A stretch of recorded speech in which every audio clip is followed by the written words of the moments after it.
Well, g'day cricket fans, and welcome to the resplendent Karen Rolton Oval for the SAVCA Blackwoods over 50s Grand Final.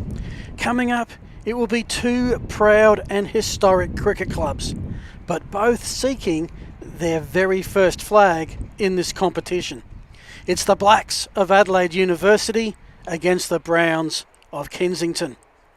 And whilst this premiership decider will be played in cool and windy conditions, there are dark clouds on the hearts of all cricket fans this weekend, dealing with the loss of two of our most loved legends, Rod Marsh and Shane Warne. We will do our best to do both them and this game justice today. My name's Phil Herden. Thanks so much for joining us, and we have quite the commentary crew for you. Shortly, we'll cross to Mick Shepherd for a pitch report, but up here I'm joined by the veteran of veterans, a man who played in the very first South Australian over 50 state game, Mark B. Double Finlayson. Mark, welcome to the broadcast. Welcome, how are you? Yeah, mixed feelings today, got to be honest. Excited for the grand final, subdued with all that's sort of happening at the moment. For yourself, how long have you been involved with veterans cricket for now? Well, since it first started in Adelaide, I think it was 2016, 2017. Went to the state championships in New South Wales, and we got to the virtually a week or 6 weeks before the comp. We were just a team on a piece of paper, and we got to the grand final of the state championship, got beaten by Queensland. I'll tell you what, we're going to have to give the organisers kudos. They have really booked a wonderful venue for this game this afternoon. Mate, did you play many games in something like this? I never played one game on this one before. It was Karen Rolton Oval, but the conditions, like the oval and the pitch, it's gold. Fantastic. And well, it's a beautiful day. It is a glorious day. Let's go down to ground level and to pitch side. Let's go Phil, to Mick welcome Shepherd. to Karen Rolton Oval, out in the report. middle for the first time today. And for you viewers who haven't seen over 50s veterans cricket before, there are a few interesting playing conditions that we have in this competition. The first one being the wide down the leg side. The bowlers generally get one free leg side delivery and then the rest are called. And the fielding restrictions, they're allowed 2 out in the first 10 overs, 3 out between 11 and 20, 4 out between the next 10 overs, and then 5 for the last 10 overs. And that brings us to the middle here today. And the outfield, as always, is beautiful and carpet-like. So anything through the infield will go for 4. The pitch, I can tell you, is harder than a bull's forehead. It's got a really good covering of grass. There's nothing to produce any awkward sideways movement of the ball. And I can tell you that if I was to win the toss, I would be having a bat. But the only thing is about the wind. So over to you, Phil. Thank you. Thanks for that pitch report. Yeah, fantastic. We will have the coin toss and interview with the captains very shortly. Do want to thank our sponsors because they've helped put together this broadcasting extravaganza this afternoon. Blackwoods is the sponsor of the over 50s. We do have the Adelaide Oval scoreboard. Not literally, but they are the sponsor of the scoreboard today. The Nelson Teamwear replay, the interviews and pitch reports thanks to Explorer Caravans, S&WC company sponsoring the drinks break. And I think we might head down to ground level again for the coin toss and the captain's interview. Craig. Yeah. And then... All right. So you ready?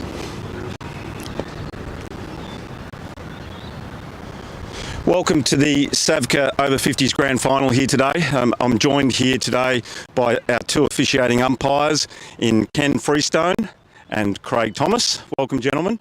And I'm also joined here today by the two opposing captains in Leo Panzerino and Andrew Rumbelow. Sorry about that. And also we're joined here by our official coin tosser in Paul Kerber. So good luck today, gentlemen, and may the best team win and have a great game. So let's do the coin toss. Rumbles? Heads. And heads it is. Well, bowl. So Rumbles, congratulations on winning the toss today. Obviously, you have decided to Have a bowl. yes. And what do you think you'll achieve from today's game? Well, It's hard because we haven't played uni, so we're not sure what they've got. They're not sure what we've got, so we figured, and we chased well in the semi-final, that we would sort of get a tackle on the board and then just chase it down, hopefully. Yep. And how do you think the pitch will play today? You've had a close look? Yeah, I mean, it's hard and it'll come on nicely. It'll be a good pitch to bat on, but I think it'll give the bowlers something as well. Yeah. All right. Good luck today, mate. Well done. Cheers. Thanks. And Leo, if we could have you here for a moment, thank you. Leo, obviously you're batting. Yep. And if you had won the toss, what would you have done today? Oh, look, we're probably going to have a hit. Trying to get some runs on the board in a final and see if we can put them under pressure chasing. Yep. And who are we looking for in the batting department today? Obviously, you've bat fairly deep, so I guess there's a couple of standouts we'll be looking for early. Well, Curbs will open the batting along with Nugent, with Crawford first drop, followed by Webbs and Sester, and then we'll float the order according to the game. Yeah, great. All right, well, good luck today. Thank you very much. And have a great game. Thanks, Leo. Cheers. And we'll go back to the central commentary team. Thank you. Thanks for that, Shep, and we do thank our captains Leo Panzarino from Adelaide Uni and Andrew Rumbelow from Kensington. So if I've heard that right down the line, Kensington have won the toss and decided to have a bowl first up, which from what I've seen, Mark, most games this year you win the toss, you bat first. Well, if I'd won the toss, I probably would have batted, but it's a bit of a green deck out there, so it might seem around early until the wind dries the pitch out a little bit, and it might become better in batting. That's the only thing that I can think about. Well, Adelaide University would not have minded that, I think, because they're on a 6-game winning streak. And their last 4 games, they've won the toss and batted first, put up a big total, and then the opposition has not run it down. And the last 3 games, they've put over 200, 243 for 5 against Grange, 250 for 4 against Hills Fluorio Green, and then the semi-final against Goodwood, 8 for 203. And no side could really get... So that to me almost plays into Adelaide University's hands. Yeah, well, they're on the average of 200 per innings. But again, finals are a different sort of... Like a grand final is different to a semi-final. You never know what can happen in a grand final. Yeah. Pressure can get to people, bowlers can bowl bad, batsmen can bat bad. So... Absolutely, we only saw that just in the semi-final. So the over 50s competition is growing bigger and better. 9 teams this year. Yep. Hills Fluorio put in a gold and a green team.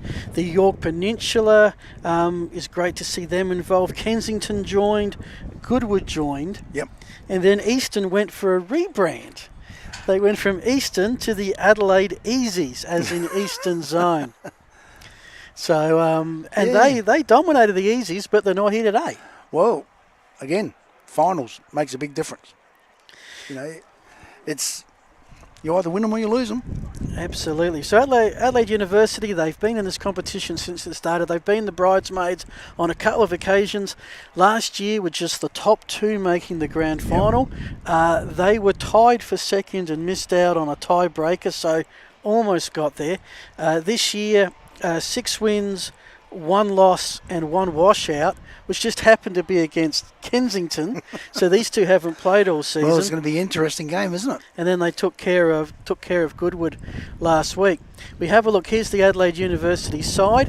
What are some names that stick out here for you? Oh, straight away, Paul Kerber is probably going to be opening the batting. Good left-hander, very solid, and he plays some really good shots.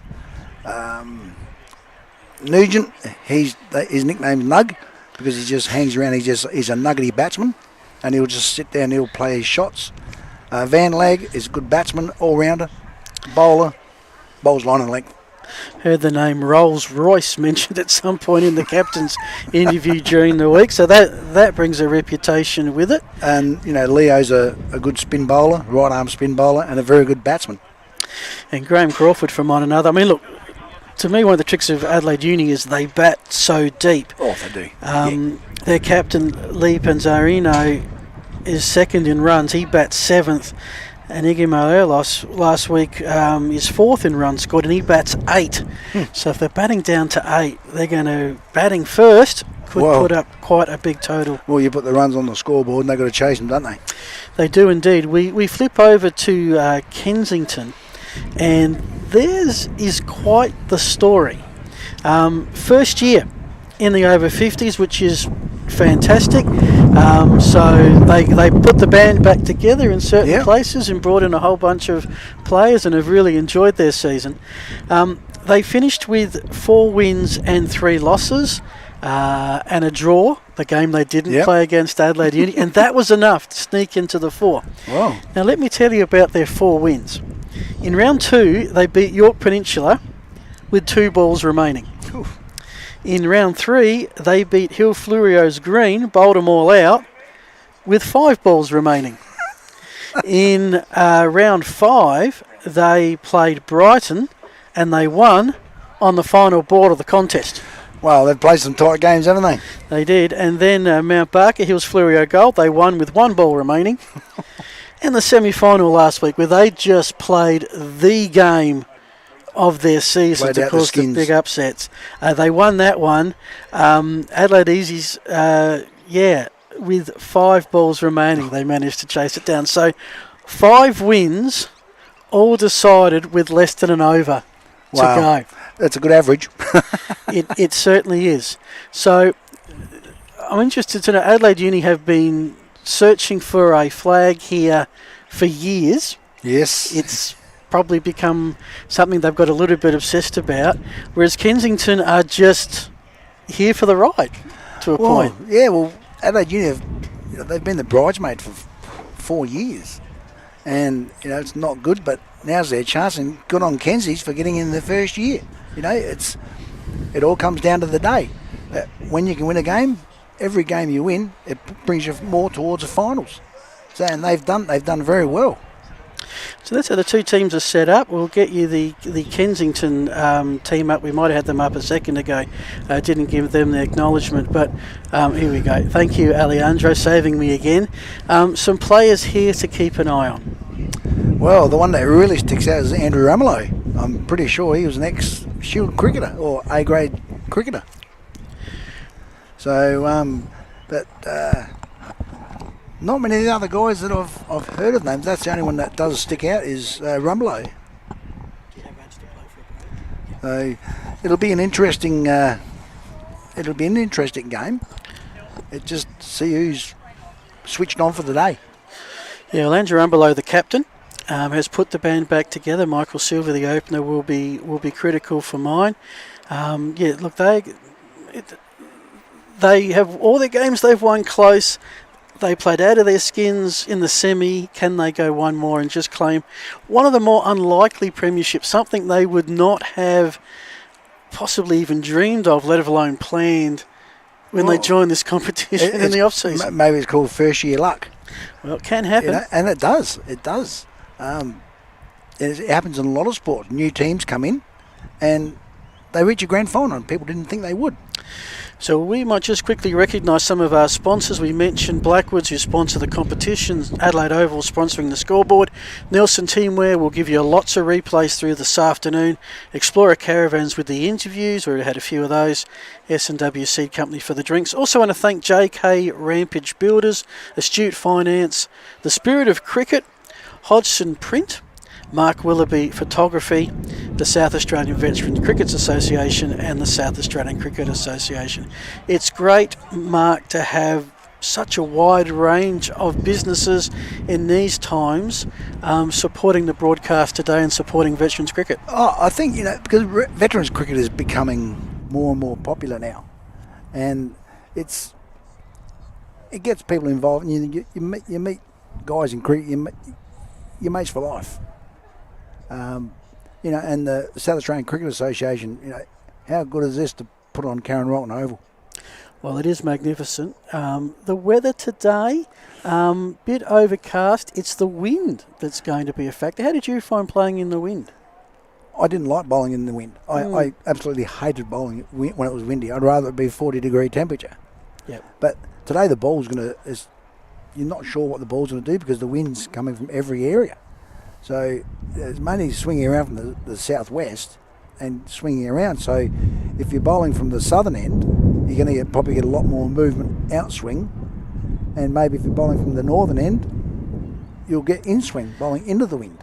Yeah, well, I think the first thing to try and work out is what where is the wind actually blowing today? Because the way the oval is, it's sort of built into a little bit of a hill. It's got a hospital creating some shelter in one corner. It's got this facility here, the grandstand.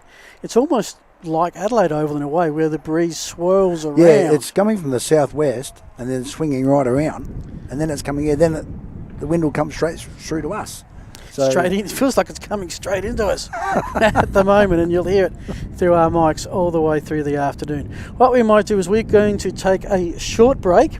We will recognise some of those businesses that are supporting our broadcast this afternoon.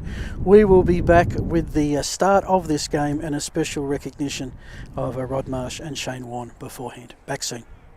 With industry and technology constantly changing, it's not surprising customers look to Blackwoods for the right technical advice. Whether it's welding innovation and solutions, technical fastener expertise, professional electrical know-how, safety assessments and equipment, or on-site services and inventory management, we have the right technical specialists and support network to get the job done. Yep, we are Australia's leading industrial and safety provider. But we're more than that. We're Blackwoods.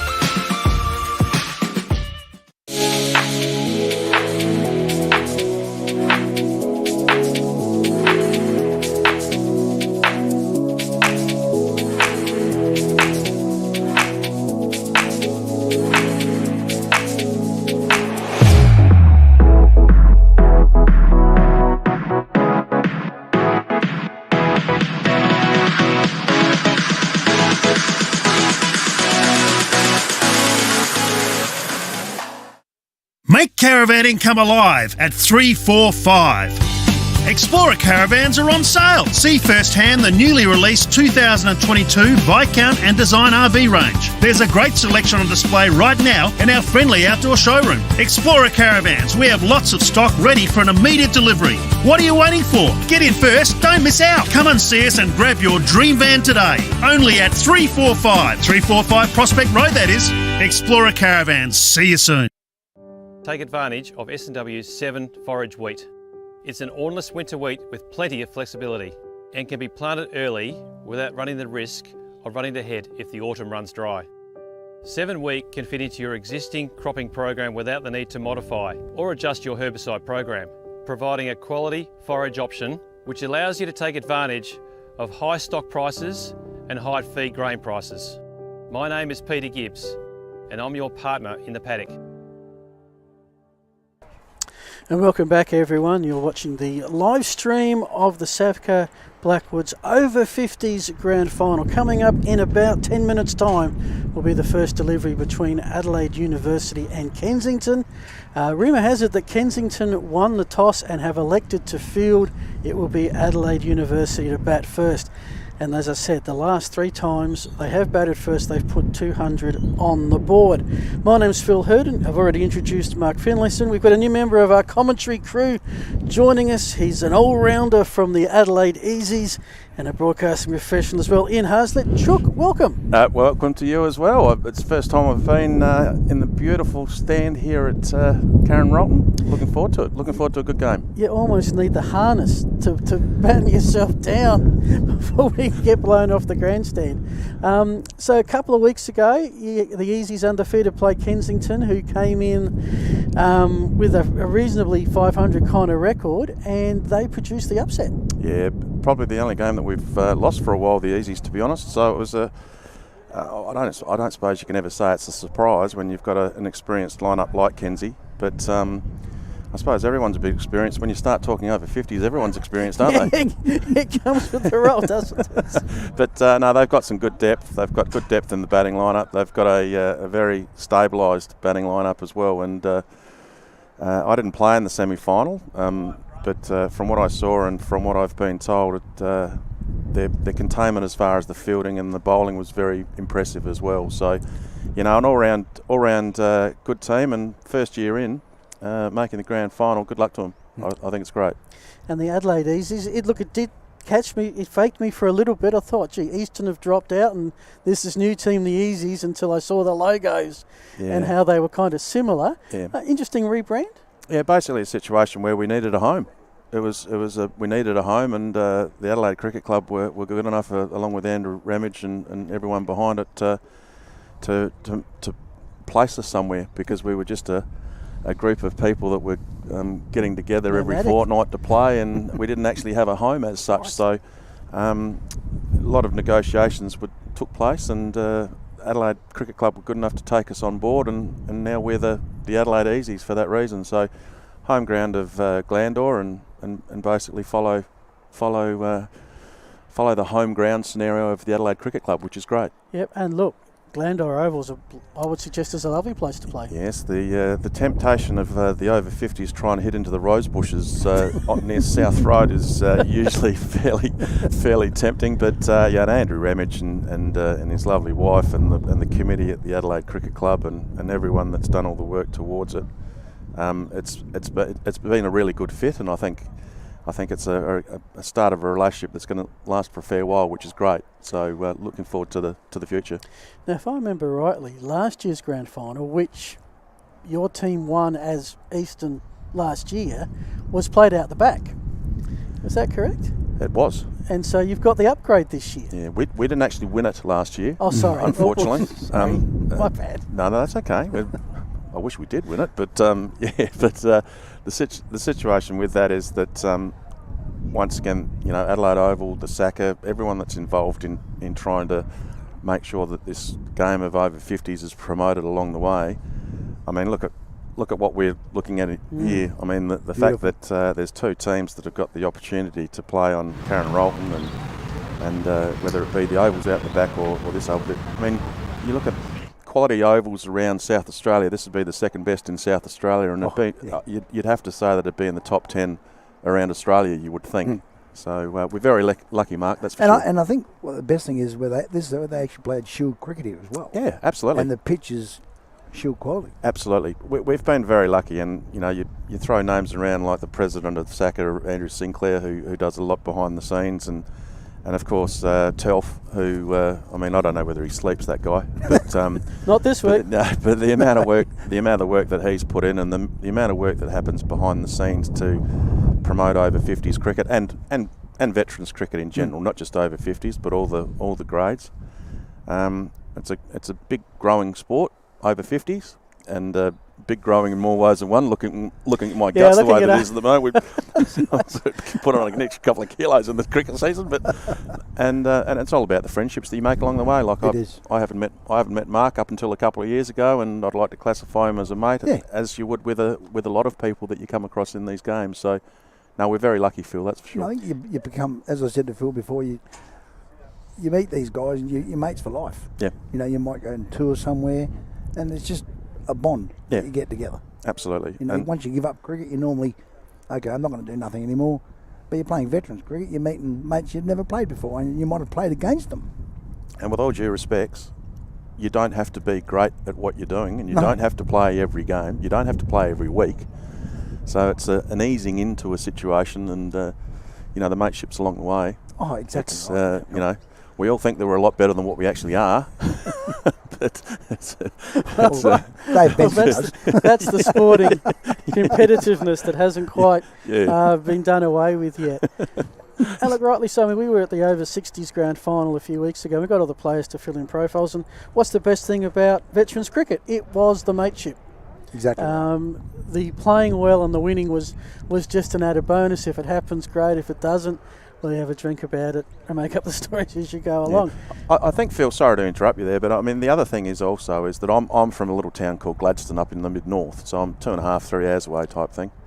There's the York Peninsula have come in, so you've got a lot of country lads or country people that are coming into this competition, and once again getting an opportunity to play on good quality Adelaide turf wickets. So, there's a few players from the EP. There's quite a few from York Peninsula and people from the Clare Valley. Like the the sport's growing, and the fact that they're coming from all regions of South Australia is very, very impressive. And it's a wonderful mix. You've got regions, Hills Fleurieu, York Peninsula, the Southeast in the over 60s.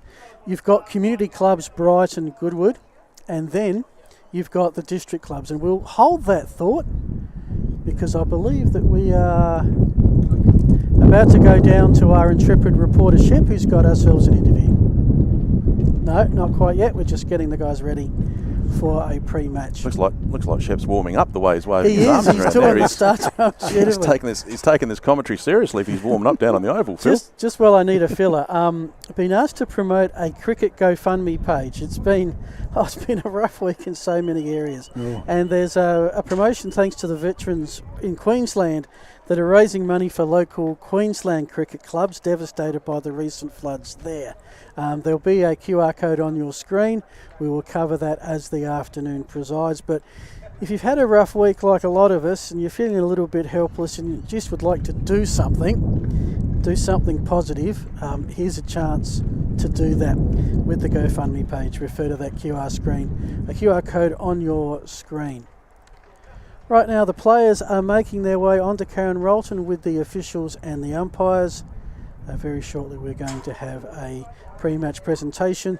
You're watching the SAVCA Blackwoods over 50s grand final, Adelaide University and Kensington, a 40 over 1 each game.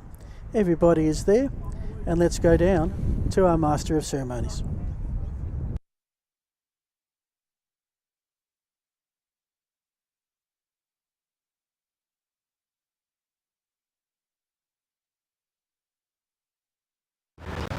This week we lost two absolute legends of Australian cricket in Rod Marsh and Shane Warne.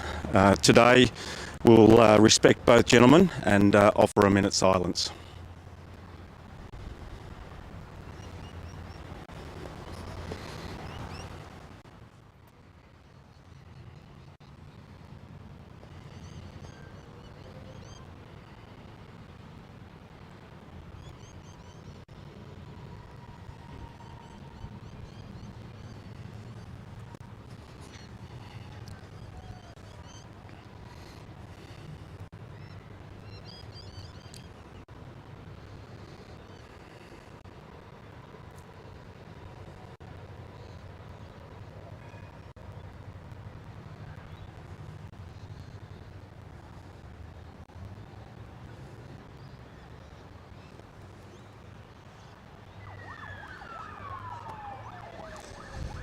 Thank you, gentlemen, and have a great game today.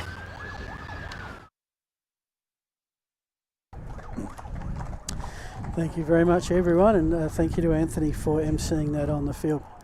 Not too far away, Kensington have taken the field. We'll see the opening batters for Adelaide Uni shortly. Ian, you know a lot of these players as competitors. A couple of standouts for viewers that might be new to this game this afternoon.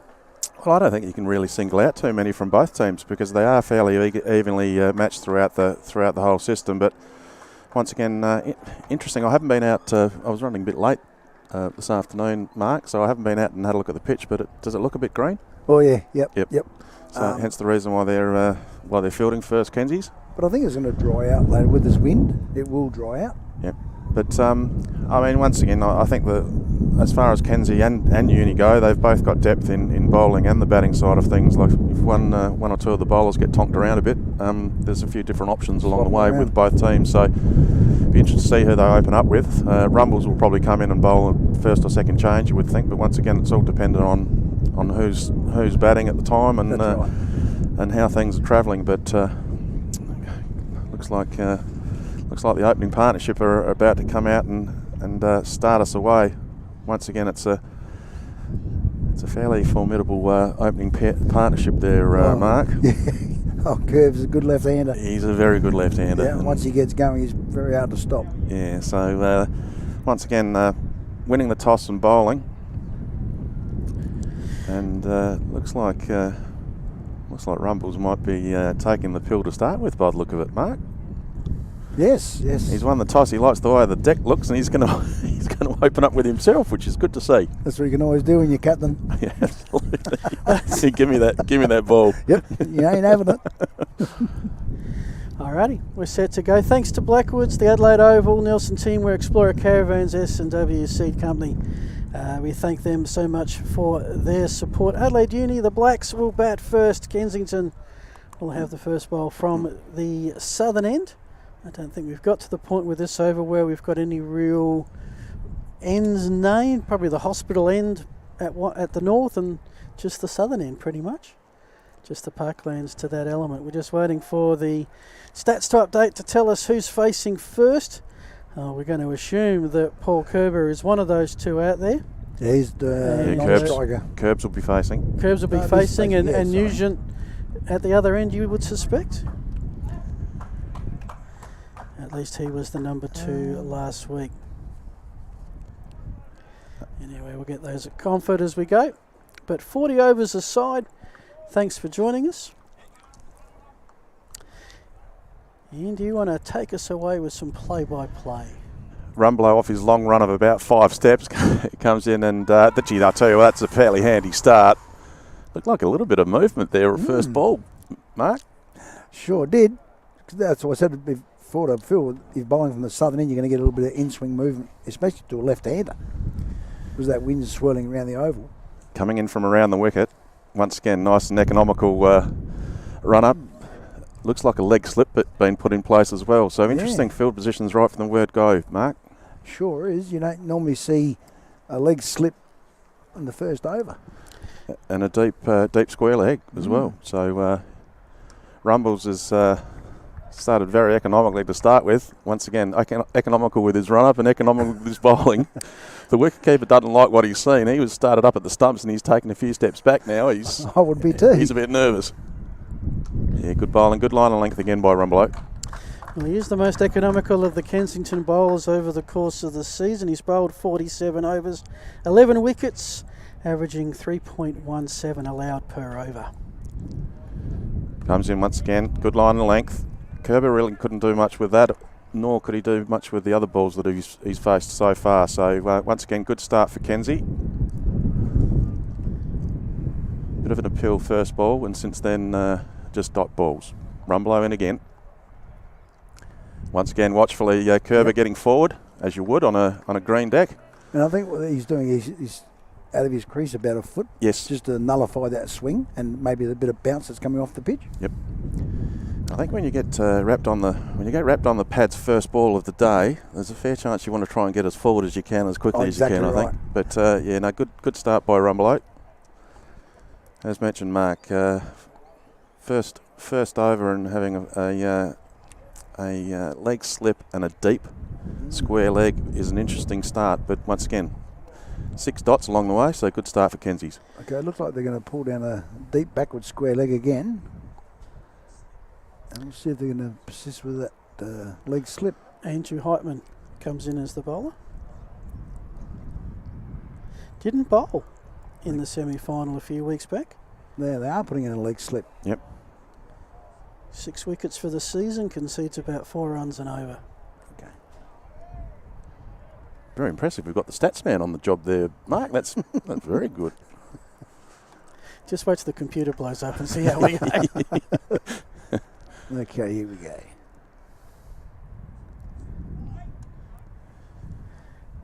Off the pad, straight to the leg slip.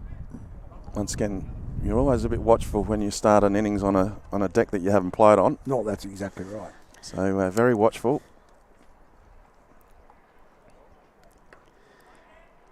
And is there a bit more also when you've been sent in? It's almost like, oh, gee, the opposition captain's seen something in this. Is it? Very good point. I think he's looked at the pitch and has seen it's green. He's going to maybe get a bit of bounce and seam movement off. Well played. Well, that's 9 dots to start proceedings. Excellent start by Kenzie's. Byron comes in. Once again, economical run up. Still wearing his hat. A little bit down leg. Rumble's fielding at Gully must have heard something because he went up, but there was Might have been the pat on the way through, but once again another dot. Good bowling again by Kensington. Good start.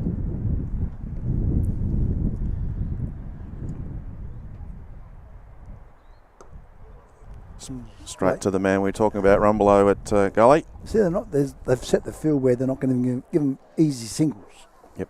It's just a nice, tight combat, so they've got to hit through the field to try and get some runs. Dot pressure is always good pressure, that's for sure, and very good start so far. Bowler comes in again. Once again down leg side. Another dot ball. 2 overs have gone in the... none for none. In the game. Two overs, no runs, and been very watchful, the batsman at this stage, for obvious reasons. This is a little bit reminiscent of the over 60s grand final a few weeks ago. Just thinking where we had the road, I think a pitch reporter said, and they got to score 200 to win, and Adelaide Uni batted first and were quite reasonably slow out of the blocks and never really accelerated at all, whereas Hills Flurio did a very decent job. They were even with Uni through the first 20 overs and then started to put the pedal down, and in the end won quite easily. So both batters have faced an over, 6 deliveries each, and are yet to get on the scoreboard. Rumblow's going to come in for his second over of work. 2 for 26 in the semi-final 3 weeks ago. Still going the approach around the wicket to the left-hander Kerber. Kerber gets forward and dabs it out to mid-on, no run. Now this is a one-day game, isn't it? We're not coming back tomorrow. Once again, beautiful line and length by Rumbelow, just outside off stump. Kerber shows a bit of respect and dabs it back to Rumbelow, who picks up on his follow-through. Still no score. Round the wicket again. Ooh. Tried to play that late cut and played it nearly too late, Mark. Maybe tried to come into him, the ball swung into him a little bit, maybe.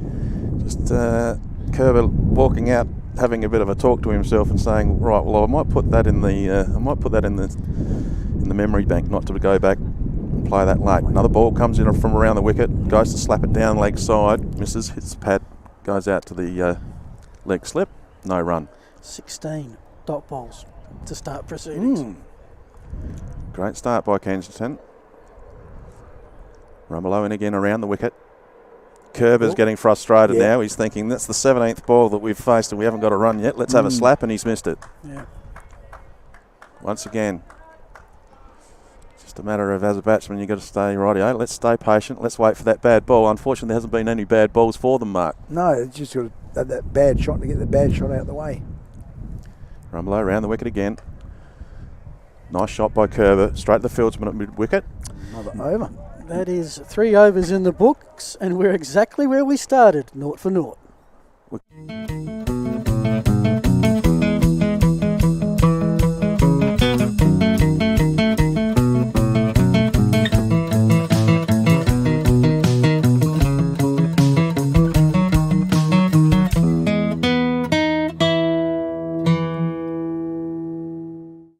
Explorer caravans are on sale. See firsthand the newly released 2022 Viscount and Design RV range. Get in first, don't miss out. Only at 345 Prospect Road, that is. Explorer Caravans. See you soon.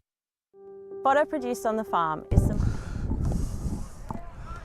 Back here at Cowan Rolton Oval, Heitman into his second inning of work, and Mark Shepherd joins us. Mick Shepherd, sorry. Yep, that's me. Is there like a field of grenades out there on that pitch? No, but what I can tell you is both of these bowlers move the ball dramatically, especially Rumbles. He gets a lot of movement in the air, and the first couple of overs are going to be difficult to get away. Is that what you... Yeah, was that your prediction from the pitch, that it would be that way? No. Did it surprise you that Kensie's chose to bowl first? It was a surprise, to be honest. Runs on the board in a grand final is usually typical, and the pitch doesn't have any demons in it. However, the wind is probably the big factor today, and that helps ball movement, especially early on.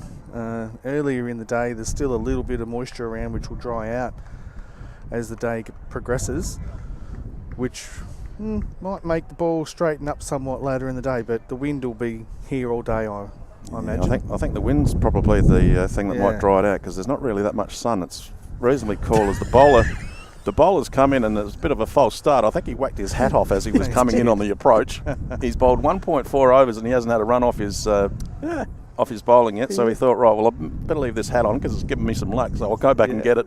He could have almost given away the first run on a no ball. He comes in. Hello, he's upset with the wind blowing his hat around.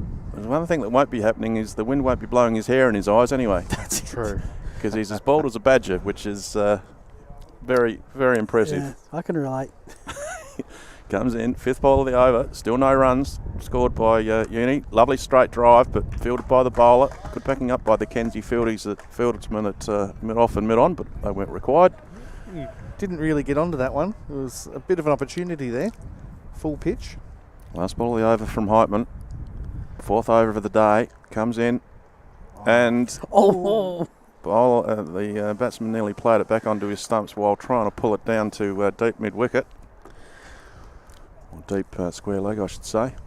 And that's the 4th over, and the score is still the same as what it was before we started. None for none. We will get away shortly. The Nelson teamwear replay showed us the short ball that he missed out on. I was expecting that to come this way, out to the scoreboard side, and it should also be noted the pitch that's been prepared for today's game is on the scoreboard side of the wicket square, so this is the short side.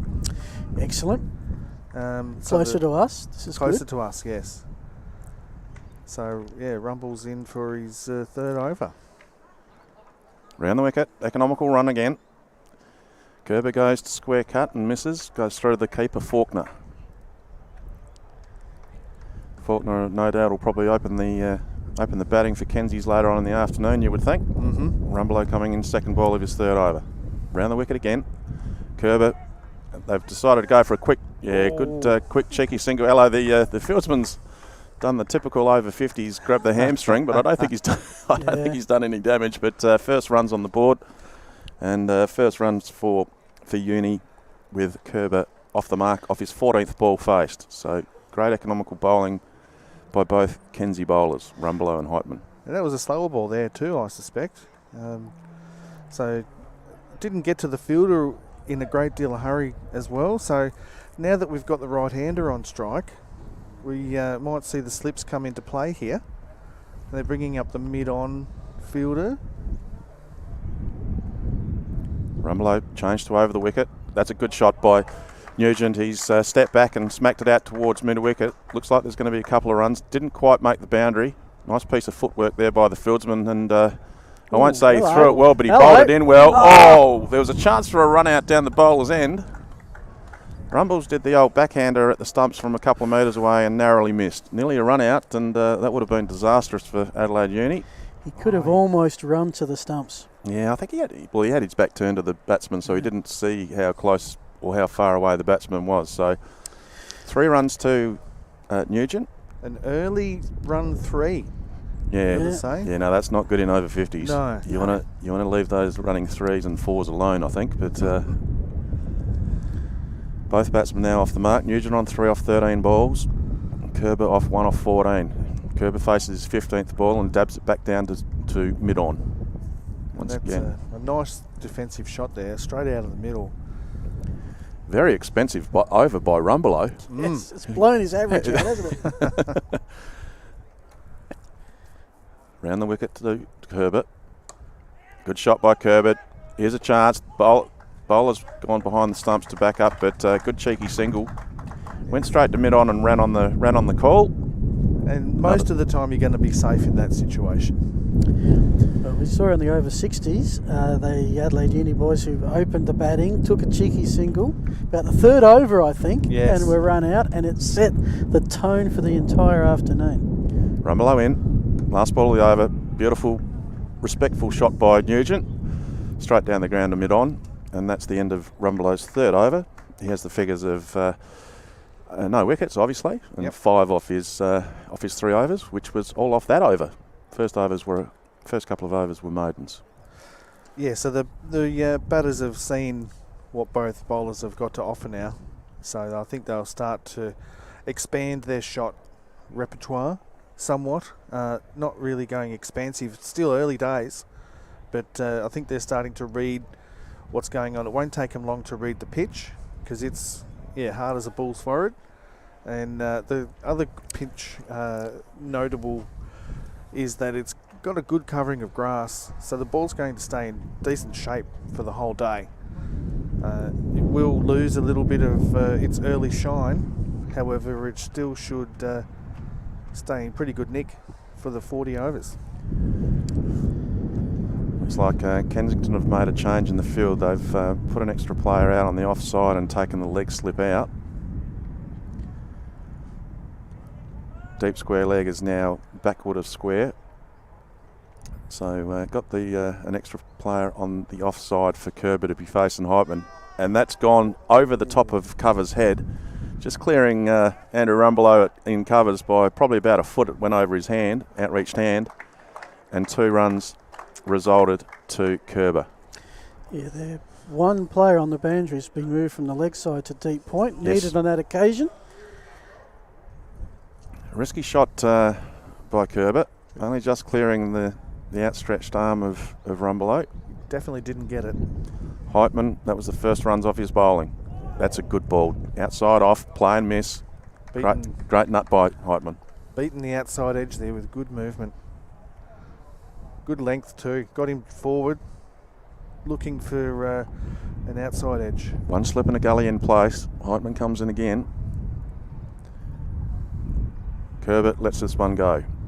Looked to be a bit wider, that one. They could nearly bring one of those cover fielders into a second slip and open up that gap, looking for the outside edge. Bit of an old school tactic, but one that works. Shep, I reckon the way this Heitman's bowling, there's a fair chance you could take someone off the leg side because he's very good line length outside off stump. Once again, that's exactly where he bowls it. Digs it out Kerber and it goes to mid-off. Once again, very economical bowling, only 2 runs off this over and only 2 runs off the 2.4 that he's bowled. And 2 risky runs too. Yep. Kerber faces up. Heitman in. Yeah, Kerber's just stepped back and whacked that. That will be the first boundary of the day. Lovely pull shot. Lovely pull shot by Kerber. Just a little bit short of that one, Shep. Yes, and made full worth of that one. So he rolled his wrist nicely on that pull shot, and one little mistake and you'd pay the penalty here at Karen Rolton Oval. I'm going to say that was tennis ball bounce. Yeah. It sort of sat up a bit, didn't it? It didn't have much speed to it. It sat up and had hit me written all over it. Yep. Which is what Kerber did. Absolutely. And it really shows the speed of the outfield too, because I think even with that shot, he didn't get all of it and it raced away to the boundary. Also shows the speed of the fieldsman, Shep, that was chasing it. Heitman in again. Kerber this time outside off, has a bit of a slap and misses. Looked to be a wideish delivery, but he didn't get anything on it. Went straight through to Faulkner, the wicket keeper, and that's the end of the 3rd over. And That'll do it for 6 overs. We do have runs on the board. Adelaide University 0 for 11. Fodder produced on the farm is the most cost-effective feed option for all livestock producers. An ideal forage crop will be flexible with an early planting window and late season production. S&W Overland Forage Oats deliver quick establishment, repeat grazings and the opportunity for a high quality hay cut at the end of the season. Plant with confidence with S&W's establishment guarantee. My name's Millie and I'm your partner in the paddock. Welcome back. You're looking live at the Karen Rolton Oval, the SAVCA Blackwoods over 50s grand final. Kensington bowling to Adelaide University. This is Nugent on 3 from 14 Libras. Rumbelow working into his 3rd over of work. He's not for 5. A full pitch there, well, nearly a Yorker. Not put away. Rumbelow in again.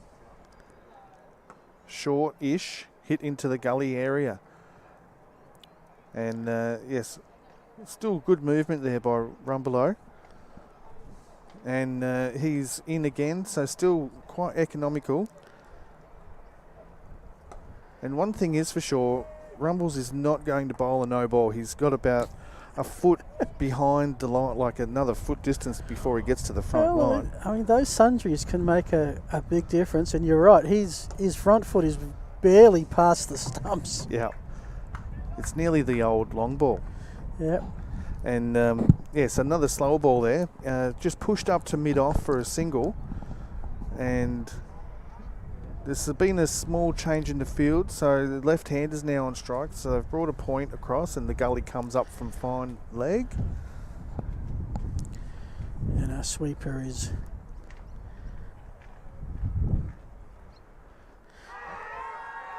And he's been given. That's the first wicket of the day. Rumbelow gets the first wicket through. It's a LBW decision. It's hit Kerber on the front pad. And that's the first wicket of the day. That's a huge one for Kensing's. Exactly what they would have wanted with putting University in, because Kerber, well, that was his 7th inning, and the previous 6 he'd retired not out on 4 occasions, so he's usually due for a big score.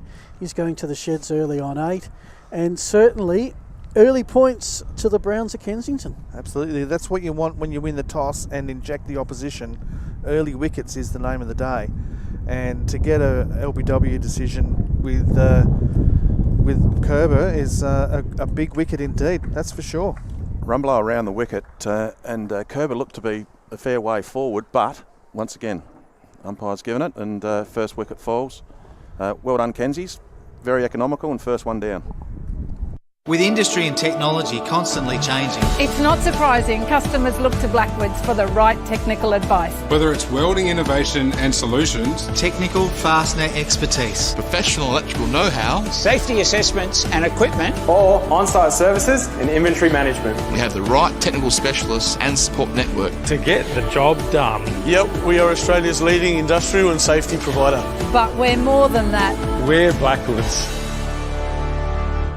And we do thank Blackwoods for all of their support. Well, here comes Graham Crawford, who's number 3 on the run tally for Adelaide Uni, in a bit of strife early at 1 for 12. And he fakes his first ball and just pushes it back to Rumbelow, and that completes a successful over. Do want to make mention that we are running an appeal today with the Cricket GoFundMe page, all the floods in southeast Queensland and lots of devastation to a lot of cricket grounds. We're raising some money for local southeast Queensland cricket clubs. You can scan the QR code on your screen or go to GoFundMe page and look up the one for Help Local Cricket Clubs Recover from SEQ Floods, as Heitman's about to work into his 4th over. And Nugent will be on strike, 4 from 18. He'll be looking to get a bit of a wriggle on now.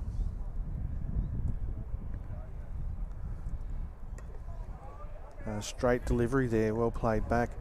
Just being a little bit cautious with the early wicket. And how have you seen things play out so far, B-double? Yeah, well, it's just as it comes in the bowl. Kensing's are bowling very tight, and they've got a very tight field. They're not giving them the easy single. They actually have to hit past, and if you get past a couple of the fielders, well, the ground's so smooth, it's like a billiard table, it'll go for 4 pretty quickly. Heitman in again. Shortish delivery worked around. Nice shot by Nugget. And that's that's going for 4 going runs. all the way. You can see there how fast the outfield was. That was just very quick. Turned nicely. It wasn't hit with a great deal of power. He just virtually just spun around and it come off the face of the bat. Yep. And the deep square leg fielder only had about 15 metres to make up, and he was making good ground. But ball beat him for pace. Well, Nug it started with Adelaide Uni in 1984 and has played every season since. Maths tells me that's 38 seasons. It's a long time to bat. Highest score 122. I hope he doesn't get that today. And here's the claim to fame. He is a 2-time winner of the Adelaide University Cricket Club karaoke competition. There you go. So he can sing up a storm as well as hold a bat. Oh, he's going for it again. They've actually brought it's a short fine leg now. They've taken out the leg slip. Yep. So he's come into that 45 region, because if Heitman does it'll be straight, which will get worked to this area of the ground, which is why the 45's back a little bit. Heitman in again. Just worked out to the point man. Just pushed away, really. 4 off the over, and we have had in 48 deliveries 43 dot balls. And that really highlights the quality of the bowling. The one thing that you will get in veterans cricket is sharp fielding in regards to the placements, and they know each other's games. So you get good bowling and good lines, good lengths, and you really have to take risks to score runs. The fielding positions are all spot on, and we've got 2 slips and a gully. Oh, and that's beaten the outside edge, and that's why there's 2 slips and a gully in, because Rumbelow bowls a beautiful outswinger, and it moves a lot. So the bowlers have a maximum of 8 overs. Rumbelow is working into his 5th. Do you think that he will bowl out, or will he go 5 and come back for a later 3? Well, he may or he may not keep the pressure on. He traditionally does bowl 5 and then come back, or if the pressure's on, he'll bowl himself out.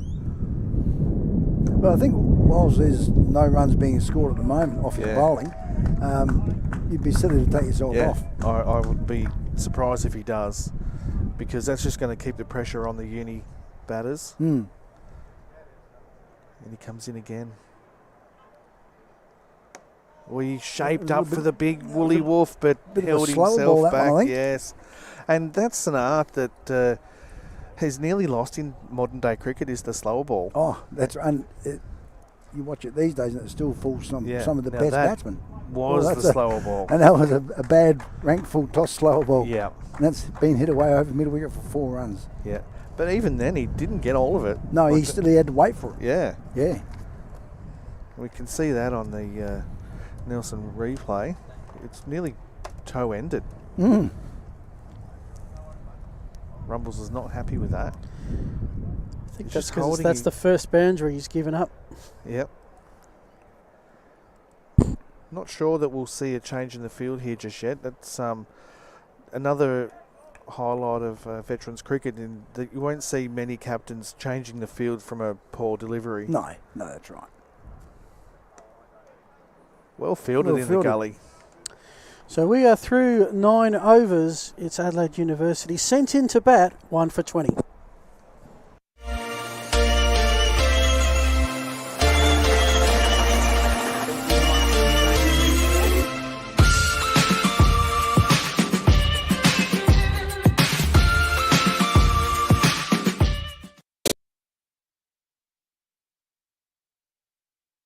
Commentary. Thanks, Phil, and we're bringing Chook Haslett back into the commentary box. Welcome back, Chook. Coming in from the southern end, Shep. That's right. And it's the windy end too, just quietly. Yeah, I'm not sure who organised the seating arrangement, but I've been on the windy end all morning. Well, you're all on my afternoon. windbreak. Actually, that's probably why I'm here. Looks like a change of bowler with, is that Watson coming in? It is, yes. Watson left armour.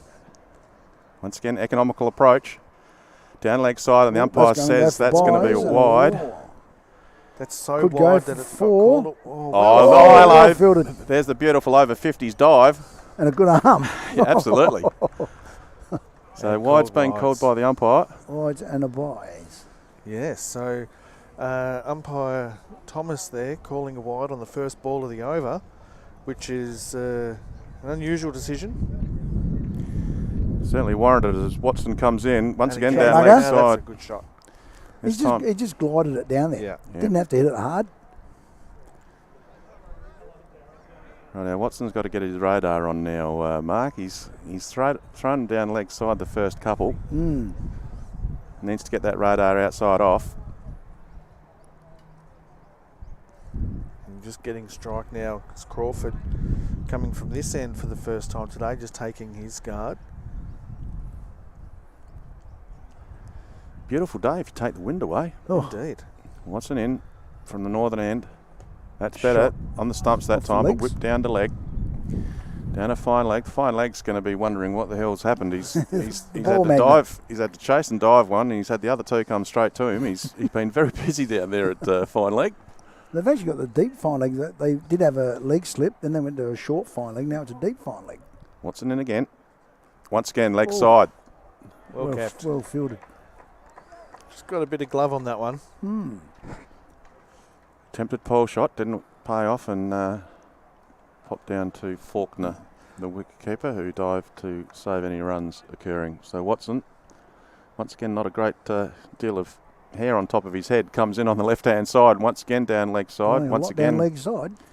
Once again, the batsman Nugent wants to try and help it down to fine leg again, but this time miss goes through to Faulkner, the keeper. You'd nearly expect an overcorrection here. One to be ready outside the off stump, but that's yet to happen. That's what normally happens, is an overcorrection. Watson in again. Left arm over. That's a better bowl. Hello. Just a quick cheeky single. Yep, well done. Oop. Good backing up there at the end as well. One to Nugent. That takes him to 10. Kerber, the early man out. Watson in again. That's where's that gone? Magnificent shot. That's gone for 4. Helped it on his way down leg Great side. shot, that one. Split the fielders. They had no chance of cutting that one off. That was a great shot by Crawford there. And that brings the over to an end, and the score is 1 for 30. Which is 10 overs on. Yep. 10 overs off, so that allows the fielding team to have another fielder out, as is in the over 50s competition. And also the teams have 12 players, so we've seen a rotation in the Kensington lineup as well. Rumbelow in again. Over the wicket, slightly wide of off stump. And not put away. No. But it does look like Rumbelow's going to bowl through here. Comes in again from the southern end. Yeah, good line length again. Rumbelow's figures, as I look at the scoreboard that seems to be a long way away from me down here, the southern end of the table, 1 for 10 off his 5.1 overs. Very economical. I think the first 2 overs he bowled were maidens. Yep. First 4 overs of the day were maidens, in fact. So score currently 1 for 30 off 10.2. Rumbelow comes in again. Southern end. And that's what a great catch. That's a great catch in gully. Diving to the right is taking a great catch. Only not far off the ground. And that's a well-deserved wicket for Rumbelow. Rumbelow gets another one. No, it was a great catch, that one. Shortish outside the off stump, and it was meant to be put away, but it just hit to the right side of the... I think it was a bit more bounce than the pitch. And if it was a lower shot, yeah, it wouldn't have been caught. I'm going to go as far as to say... Yep. Sorry.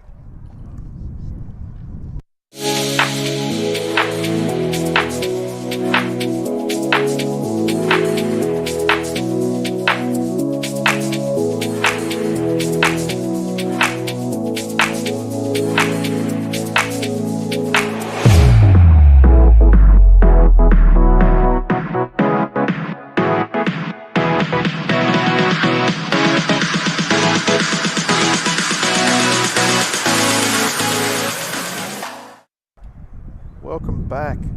And Rumbelow with his second wicket. This brings Webber to the crease. And he's another right-hander taking guard. I was going to say before the break, Shep, that catch at gully, I reckon you'd be hard done by to get out to a catch like that in over 50s normally. Normally that would have gone through without anyone seeing it and gone for 2 or 3 runs. Oh, exactly right. Yep. So great catch. Great catch in gully. So this is Mark Webber Obviously, his nickname's Webbs. Gee, not very adventurous. No. Gee whiz, think of a better name. Or his mates. I think his mates should be strung up for that one. That's pretty obvious. No, Mind you, my nickname's Shep, so... Mind you, Well, you could call him Web Feet. no, you should call him Barbecue. Weber goes forward to Rumbelow. Rumbelow bowling very well. His figures are 2 for 10 off his 5.5. Last ball of his 6th over coming up. The skipper of Kenzie. A lot of people from over Streaky Bay way would be watching this live stream. Ooh, Hello, that's a French French cut. Gone through his legs. And it's running down to the boundary. Weber goes for one, comes back for his second. Not the best way to get off the mark. A bit of a French cut through the legs, but his eye in. doesn't say that on the scoreboard, does it, Mark? Nope. Says 2 runs. Thanks Doesn't very matter much. how you get them. Absolutely. So, as is the norm for most of the players in this competition, Mark Webber's been around a little bit. He's previously played with Sturt, District Cricket Club, Adelaide, Rochester in Shropshire in England, Hampstead in London, and Walkerville Cricket Clubs. His highlight is playing at Edgbaston in a Midlands Club cricket conference game. Wow. His highest score is 138 not out, and his best bowling figures 5 for 26. So he's an all-rounder, and he states the best thing about the over 50s is the camaraderie, which we can all agree on. And I'm tipping with the nicknames that have been floating around. Watson's nickname is Watto, is it? Yeah. Come on, guys. We've got to do better than that. Jeez. Well, I guess while we're there's a small pause here. Oh no, here we go. Watson in from the northern end, bowling to Crawford. Oh, Crawford's gone the heave-ho, but it's gone nowhere. Hit him on the pad. Well, I can tell you that Watto's nickname is Watto, or Swimmer. Swimmer? Swimmer is short for blue swimmer crab, as old teammates that he was with moved him in the field. That's how he moves in the field.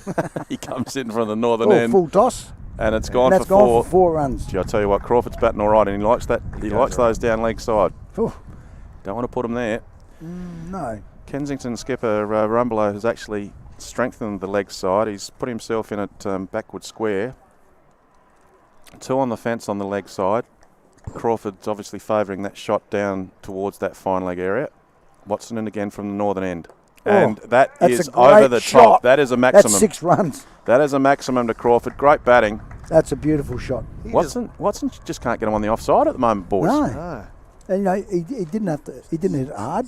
It was just a follow it with the bat. You know, certainly wasn't a slog. It was a well-timed. It was a beautiful shot. Well-timed shot. Well played by Crawford. And that's his first 6 of the season too. Oh, so wow. Not a bad time to bring it up. He scored 19 off 12 balls currently. Considering the first 4 overs were maidens. Yes, this was.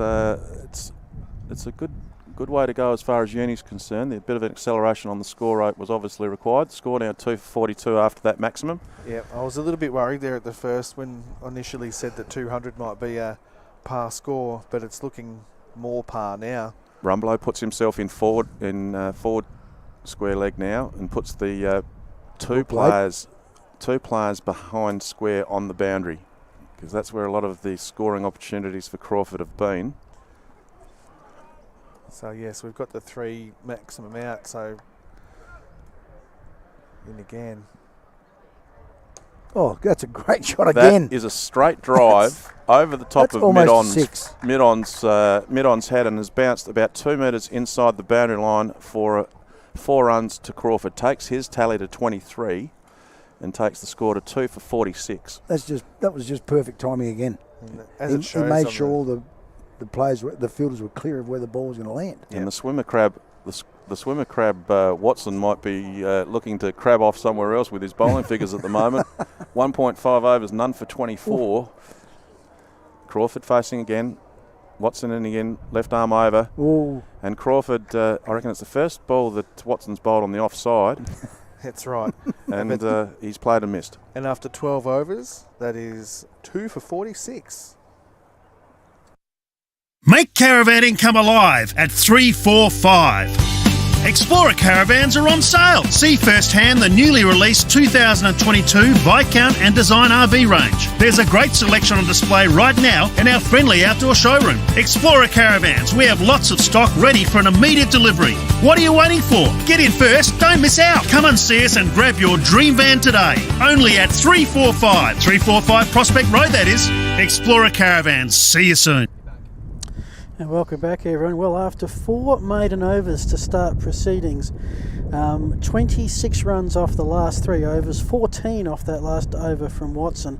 The run rate is now at a much more, shall we say, respectable 3.83 at the 12 over mark. Of course, it is a 40 inning contest. Phil Hedden here with Mark Finlayson and Ian Hazlitt, and I believe we've got another change of bowler. Muir. Robbie Muir's coming in from the southern end, and you're with Chook in Hazlitt. Southern end, bowling to the Barbecue. His nickname's not Barbecue, but we've just made it up along the way, Mark. Hey, I have a rule. If they don't fill in a profile sheet with a nickname, we have the rights to make one. Absolutely. We'll try and be as polite as we can. Good start by Muir, outside off stump. Comes in second ball of the over. Oh, he's a bit nippy. Once again, outside off stump, play and miss. It should be mentioned that the opening bowler of Rumbelow, also the skipper, very economical, getting a couple of wickets in his 6 over spell. Very impressive by the skipper. Big cheerio to all the people from around Streaky and the surrounding areas that will be listening to and watching the live stream. Once again, Muir, outside off stump. Once again, Webber leaves it alone, showing a bit of respect. Having a look at the bowler, see what he's up against. Change of bowler means change of attitude sometimes, doesn't it, Mark? It sure does. They haven't. They've started off like they did with Rummelow. They've got no runs off him yet after 4 balls. Yep. Outside off every ball, either play or a miss, or a leave alone situation. So change of field now. The point goes from point to deep point on the boundary. The Muir comes in again. Easy singles around now. Once again, outside off. Muir looks at the batsman and to say, "Rightio, mate, come on, use that wooden thing that's in your hands." If you're gonna have a swing, do the right thing and just get a little nick for me. With the breeze the way that it is, and Telf, who's the head honcho of all of this, and we need to thank Telf throughout the afternoon as well. He makes a very good point that there'd be a lot of outswing happening here with the breeze the way it is and the way that Muir does bowl. So he's coming into the bowl, the last ball of his over, yet to have any runs scored off his opening over. Comes in, and it's gone straight down the throat of cover.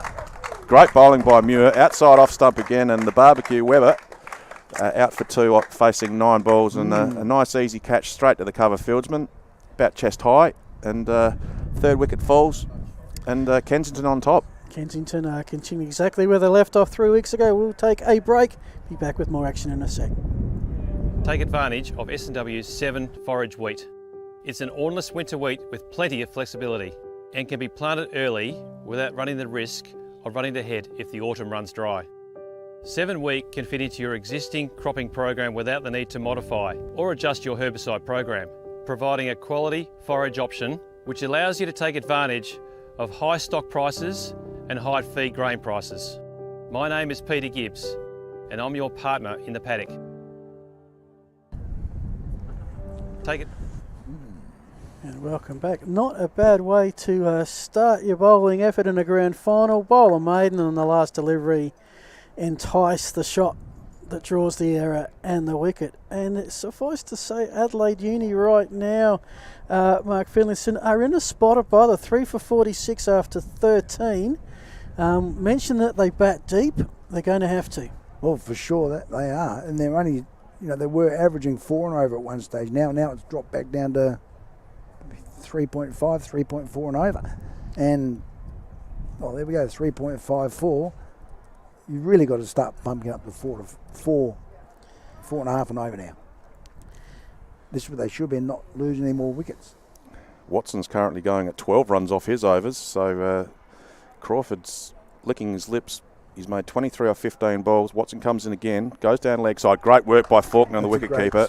Great stop. They've got no leg slip or a fine leg. Yeah, both of the just made a wide one. Yeah, very good point, Mark. The fine legs sort of come a little bit squarer and on the boundary, which is where Crawford's been whacking those 4s and 6s over the last few overs. So once again, Watson's struggling to get him outside off or get him in an area where the pads aren't being attacked. He doesn't want to keep on attacking those pads because Crawford's liking those around that area. He looks like he's done a sort of a hammy, I think. Once again, we'll mention it again, Mark, that we'd like to thank all the sponsors that have been organised by TELF, but we also want to be in a situation to thank all the medicos and all the physios that look after us during the year. Yes. Good work by Watson. When I'd come home and saw my wife, would go, well, stop playing. Yeah. Thank you all the ice manufacturers.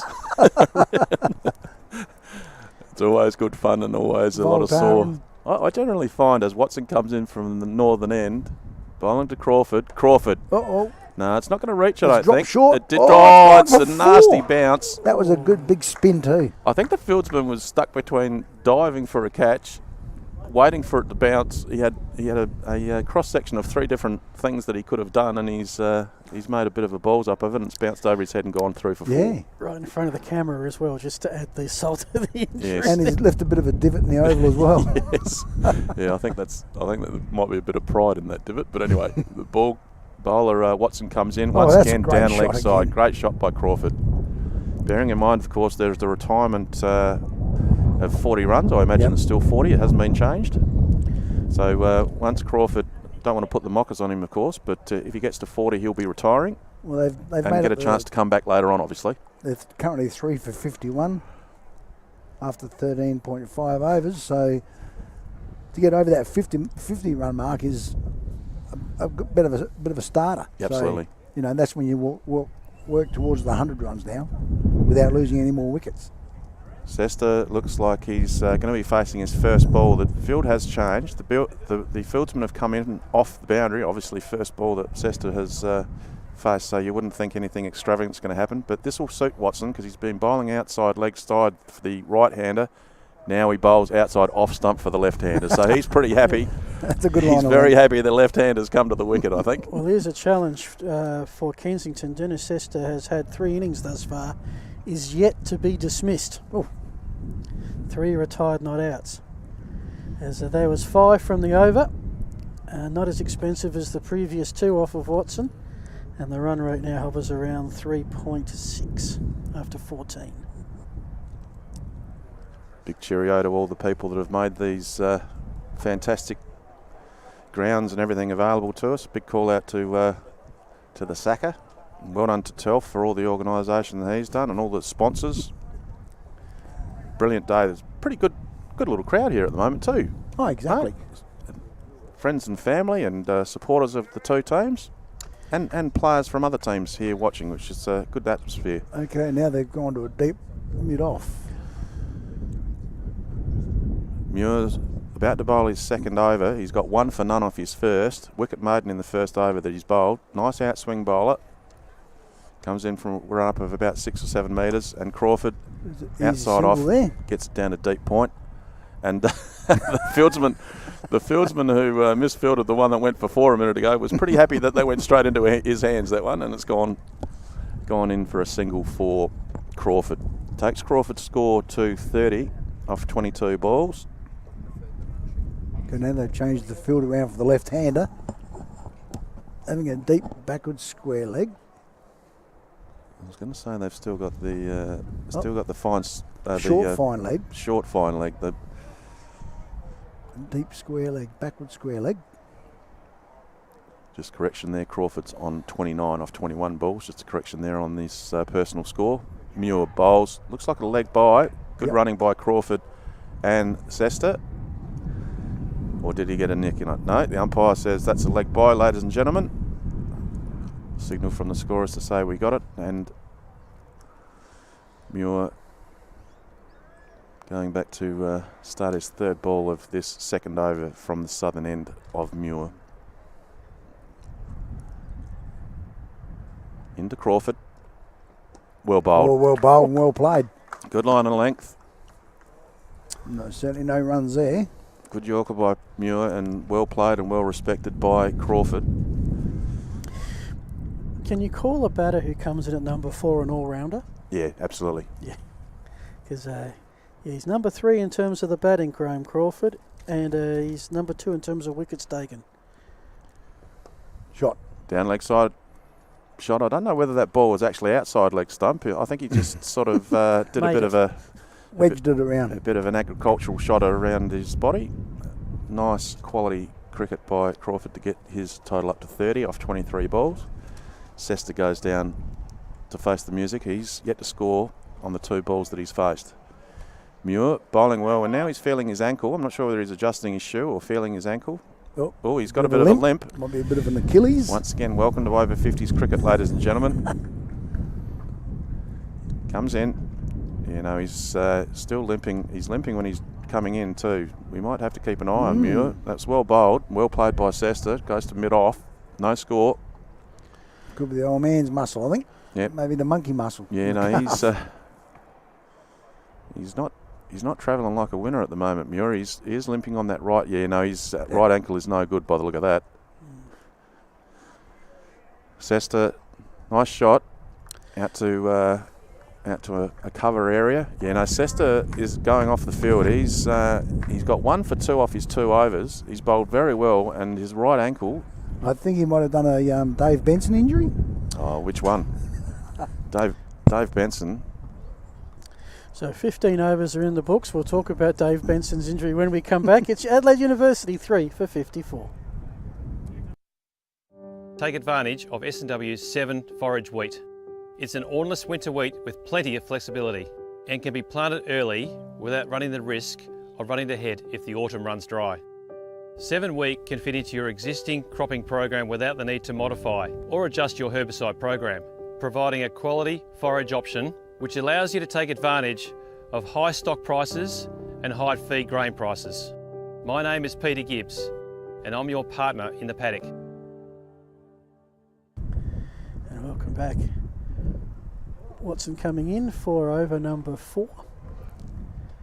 You're with Phil Hurd and Mark Finlayson and Ian Hazlitt. And what have we got here? The Dave Benson injury. G'day to Dave, one of your teammates at the Easies, Ian.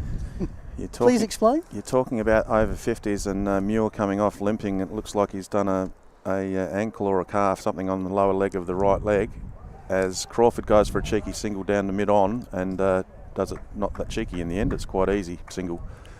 But you're talking about the fact that it looked like a Dave Benson injury. No, that was someone's quote from here, not from mine. Someone mentioned a Dave Benson injury, and he's one of the sponsors. So hello, Dave. Hello, Dave. And my remark was going to be, which injury is that? He seems to injure himself every time he plays. It's either a calf muscle or a hamstring or a knee or a heart muscle. Yeah, or the heart muscle's always there. But anyway, Watson comes in. He's got the left-hander again, which he's happy with because that's where he's been bowling. He's bowling sort of down the leg side to the right-hander and outside off-stump for the left-hander, so he's pretty happy the left-hander's there.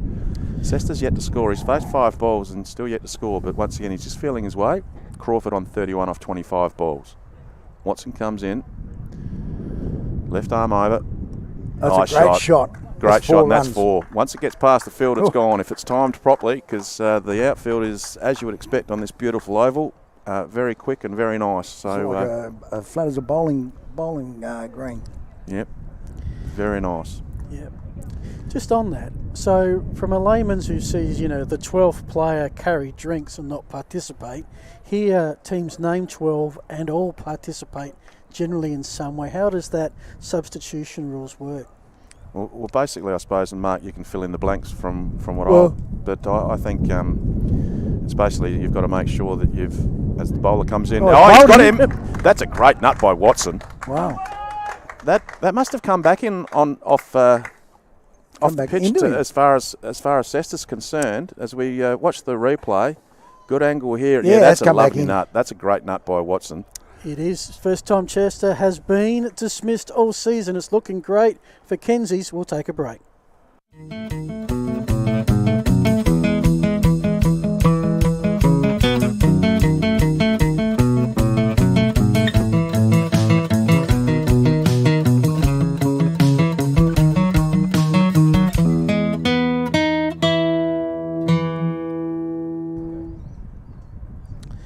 Welcome back. You're looking live at Karen Rolton Oval. It's become a beautiful blue sky day here in Adelaide. Still a strong breeze, nice and cool coming in from the southern end. And Watson, who's been hit around the park a bit, has some revenge, getting his first wicket. And Adelaide Junior 4 for 59, just one delivery shy of the 16 over mark. Coming in is Rick Battersby. Just a continuation of what we were talking about before the break. The 12-man rule, or 12th man rule, is basically fairly simple in the fact that you've got to have one player that if he bats he can't bowl, or if a bowler that can't bat, basically. So rotates it around and obviously gives an opportunity for those people that might get injured, which quite often happens, to get a bit of relief, or someone who's a bit puffed while fielding. It's a bit of a relief, so it's always handy to have 12 or even 13 players in some cases, to be honest. So we've got a T-Rex coming into bat. I love this. Well, they actually call him T-Rex because they've got Y, and because he's got short arms. The previous cricket teams played for Salisbury, Elizabeth, Northern Districts, Paraka, Para Hills, Western Suburb Districts in New South Wales. His cricket highlight was representing the Australian Navy team as a wicketkeeper batsman in the Tri-Series and winning the Carnival, representing South Australia in the over 50s last year in Mildura. As long as the Navy beats the Army, I think is usually how it works. Nice guy too, along with it. Good guy, Rick. His highest score was 163 and best bowling is 8 for 32. Oh, he's just making a pig of himself. Good bowling that last ball, and once again he's got it outside off stump this time, Watson. Takes his figures after 4 overs. 1 for 34, Watson's bowling figures. Importantly, getting a wicket during that last over. Battersby obviously yet to score off his one ball that he's faced. And Crawford, who to say that he needs to be retiring when he gets to 40 is something that's going to be a benefit. It's always good when you've got retirees in the tank. So 31 off 25 balls, Crawford. So a bit of an insurance policy it is, Phil. Because I started my veterans cricket experience with over 60s. We get to 35, you're out, and that's your day done. Yep. Go and have a drink, enjoy yourself. Over 50s, I didn't appreciate until, how does someone score 70 when they're retired, not out of 40? It's the comeback rule. Yep. That's right. And it does, well, certainly makes some sense. Psychologically, it's also good for the batting team. If you've got a retiree, psychologically, you know you've got a good batsman to come back in after they've retired. They can sit back and get a bit of relaxation while the rest of the batsmen go through. But once again, it's all about including all the players and all the players having a crack. So I think it's a good rule. I like it. I'm not sure whether 40 is the right score to be retiring on, whether they should maybe bump it up to 50, but all the same, it's a good rule. And looks like we're going to be forced to have a new bowler because Muir, as mentioned, has gone off with an injury. It looks like an ankle of some description on his right leg, either an ankle or a calf. And we'll go with ankle because it looked like an ankle. And looks like Sylvie will be coming in from the southern end, bowling for the Kensington side. Yes, and getting back to the retirement rule, I think most teams aim to have 2 retirees. That gives them a little bit more freedom. And Sylvie in. Left arm over the wicket. And that is a wash over slips or through slips for 4 runs. It's actually gone between the wicketkeeper and first slip. They must have a fair gap there. I'm not sure whether there's a chance of a replay of that, but it's gone fairly quickly. And you know, once again, not wanting to be disrespectful to over 50s, but there's a fair chance that most of us wouldn't have even seen that until it gone past. That's right. So it had some speed on it. Crawford goes to 35. Good start by Sylvie, but unfortunately 4 runs off his first ball of the over. Snicked through slips. Was a chance though. Yeah, absolutely. Head high through slips. Good bit of heat on that ball Sylvie bowled too. So second ball comes in, slightly down leg, just clipped off the pads from Crawford. He runs hard for the first, comebacks for the second. Fine leg, uses his foot to stop the ball from going over the boundary line and underarm throws it back in. You will see that a fair bit today. Takes Crawford to 37 off 27 balls faced. A rare 2 runs. I've been breaking up how teams are scoring their runs today. We've had 14 singles, 9 boundaries, 3 twos, 1 3, 1 6, as expected. Well, Sylvie's, I reckon they're coming on a bit quicker than what Crawford's expecting because that's rushed him. He's got some heat, Sylvie, that's for sure. And what's his nickname? Has Sylvie got a nickname? Okay. Yeah, we're just going to grab that. I'm pretty interested in these nicknames. Well done for Battersby having T-Rex. At least that's something a bit different from Batters or something. But anyway, the bowler comes in. Lovely shot by Crawford. It's gone straight to cover along the ground, along the carpet all the way. But he ran with the shot. Great batting by Crawford. That takes him to 38, nearly at the retirement. The good news is, Ian, that he hasn't given us a profile. Well, we can just we reserve the right to make one. We can call him. Any suggestions on a nickname, Phil, for Sylvie? Well, we do have a YouTube chat, so if you're watching or listening, join in. Maybe there is one that people at home might know about that we didn't put to paper. We've got to come up with something better than Sylv. Yeah. Because he warrants something better than that. Yeah, and we're not going to insult him by giving him a girl's name of Sylvia. No. So left arm over the wicket. Once again, he's got a bit of heat. You can see that the wicket-keeper's gone back a couple of steps from where he first started because it is going through with a bit of momentum. Nice piece of work down leg side though. Sylvie, like his action. And he's got good heat there and just a little bit down leg. But the other danger with that is if it does get through the field, it's 4. Beautiful conditions here at the Karen Rotten Oval. Left arm over the wicket, into Battersby. Good defence. Taps it back down to the bowler, and that's the end of the over. 7 runs off it, which included a 4th snick through slips, and takes the score to Uni 4 for 66 off the 17th over. Just to give you the rundown of what's happened so far, Kerber was the first at LBW run below for 8. The first 4 overs, 0 runs. Nugent caught Sylvie, a great catch in the gully, bowled run below for 10. Crawford is not out, 38 at the moment. Webber was caught, bowled Muir for 2. Sester bowled Watson for 4, and Battersby yet to score off 3 deliveries. I'll tell you what, I had a break in the commentary here and was looking forward to settling in and watching Dennis score some runs. He's scored, I think, 3 40s on the trot, and in Watson's again, just turned to the leg side there. And I played with Dennis at Teatree Gully about 20 odd years ago, and he's a quality batsman. He just goes about his work without fuss. But he got knocked over by a good one by the looks. A little outswinger, was it? I think just got the top of off. It must have been a good ball to get Dennis out bowled, especially. I think it came back into him. It was good. It was a good nut. Watson from the northern end, from the hospital end, bowled a bit short and a little dab down towards the gully slip area, and a cheeky single, and gets Battersby off the mark. He's faced his 4th ball and a single, so he's away. And there's experience for you right there. There was a little misfield. They started off running and they kept on going. They committed to the run and they got home safely. And it was a situation where if they had a double doubted themselves, that was a run-out situation. Crawford on 39. Plays straight to mid-wicket.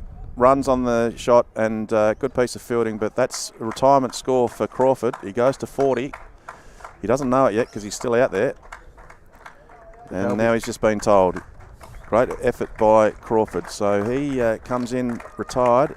Once again, as we've been mentioning throughout the afternoon, he does get an opportunity to come back in after the end of the rest of the batsmen have a chance. Yep. And he will continue on later on. Well, hopefully, he might not need to. Yeah. If Uni consolidate things. That's right. And he got a nice warm round of applause by the enthusiastic crowd that's starting to settle in here. It's good to see some crowd here, which is great. Yeah, it's been a good turnout. And once again, we talk about spirit of cricket. Well, the Kensington players clapped the batsmen off, which is nice to see. Good support and good camaraderie-ship along the way, and should be more of it. And this looks like Leo Panzerino, the captain for captain's Uni. Out there. Yep. Watson in from the northern end to Battersby. Battersby just lets that go. Goes through to the keeper Faulkner. Nicely taken, and the ball makes its way back to the bowler for Watson, who is currently bowling his 5th over. He's currently got the bowling figures of 1 for 37. Crawford took to him early. Couple of 4s and a 6 and an over at one stage, but Watson in from the northern end, the hospital end. bowls slightly down leg side once again to the right-hander, and the keeper Faulkner takes the ball and once again makes its way back to Watson. Yeah, so that is the over 50s rule there in play, where you get one down the leg side for free. He's been given a few down the leg side just quietly, but anyway. Oh no, it's gone straight down the throat of square leg. He just chipped it up. And straight into his hands. It looked good all the way, like he had that covered. He didn't really get onto it too well at all because it sort of just lobbed there. Like it was a pretty easy catch in the end. Good dive to make sure of it, but another wicket falls. And we'll go to a break. What a way to end the 18th over. Uni in big trouble, 5 for 69. Explorer caravans are on sale. See firsthand the newly released 2022 Viscount and Design RV range. Get in first, don't miss out. Only at 345 Prospect Road, that is. Explorer caravans. See you soon. And welcome back. And we can see the captain Leo out there waiting for his new partner. And Kensington right on top here, so I guess that puts paid to the bat first and put runs on the board theory. Rumbelows won the toss, inserted Uni and have them 5 for 69. That is exactly where he would want them at this stage. So this would be batters 6 and 7. I said they batted down to at least 8. And this is Iggy Mariolis. And he'd have to have a nickname. Yeah. He'd have to. Iggy is a character, I can tell you that. You're talking about being in trouble, Uni. Like 5 for 69, yes, in trouble because of the amount of wickets that have fallen, but at a run rate of 3.8, that run rate's not tragic. It's not that bad. So they need to consolidate. They need to get a bit of a partnership going, and these guys are the guys that need to. I can tell you that Iggy's nickname is Wakar or Iguado. And he looks like Wakar Yunus. That's more like it. That's a bit more inventive. Well done, guys. Sylvie comes in. Ooh. Leo has a bit of a slash and misses. Leo's not going to hang around here. First ball he's faced, and he has a bit of a slash outside off. And one of the questions we posed Iggy before the play was how many clubs he'd played for, and his response was just waiting for the ball, and well played there by Leo. Just pushed it to square leg. Was not as many clubs as Vanders. When Vanders comes out, we'll go through that long list. There's got to be 150 different clubs there for Vanders. With Vanders, we're going to have to go to an ad break after you finish going through them all, I think. Sylvie comes in from the southern end, bowls left arm over once again, Leo. Panzerino is how I'm going to pronounce his surname. Yep. If that's not the right way of pronouncing it, I apologise. No, our producer Alejandro's given us the thumbs up. So. Beautiful. Yep. Pans, I reckon, is the general term we all Leo's a lot easier to say. As Sylvie comes in from the southern end, Leo has a slap outside off. That looked wide. The umpire didn't call it that way. And two balls remain in the over. Currently, this over hasn't had any runs off it. But I'll tell you one thing, two fresh batsmen. Chook, is that it's exciting to see the keeper standing so far back. Yeah, no, it's good. Dare I say, a bit like Lillian Marsh. Rest in peace. Oh, that was wide, and the umpires called it. Just the second wide we've had today. That's umpire Ken Freestone at this end. And albeit I haven't included the ones you get for free, but the ones that have actually been called. Yep. Freestone, the umpire, his nickname would be Fred, as in Fred Flintstone, wouldn't you? It is now. Yeah, it is now. Sylvie, southern end once again.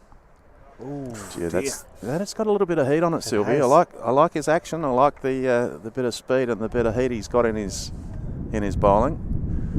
And Leo's, I'll tell you what, if he gets an outside edge, it'll fly over the top of the slip and the keeper because he has got some heat on this ball. That's for sure. Sylvie comes in, last ball of the over. Once again, outside off, lovely bowling. And the umpire gave a nod of approval then.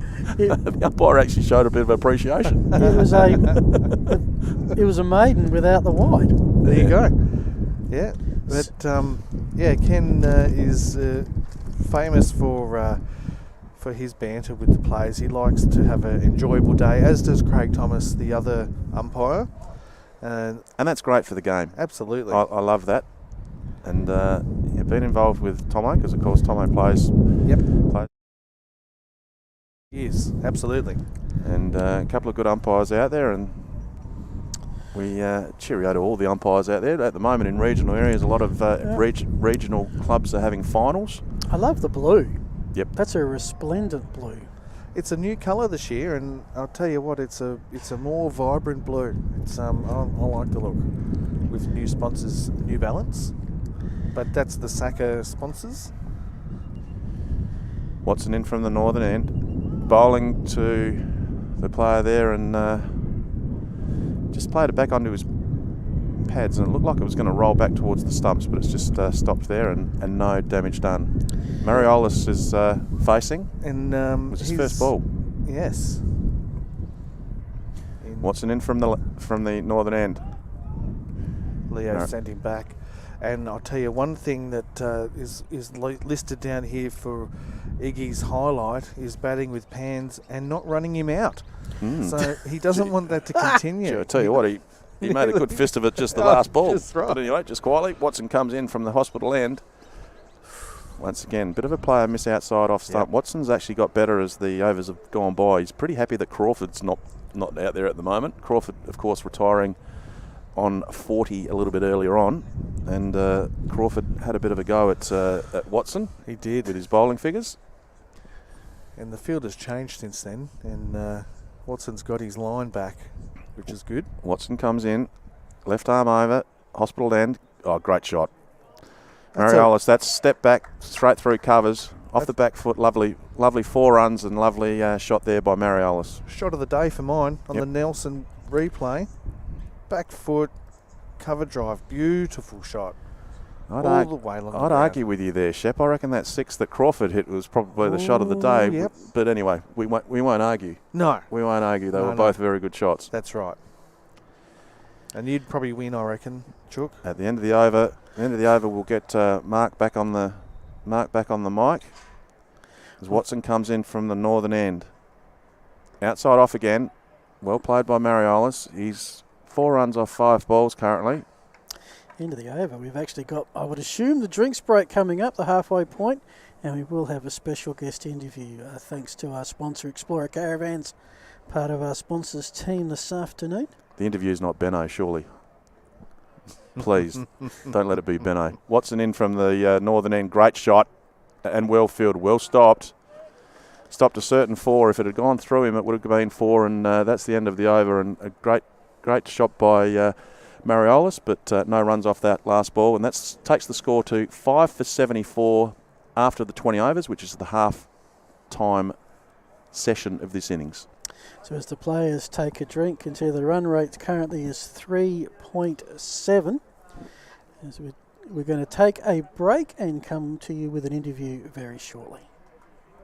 With industry and technology constantly changing, It's not surprising customers look to Blackwoods for the right technical advice. Whether it's welding innovation and solutions, technical fastener expertise, professional electrical know-how, safety assessments and equipment, or on-site services and inventory management we have the right technical specialists and support network to get the job done. Yep, we are Australia's leading industrial and safety provider. But we're more than that. We're Blackwoods.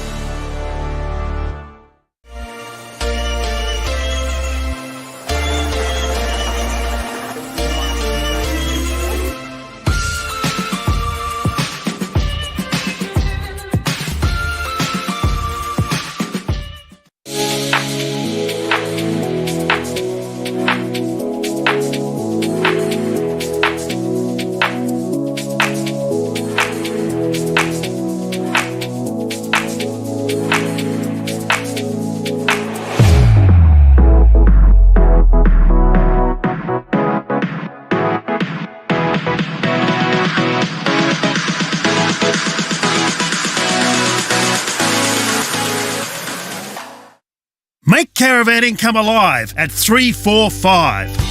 Explorer caravans are on sale. See firsthand the newly released 2022 Viscount and Design RV range. There's a great selection on display right now in our friendly outdoor showroom. Explorer caravans, we have lots of stock ready for an immediate delivery. What are you waiting for? Get in first, don't miss out. Come and see us and grab your dream van today. Only at 345 Prospect Road, that is. Explorer caravans, see you soon. A fabulous first 20 overs in the over 50s SAVCA Grand Final today, with University batting first and obviously Kensington right on top here at the moment. But I'm joined here today by President of the Kensington Cricket Club, Senator Grant Chapman. How are you? Formerly Senator. Formerly Senator. Now, Mister. Yeah, look, obviously it's a fabulous day here for veterans cricket, and very proud of your club at the moment with where they're positioned, obviously in the grand final. Tell us a little bit more about the Kensington Cricket Club. Well, there was a Kensington Cricket Club first established in 1871, which is 101 years ago. That sort of waxed and waned in the latter part of the 19th century, but it was recreated in 1921. What did I say, 1871 first? 1871, 150 years ago, sorry. And then 1921 recreated within the SACA grade cricket competition. So we've had, last year we celebrated our centenary as a grade cricket club. And it's been a very successful club over those 100 years, and particularly the last 10 years across all of the 4 grades of SACA cricket we've ranked very highly. So we've had some great cricketers within our club. Obviously Sir Donald Bradman, yes, the most notable, played for Kensington when he moved to Adelaide. I know when I first came to the club and started playing with the LOAs, the first point of call was to get a photo in front of the portrait of Sir Donald Bradman. It's a great clubhouse and it's got a lot of history. Some of the other players that have obviously been involved with the Kenzie? Same era as Sir Donald was of Clary Grimmett, the great leg spinner, and then in, I suppose, more recent decades, Ashley Woodcock played a couple of tests for Australia. Terry Jenner played for Kensington, test leg spinner. Tim May, another great off spinner. Greg Blewett. So we've had some really good players through the club at test level, and very many Sheffield Shield players. And I remember Jamie Siddons also played there, as well as Mark Cleary. Yes, both of those played for the club, came from Victoria to play for us. Great. Now, obviously you played a few weeks ago in the over 60s grand final, and your cap created a lot of interest that you wore out on the ground, and obviously a lot of people thought that it was an Australian baggy green. Obviously, being in politics, tell us a little bit about that, and then we'll lead into the cap. Right.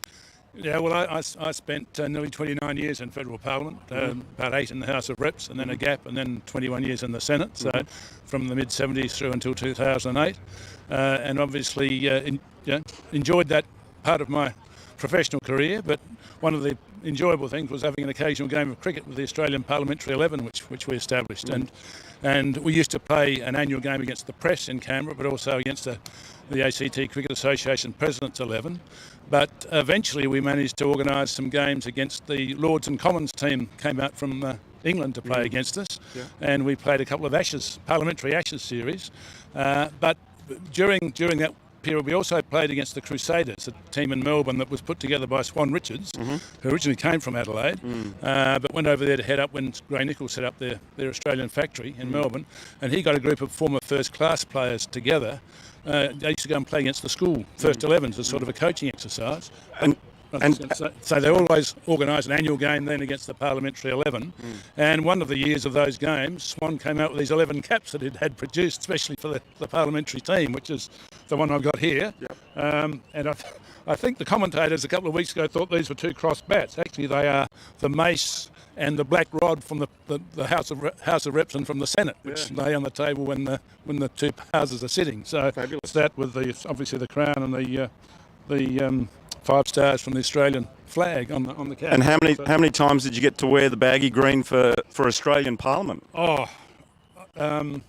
Probably 3 or 4. Well, once these were put, that was part way through the era, but probably 8 to 10 times. And then the other one we've got, which was the Tri-Series cap, which is a bit harlequin, was this Tri-Series we had, which has got the Australian green and gold with the Australian monogram, the Lords and Commons colours, England colours with the Lords and Commons monogram, and then the All Blacks from New Zealand. So that's a bit of an interesting cap as well, but this is the one that I've tended to wear.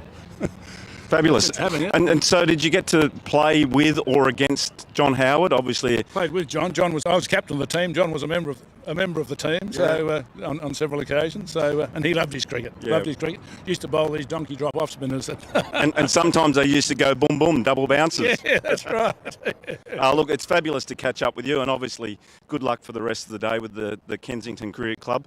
Very proud of them, obviously making their first grand final in their first year. So good luck to you and to the boys and to the club. Thanks. It's a good day, and I think the drinks were in a good position, so looking pretty positive. So fantastic. Thanks, Chappie. Cheers. Okay, cheers. Thanks very much, and we'll move back to the central commentary team. Oh, thank you very much. Great to have that insight. All of what veterans cricket is about. We've got ourselves quite the grand final, gentlemen. Phil Hurden here along with Shep and B Double. Just want to run some bowling figures past you because it has been the bowling of Kensington. Started with the captain Rumbelow, 6 overs. He's got 2 in the sheds, 2 for 12. Really set the scene. Heitman at the other end, 4 overs, 0 for 10. Kept the runs to a minimum. Watson got banged around, but then he got his wicket, 1 for 34. Muir, 2 overs, 1 for 2 before the injury. And Sylvie already 1 over just the 7 runs from it. And I reckon he's got a wicket as well. There's one that hasn't been updated as yet. There's been a bit of an update here. So Watson 6 overs, 2 for 41. And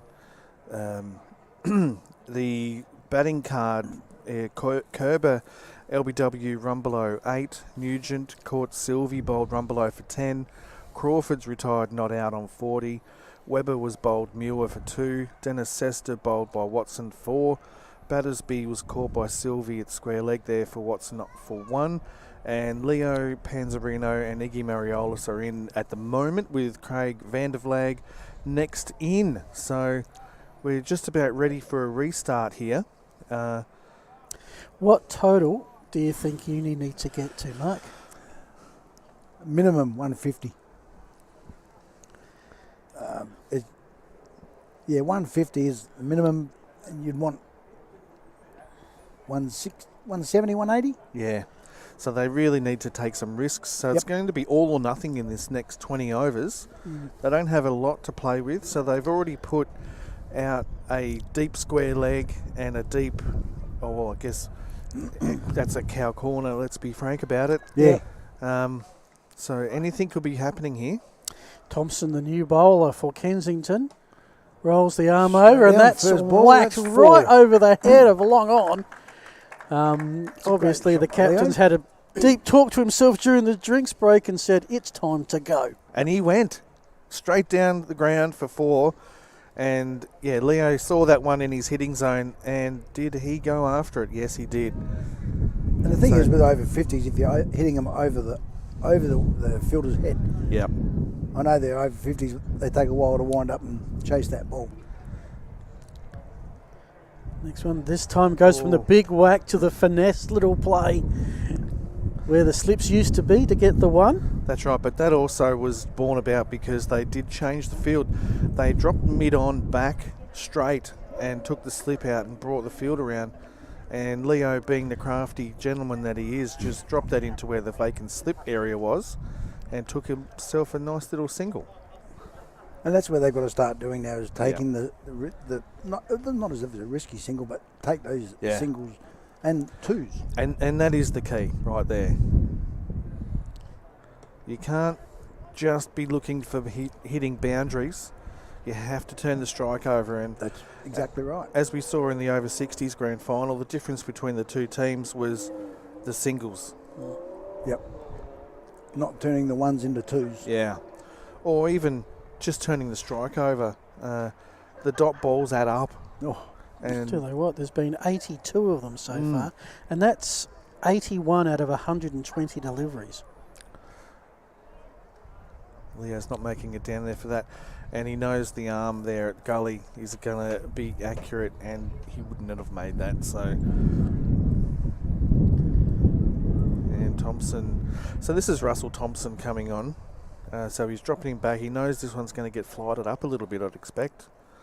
Another one pushed through. So a shaky start, but a solid finish for Thompson. We are through 21 overs of the Blackwoods over 50s grand final. Adelaide Uni 5 for 79.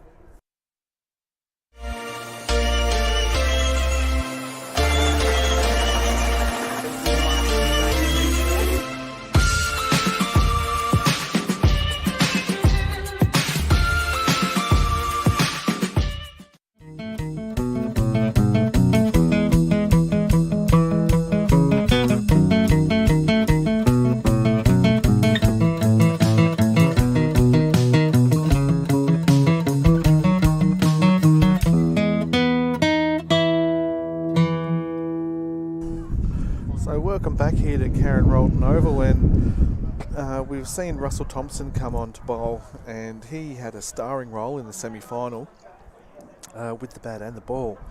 And Russell is the Kensington club coach, and he really does lead from the front.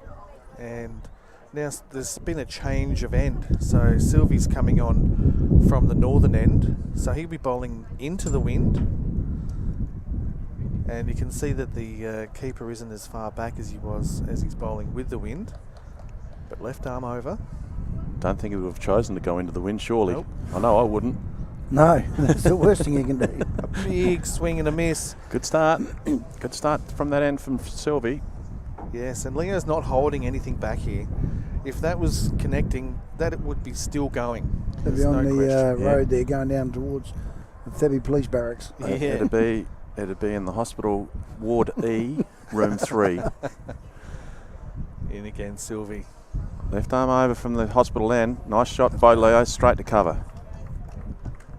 And a little bit more respect there. He was pitched up on the stumps, and Leo's just pushed that into the covers for no run. But a metre either side, and that's a boundary. Yeah, beautiful outfield here. As you would expect. Sylvie in from the northern end. Left arm over. Great shot, That's a great Leo. shot, Leo Pants. That is a beautiful shot. I think he's been warming up for that one with those shots he was playing outside off stump. And you notice how when it goes past the fieldsman. Let's have a look at this on the Nelson teamwear replay. No, we won't be able to do that just yet. But I can tell you that was straight out of the middle. And that's been the shot of the day so far. Yeah, no, that was lovely. Yep.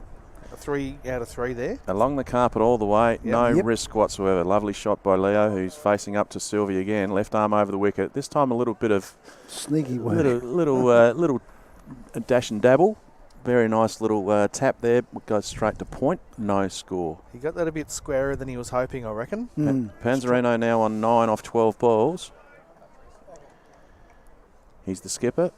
He's got a role to play, obviously, with Union a bit of strife as far as the wickets side of things. Nice little dab. Shot. Late cut. That's where he was looking to put the ball before, just to dab it down to third man for a single. But, you know, it's the outfield is so fast that you just have to tap it and it'll go straight to a fielder, straight up real quick, where you can't get that sneaky single. And Mariolis is on strike now. Sylvian from the northern end. Good line of length again shown by Sylvie.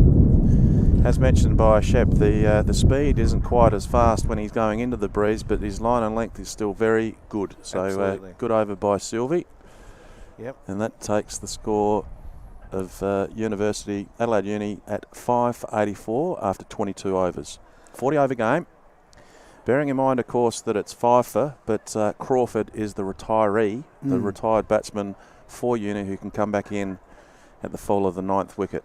Yes, so Mariolis' main skill is with the ball, so he will be in action later on, but he does a pretty good job with the bat as well, and he will need to support Leo here as Leo goes about his work. They've got 3 on the boundary. They've got on the onside, a deep square leg, deep mid wicket and deep mid off. Thompson from the southern end. Nice shot. And he's picked that beautifully through point. That's a great point. shot, that one. He waited for the ball to come to him. As soon as that was looking to go through the gap, that was 4. Yep. It was mentioned a little bit earlier on in the broadcast, guys, that the secret weapons of any team and the team tactics is to get at least 2 retirees. If you can get at least 2 retirees, psychologically it's a huge bonus for the really batting is. team. So once again, don't want to put the mockers on anyone, but Leo's batting beautifully at the moment. 14 off 14 currently. He goes for a bit of an advance down the pitch and then single. That's good. Bit of an advance down the pitch and come off the glove, I think. Yes. And just dabbled down to first slip area and he sneaks through. I won't say it was a sneak, but a sort of a sneak down for a single. But that was the crafty work from Russell Thompson there to beat him in flight with a little bit of extra bounce, and it drew the false shot. Mariolis now facing. Thompson bowling. Mariolis hasn't got the confidence of Leo as far as advancing and doing a lovely cover drive. That would have been a cover drive type ball, but Very watchful Mariolis early in his innings. He's Keeping- faced 12 balls. Yep, keeping his body close to the ball. Thompson in from the southern end. And he's cracked that through He must have heard our coverage. And that's gone for 4. He's heard our coverage. He's thought, right, well, Chuck Haslett told me I'm not going to be very adventurous through cover. I'll just smack this for 4. Thanks very much for coming. And pick the gap too, Squiley. Great shot. All the way along the ground. You notice how smooth the ground is. The ball didn't even bobble. No. When it was normal grounds, it'll bump up and down and slow down. Yep, so that's an increase in the run rate now. That's over 4 runs and over. And that he didn't get all of that either. It didn't sound like it anyway. Thompson in from the southern end. Mariolis once again. A bit more of a confident shot. His confidence is increasing, that's for sure. He's not happy. He's not happy just sitting there dabbling with the dot balls. He's looking to score, which is good, which is obviously the name of the game. Thompson again from the southern end. Well played, that's respect to him. Yep. Well bowled by Thompson. Yep, so he's changing his flight and pace up here a lot too, so that makes it difficult for him to get away. And after 23 overs, the score's 5 for 93. So, yes, we've seen the increase in the run rate. It's over 4 runs and over now. It needs to continue to increase to give them a defendable total, because they did start off a bit scratchy and lost early wickets. So the rebuild is on. You mentioned before about the outfield and the beautiful conditions at Karen Rolton Oval. A big thank you to those people that made it possible, because at the end of the day, Mark, it's a big honour to be able to play on such a surface. So wow, the ticks of approval from everyone to say that it's okay for us to play here is very much appreciated. But these two teams, what a great thing to be saying on your resume, that I've played a grand final on Karen Rolton Oval. How many people do get to play on Karen Rolton Oval? Yeah, absolutely brilliant. So well done to everyone involved. And I know Telf did a lot of work to get it done, and Andrew Sinclair, everyone who's had anything to do with today, well done. Leo's just having a look at the field. He's thinking, all right, well, they've dropped back the... They think I'm going to hit this big, because they've got a few on the boundary. Sylvie comes in, and you know what? He has hit it big. Gee, that's a beautiful shot. It's cracking. That's a great shot. Just in his hitting zone there too, just outside the off stump, a little bit over pitched, and just punched through covers beautifully. Yeah, if there's a gap there, Leo will pick it. Replay. Beautiful shot. Just enough to free his arms, and didn't he free them? I don't think the footwork wasn't textbook, but you know what? You don't need to. He didn't have to when you hit them for 4. Panzarino, the skipper of the uni side, and he's batting the way that you'd be wanting your skipper to bat as. Sylvie comes in and bowls to him once again. Another little dab. Single. There we go. That's a bit of a thing that Leo's been doing. He whacks one for 4, and then the next ball he does a dabble. Yep, and that's turning the strike over. Yep. Exactly right. Very good batting by Uni, the skipper. See through covers there. They've got a deep cover. Yep. You sneak one where that worn pitch is. Yep. Another single there straight away. Yep. Yeah, the cover has moved himself back a bit. The cover's moved himself back a bit, but I don't know whether they necessarily need to for Mariolis. But anyway, the ball is there, and it's nice dabble down towards a vacant gully area. Deep third man comes in, grabs the ball and returns it, heading towards the bowler, who is Sylvie. Sylvie currently bowling his 4th over, has the bowling figures of none for 19. Oh, there's a coffee machine out the back. You beauty. I'm not sure whether I was supposed to make that public, but anyway, Leo gets that through covers. Everyone who's had anything to do with this coverage, we thank them very much. It's a very great setup, and hopefully everyone's enjoying the coverage. 4th over for Sylvie. He's currently got the bowling figures of none for 20. He comes in from the hospital end. And once again, respect shown by the batsman, Mariolis. So there's a few gaps there now where they can easily pick up the singles. They've only got like a normal standard mid-wicket, no square leg. So when it goes near the square leg umpire, there's 2 runs automatically. Absolutely. Yep. In the end, you need to get a little bit more on it, and it'll go all the way. Last ball of the over, Sylvie coming in. Once again, dab down towards the gully area. Deep third man comes in. Looks like Rumble's down there. Picks it up. Throws it in to the keeper Faulkner. Nice throw, and that's the end of the 24th over. 5 for 101.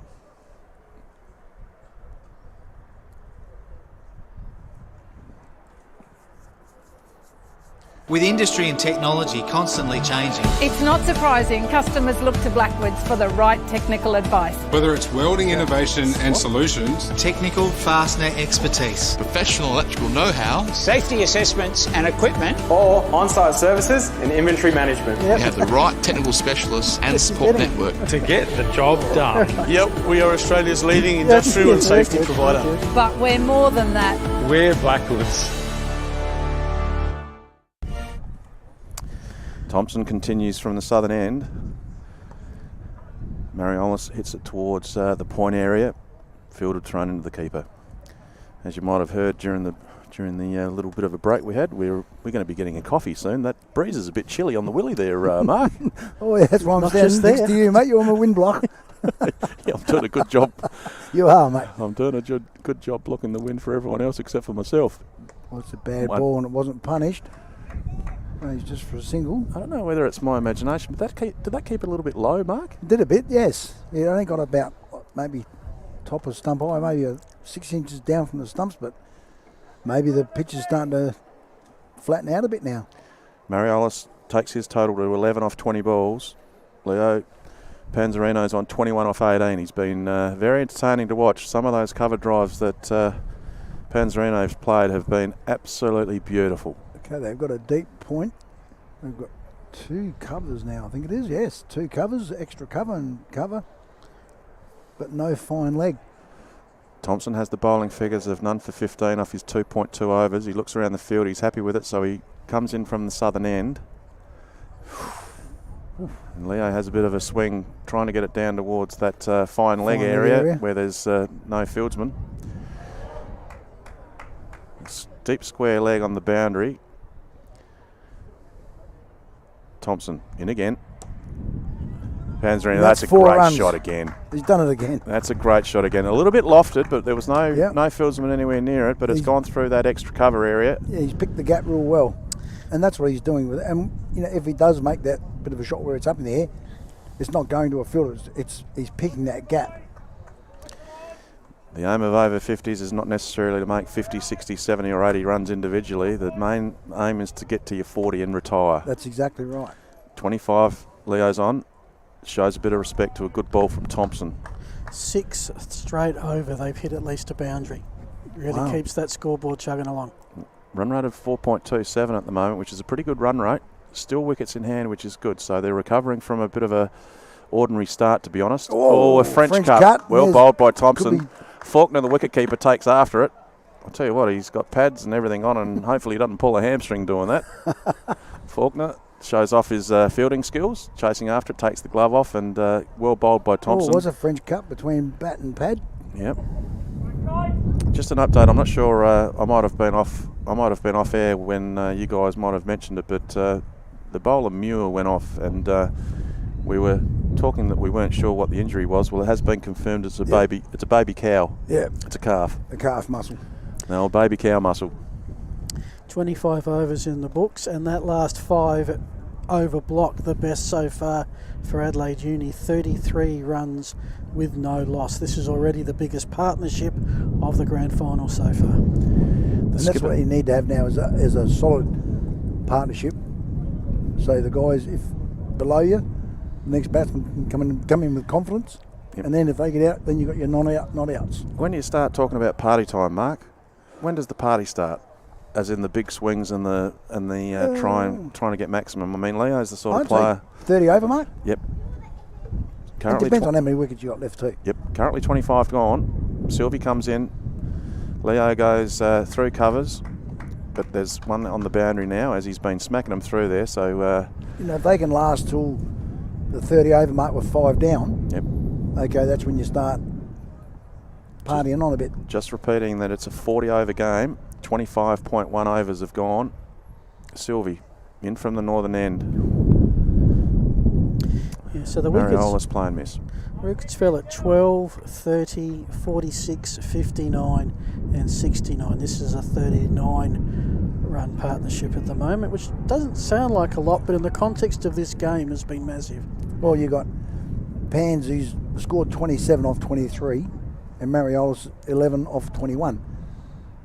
Sylvie in from the northern end. Left arm over the wicket. Good bowling again. Through to the keeper, Faulkner.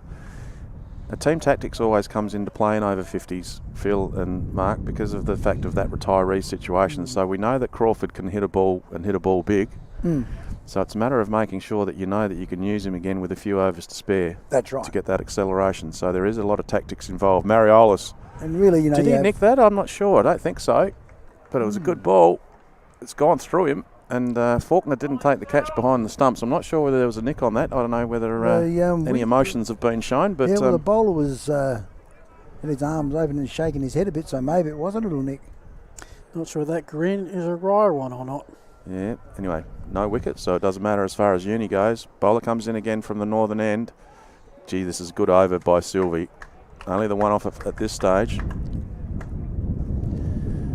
Mariolis 11 off 24. The big worry is if there's one down leg side and the wicketkeeper misses it. Yes. Look at the gap between fine leg and third man. And look, you see how quick the ball's going to the boundary line. It's going to be 4 runs. Yes, the fine legs out there wandering around like an unregistered dog as the ball comes in from the bowler from Sylvie.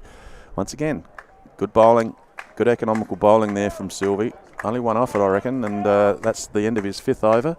Sylvie has the good bowling figures of no wicket for 22 off his 5 overs.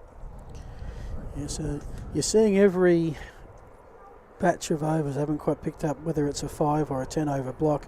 An extra player out on the boundary. They've got 4 now trying to save it, and that's the first over where they've managed to do so. For those people looking at the live stream, obviously the over 50s have different rules along the way from your normal games, and the limitations on how many overs can bowl and the retirement side of things. So once again, it brings in a whole lot of different aspects to cricket, the game that we all love, for those people that are over the age of 50, 60 and 70s. Again, no fine leg for Leo Pans. Deep square leg practicing his deep square leg practicing his bowling, so we might see a bowling change soon. The skipper a hint. Thompson comes on from the southern end again. Oh, bang. Drop catch, but that's still going to go for a 4. very difficult one. I reckon it's so. No. A very difficult situation there at mid-wicket.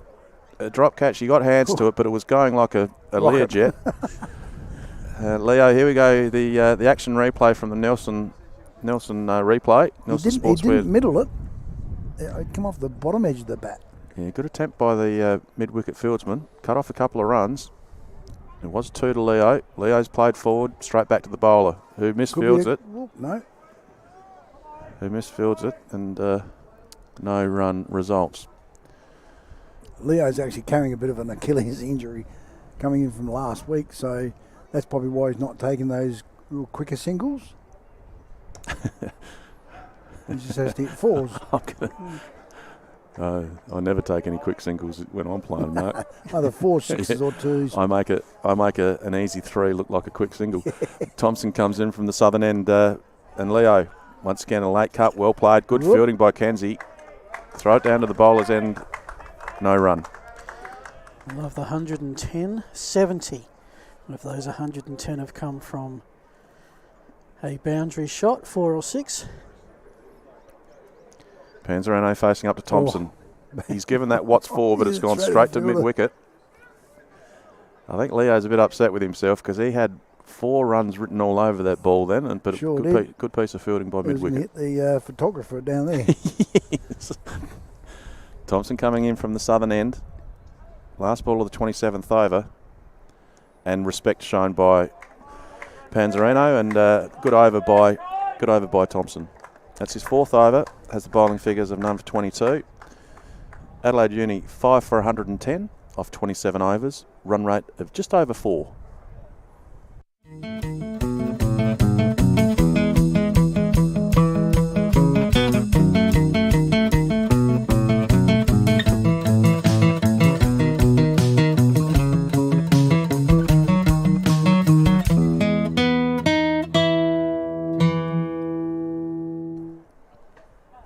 Welcome back, everyone. It has turned into a cloudless, blue sky day here in South Australia, albeit with a cooling, strong southwesterly roaring into Karen Rolton Oval. But not a bad day. I mean, what is a bad day at the cricket, let's face it? Nice There shot is no down. bad day. That's it. No bad day at the cricket. Nice shot down to third man for a single to open the over. Great arm return. Sylvie still coming in from the northern end. Okay, now what are they going to do for Leo's for the field? They've got a fine leg, but no square leg. Fine leg's reasonably square too. Reasonably square. He's very deep too. He's Yeah, lovely over the rope. He's almost into a different sneaky hit. Almost in a different suburb. That's well played by Leo. And you mentioned his Achilles tendon because he basically walked that single then. He's actually got a limp as well. So good pick up there, Mark. What's he on 30? Retire at 40. Way he's going, it'll only be another 3 balls and he'll be on 40. Yeah. But once again, don't want to put it. Well, that's what he's thinking. on him. He's got to think, how can I get these runs? Sylvie in. Hello, advance down the pitch, and the bowler has. Ball? I reckon the bowler might have seen Mariolis making a few steps down. Yep. Wasn't trying a man cat in any of that, No, was he? no, gee whiz. Spirit of cricket. Gee whiz. There was one. Have we had one at this level? I don't reckon. We're not playing for cheap stations. I think it might be. I think it might be frowned upon. I think it might. Good bowling by Sylvie again. I think it might have had something to do with his front foot situation there. He wasn't all that comfortable with where his foot was, so he stopped and started again. That's the third ball of the over. It's his 6th over, 28th over of the innings. They've tightened it up a bit here, Kensington. Okay, they're putting him back down the deep mid-off on the boundary. They've got a deep cover on the boundary. Oh. Well, deep mid-off, who was at deep square leg for the other over. He's still warming up. I don't know whether he's got the attention of the skipper yet. He wants a bowl the deep mid-off. He'll be coming on soon. He's as keen as mustard. Come on, skipper, give me the ball. That's where you got to walk in front of the skipper and that's start you limbering your shoulders up. Sylvie comes in, left arm over. Mariolis, nice shot, but straight to cover. Economical bowling. The run rate's just sneaking down a fraction. 4.02 runs per over. Still okay. 40 over game. If you're averaging 4 and over, that's 160. So that's a competitive score in any language. 12 overs after the finish of this one. Sylvie comes in for the last ball of his 6th over. Goes to turn it around the corner. I think he lost the ball. Yep. I think he played it about 5 minutes too early. That must have been the slower delivery. So good over by Sylvie there. But they still hurt. They do indeed. So look, it's tightened up. Just the last 3 overs, 1 run, 2 runs and 2 runs. The boundaries have dried up. But I think for Uni it's not too bad because it's one thing to be 5 down at the halfway point. Now they're 5 down with 12 overs to go. They can feel a little bit more confident that they might just bat out the full 40 because that was not guaranteed at the drinks break. No, it wasn't. No, that's right. But right now they're pointing around the field, the 2 batters saying, where do we hit this to? As we've got special delivery from the coffee boy. Telf, you're a legend. Well, I don't drink coffee, so you guys you guys go your hardest. I'll call a bit of cricket. Sylvie, who's is he coming on from the? No, he just bowled the last over. He bowled the last over. We just haven't updated. Yep. No, this guy is the guy that I was talking about that was warming up for the last 5 overs. So I hope he hasn't worn himself out. Okay, who is this? They might have done the shoulder by giving the signal and the skipper too much. He's finally got the attention of the skipper. He's got the all clear to bowl now. So on he comes and Barry Steele. Okay. Steele is the bowler's name, and he's bowling from the southern end. It's going to be the 29th over. So 40 over game. Just reminding everyone that's watching the live stream. Steele from the southern end, slightly down leg, and it looked like a little bit of a dabble. I think it came off bat. No, it came off leg. Leg by. Leo's still on 30. He's faced 30 balls. And once again, repeating for those people that have just tuned in for the first time, that are retirement runs of 40. You retire on 40 and you've got an opportunity to come back later on. Steele comes in from the southern end. Mariolis, nice shot. Tap and run. Single. Yes, out to cover. Barry's a little bit quicker than what he looks. He just ambles in off a short run, but is very, very accurate. Now, surely Steele would have a great nickname. Surely. Okay. He comes in from the southern end. Oh, hello. That's a bit of a bump ball that's gone over the top of the wicketkeeper's head.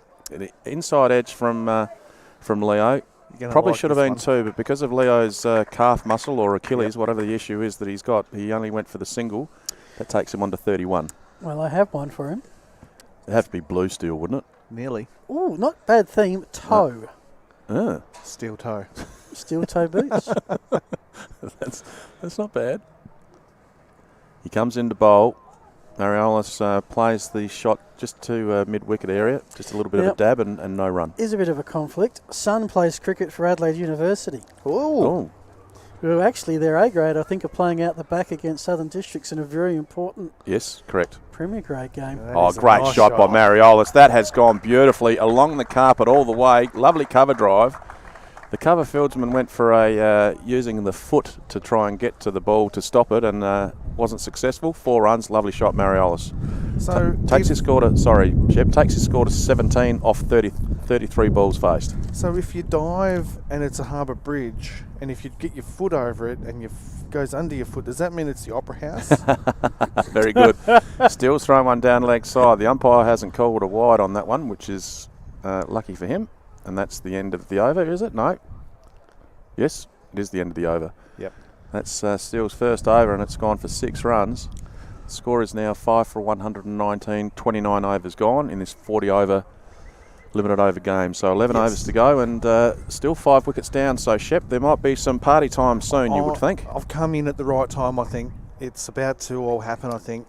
And one thing you may have got hung up with there is that umpire can loitered around at the bowler's end at the end of the over.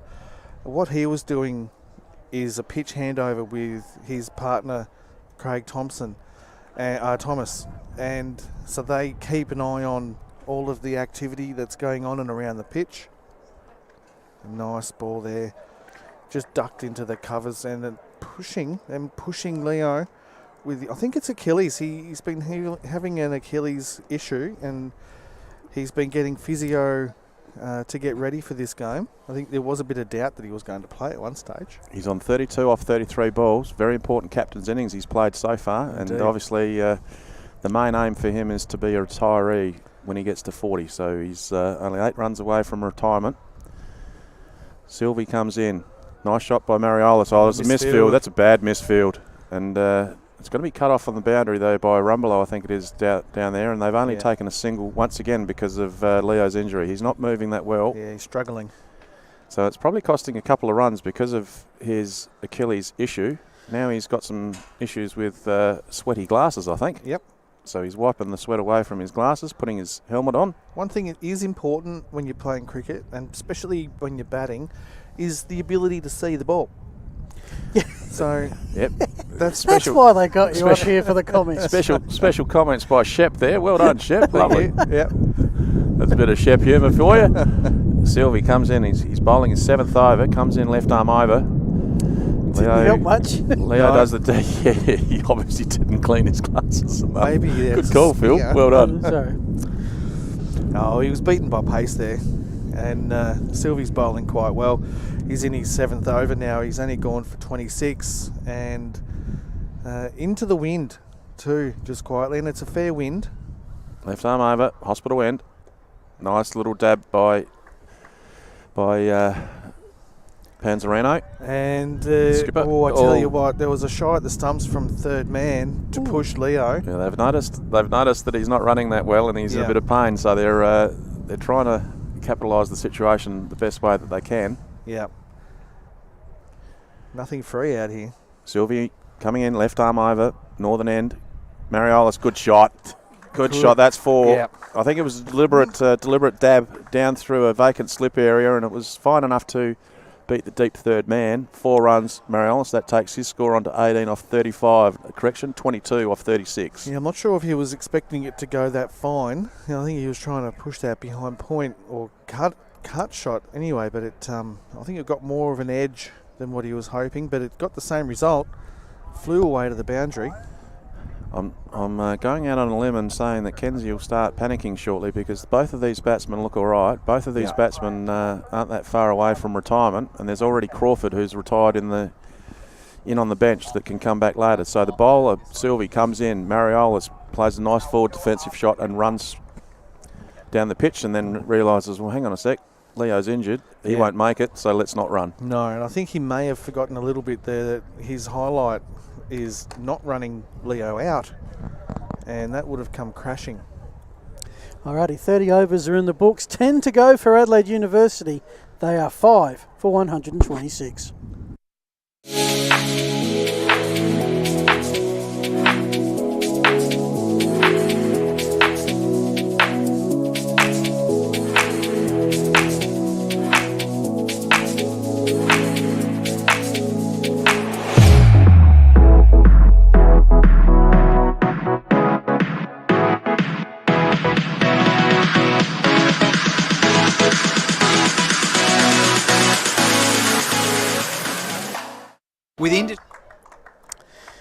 Welcome back here, and Leo's just pulled a short delivery of Barry Steele down to fine leg for a single, and he jogged up to the non-striker's end.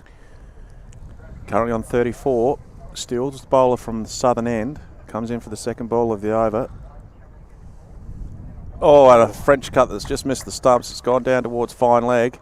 And the fine leg fieldsman has used his foot instead of his hand, and it's gone for 4. All these runs are adding up. Uni is starting to get on top here, boys. Just the last 3 overs, there's been a couple of fielding mishaps from Kensington. It's not really a warm day out on the field, would you say? Well, it's funny you should mention that, because I was going to mention that Leo was sweating under his helmet, and the keeper, Faulkner, as Steele comes in to bowl from the southern end. Good shot by Mariolis, well fielded in cover there.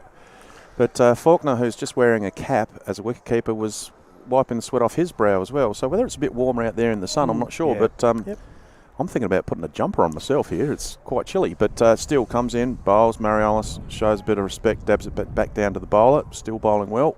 Yeah, accurate again. 1.4 overs. So he's into his second over, and he's had 11 hit off his 10 balls that he's bowled. Bowler comes in from the southern end. Mariolis goes to swing it down towards fine leg, but misses, and taken by Faulkner, the keeper. And have to be said there, just as part of the wicketkeeper union, Faulkner is ticking all of the boxes. Long sleeves, cap, pads on the outside, and Steele comes in to bowl the last ball and played away backward of square would just be the single. So that is 31 overs in the book, 6 from that one. And this partnership continues to build for Adelaide University. And a key builder of runs is being interviewed by Anthony Telfer.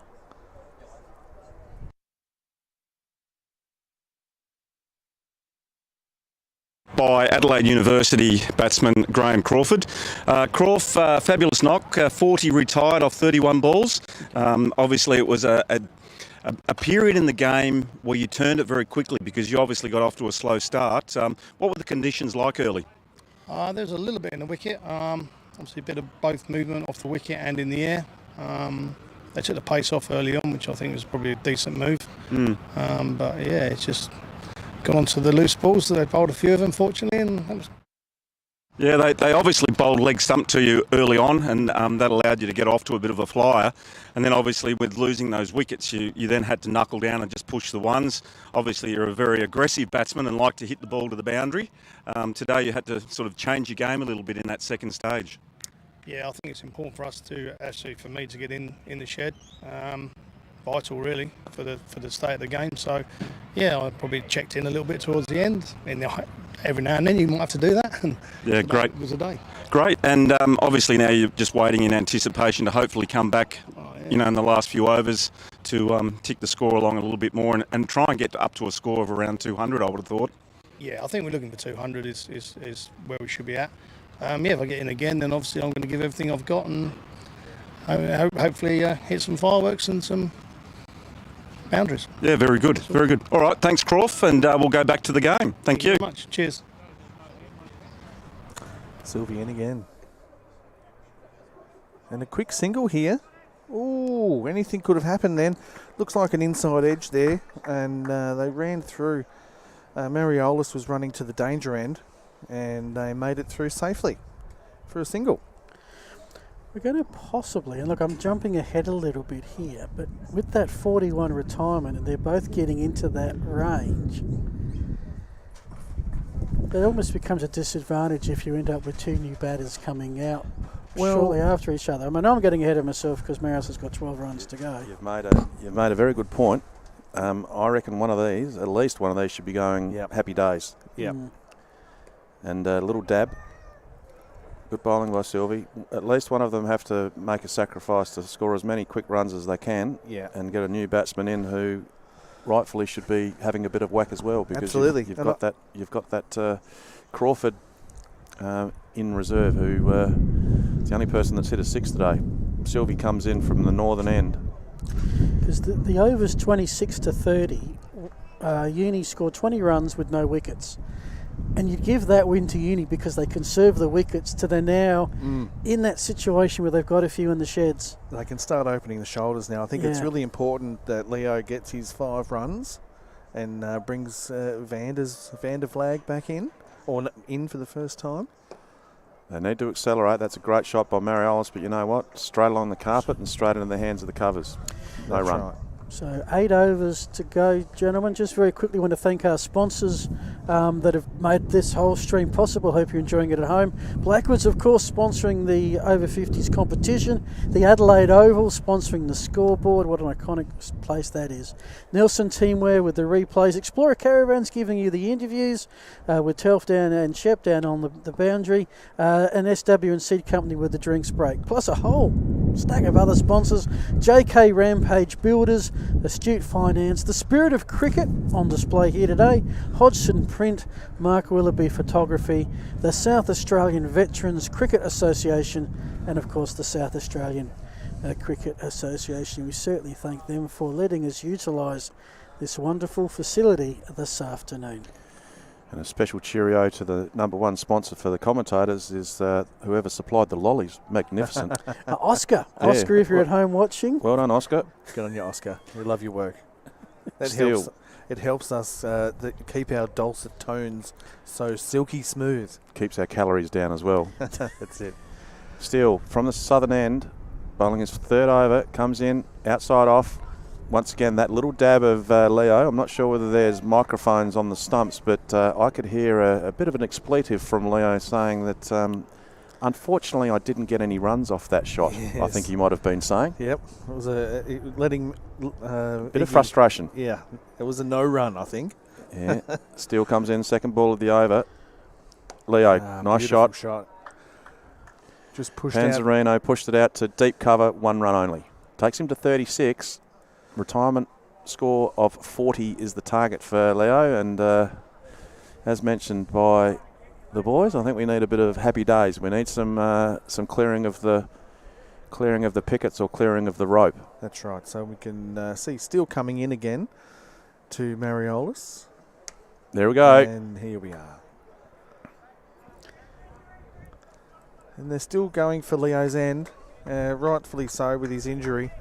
If you're playing in a grand final, you should be fit or able to get the job done. And Leo's doing that at the moment, which is really good. 4 runs before he retires. Still comes in. Nice shot. That's 4. There it is. That's retirement for Leo. That's a great shot. Slightly outside off stump, but he's hooked it around towards a pull shot type scenario, and it's gone over the top of mid-wicket's head. 4 runs, takes him to 40 off 40 balls. Panzarino, good skipper's innings, and he's limping. The Achilles tendon obviously isn't 100%. Yeah. Interesting that Shep mentioned, Phil, that when you're playing in a grand final, you should be fit. Well, I think there's a lot of over 50s players that would love to be fit sometime within the last 20 years, to be honest. That's right, too. But Leo's really fulfilled the captain's role here, and he, I think, does a great job. And now it's a big moment in the game for Craig Van der Flag to come out to the centre of the Karen Roldan Oval. Yeah, I mean, different players will take today in different ways. And look, it's about playing cricket and winning is secondary. But Leo is the captain, has obviously been with the club for ages. It's a famous, historic club that's been with over 50 since the start that has not won this competition. So if there is pressure, it's on them today. Well, and if it's on any players in the team, it'll be on the captain. Yep. And he's responded magnificently. Another little interesting tidbit about this particular game is that during the season, Adelaide University and Kensington did not play each other. When they were scheduled to play, it was a washout. So this is the first time they're seeing each other. Still from the southern end, comes in, and once again, good ball. And what's ironic about that is that they were tied with one of the Flurio teams 4-4 spot with 4 wins, and the draw got them in. And you could say on form, Adelaide Uni might have been favourite. So that washout, you can have them on a good weekend or a bad weekend, and it was a good one to have for Kensington. Yeah. Vanderflag plays that out to cover, and that's the end of the over. Now, that's the end of the 33rd over, and the score is 5 for 140. Just to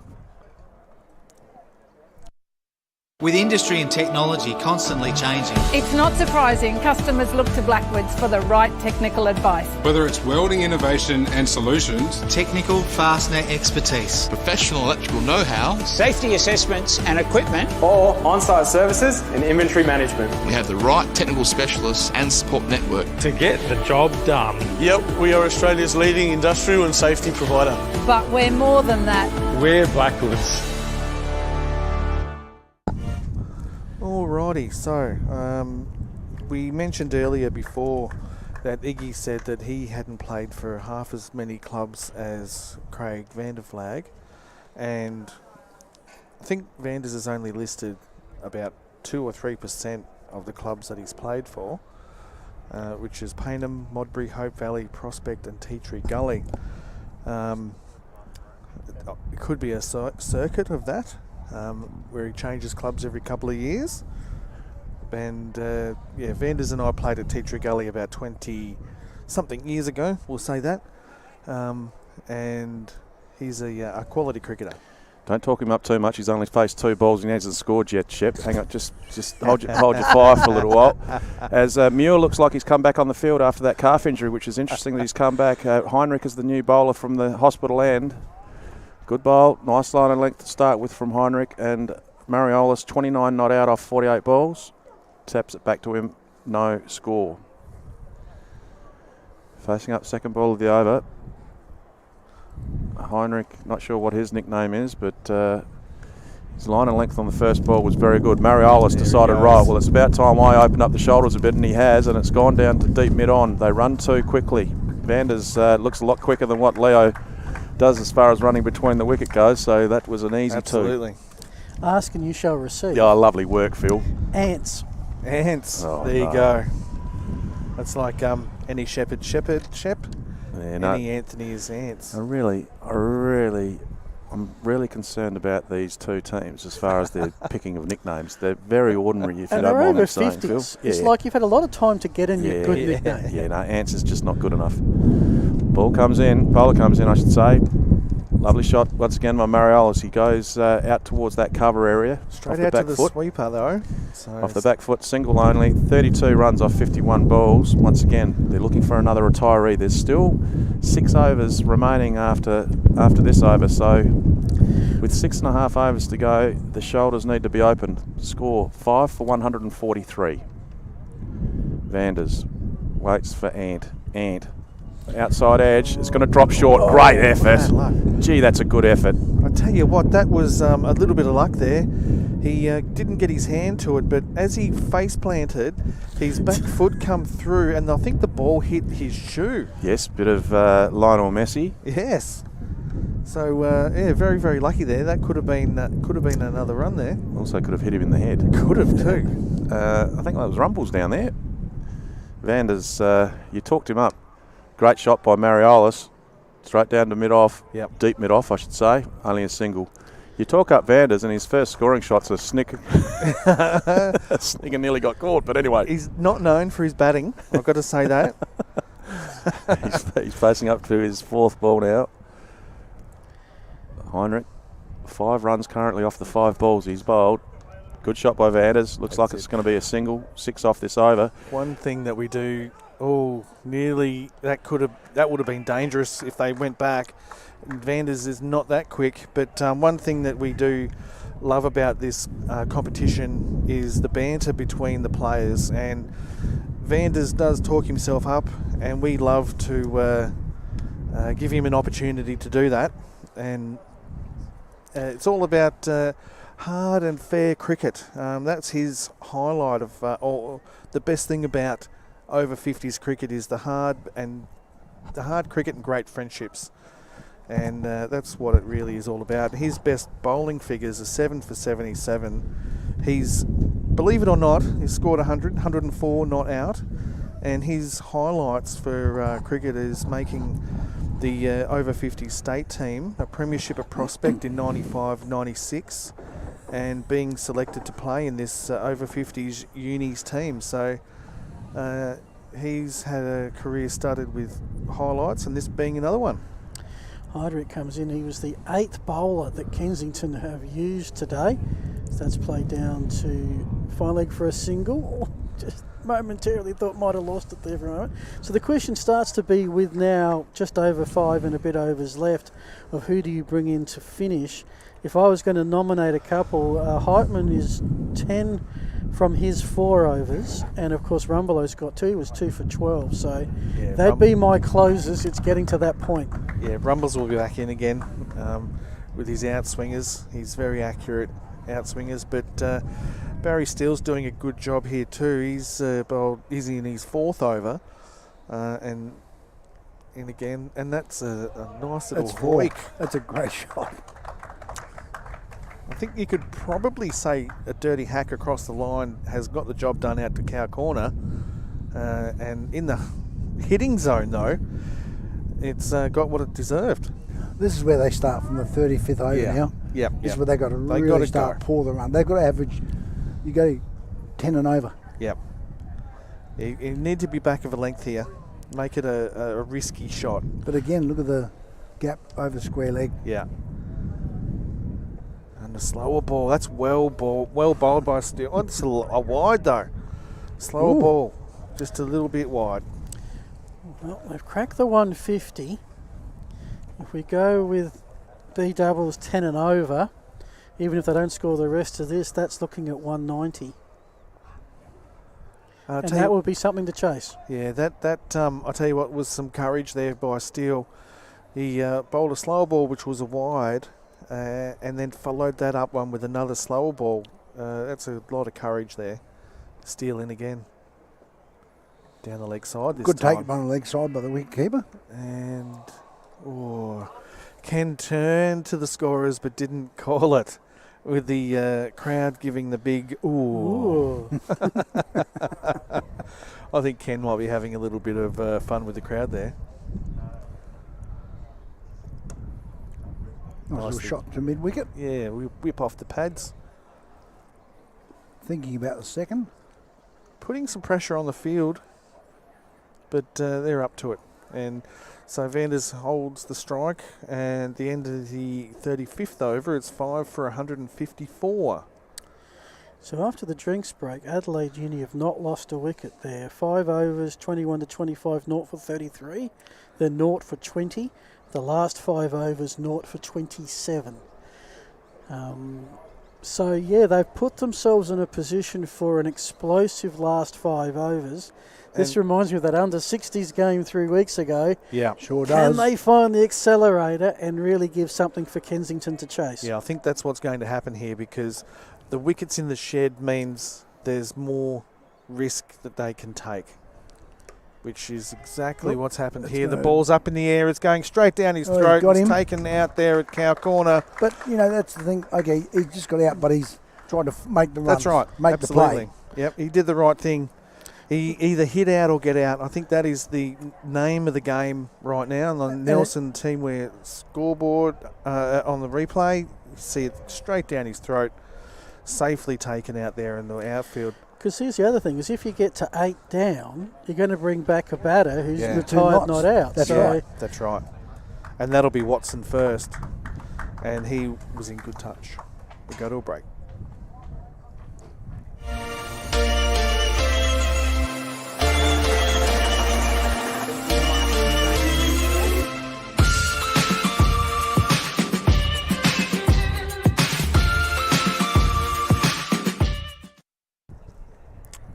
back again. So with the wicket falling, Bert's in now, and it's go time, that's for sure. Yep. So we will, I guess Panzarino would have told his players to go for it. You know, there's license. You've got your 5 overs. You've got 2 players back in the shed that can come back out again. So start making the play. Yeah. The runs come off, they come off. You get out, well, you still got the 2 guys back in the shed to come back out again. That's right. Heinrich in.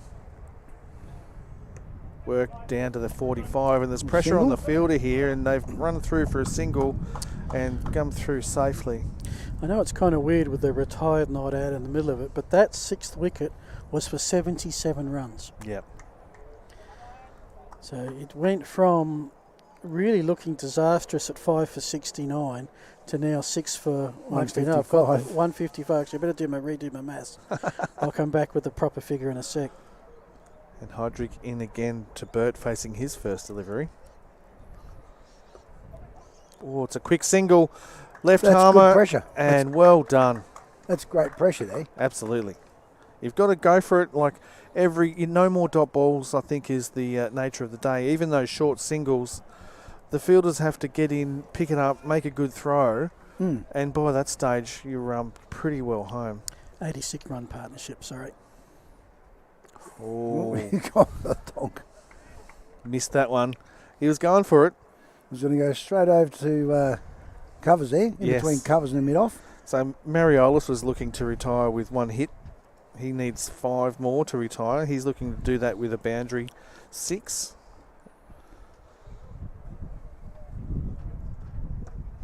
And that's a straight pull shot, really. Yeah. Baseball shot. Yep. That takes him to 36. So he moves within a boundary of retiring. And he will be looking to do that as soon as he can. And Bert's on strike now to Heinrich.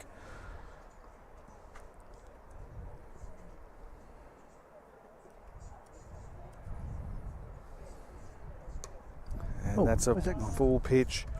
Half volley, but didn't get all of it. See, there's taking back for 2. That's an easy 2 there, but they've turned that a 1 into 2. Yep, and that's good running. Yep.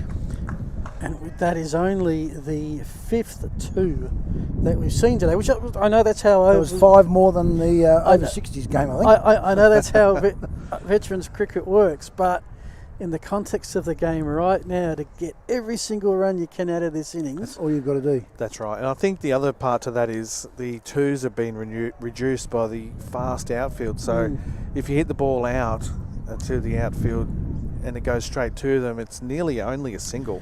That's right. And also, it is a smaller sized field. Yes. The ropes come in a fair way on the outer side, certainly from north-south. Yep. So those gaps you could hit where you're always going to get to just don't exist. They're on the other side of the rope. That's right. And they're pretty well the same wherever you go. The boundaries are similar in length. That's because the fielders' arms aren't what they used to be. So we're through 36. They've changed over very quickly. Sorry, Alejandro. Was always going to miss one. And there's a one single out to there. the sweeper. So that's a full pitch, but he missed out there, really. He got sucked out a little bit by the width of that ball and didn't get all of it, but he just pushed it out for a single out to the sweeper. Plenty of gaps in the field. And Steele's at the top of his mark. What's he going to produce now? Oh, French cut again. There's been a few of them today. 4 we saw today, I think it is. Yeah.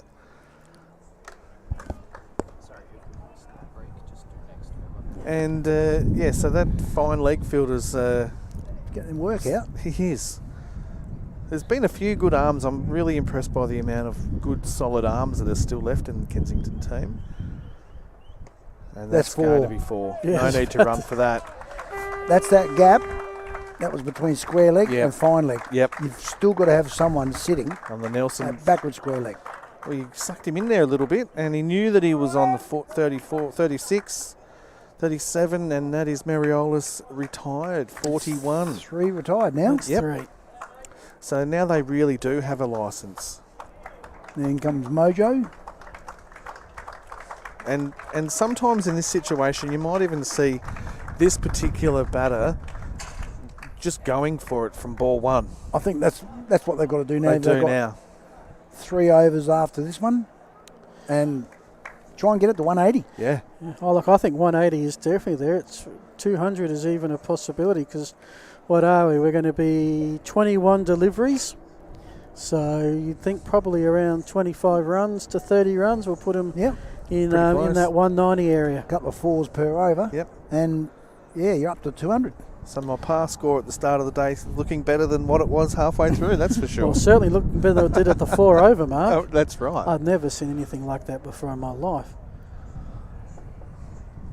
Oh, he's missed out there. That's just gone down the leg side. He needed to work that off his hip, but just didn't get on it. Had to wait for it, and he could have put it through backward square leg, and automatically there's no fielder there. Yep.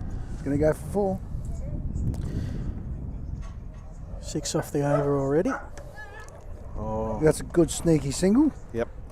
And the fielder at cover there knew that he wasn't going to get them. Yeah, I think the fielder was on his back on his back feet, so he didn't have a chance to go in and run for the ball. So they've taken the single, and that's where these quick singles come into vogue again. Last ball of the 37th over. That's played and nicely socked back towards the wicket. No run off that delivery. We are 6 for 166 with 3 overs to go.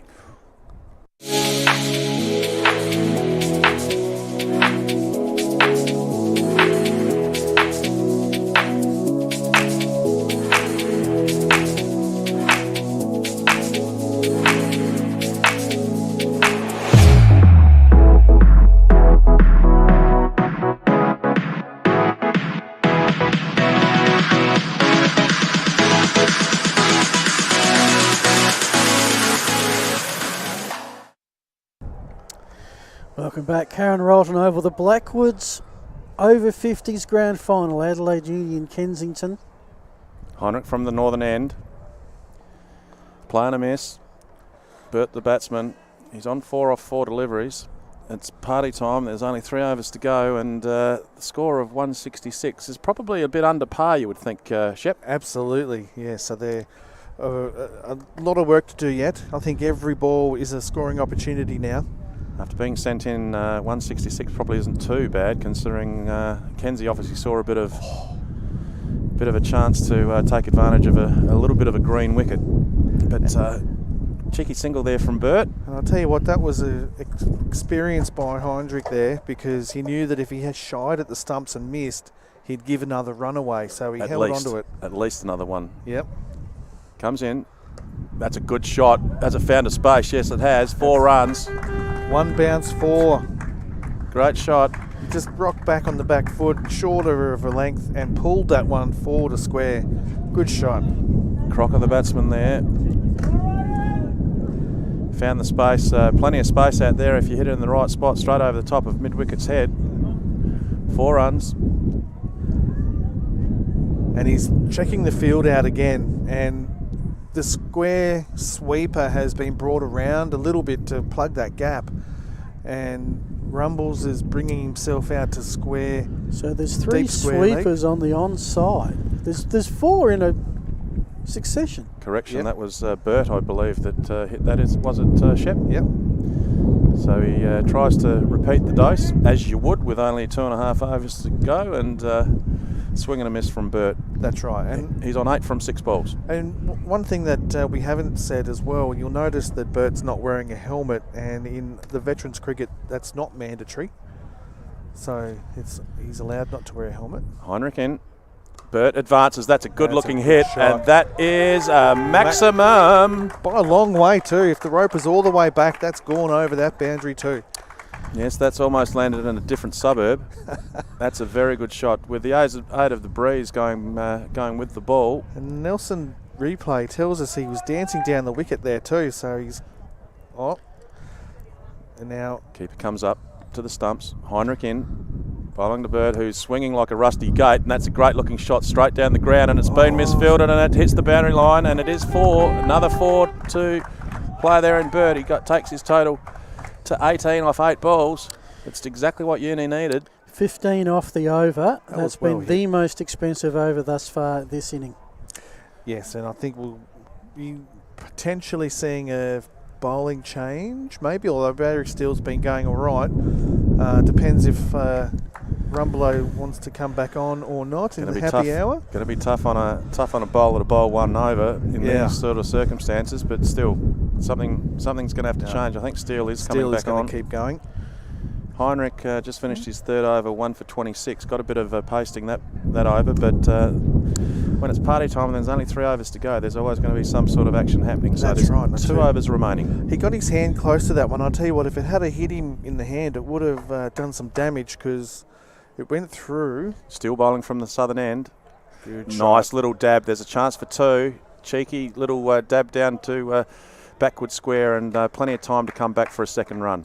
Yes. Intelligent batting from Crocker. I'd be interested in your gentleman's interpretation of this. So Rumbelow's bowled 6 overs. He's allowed to bowl 8. Yep. He was 2 for 12. Heitman has bowled 4 overs, 0 for 10. So they're your efficient bowlers. But Kensington has used 8 bowlers. It looks like they're just going to spread it around everybody. Well, the other thing is sometimes it's not ideal to come back for a second spell. Very good call, and Okay. that's over 50s cricket all over. Take the good figures whilst you Yeah, have them. Is sort of what you're saying over there? 50s, once you've bowled a bowling spell, there's a fair chance your body doesn't want to come back for a Yeah, second okay, spell. gotcha. Still comes in from the southern end, bowled the third ball of the over. That's high. That's a good. Yeah, that's it's a good called slap. too. It's a no ball, and it's also 4 runs. Very handy for Uni. 4 runs and a no ball. And good calling there by the umpires. That is high.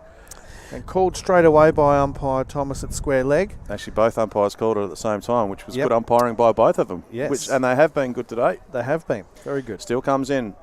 Bowls the third ball of the over again, and this time it is a no ball. Well, it was released. It was.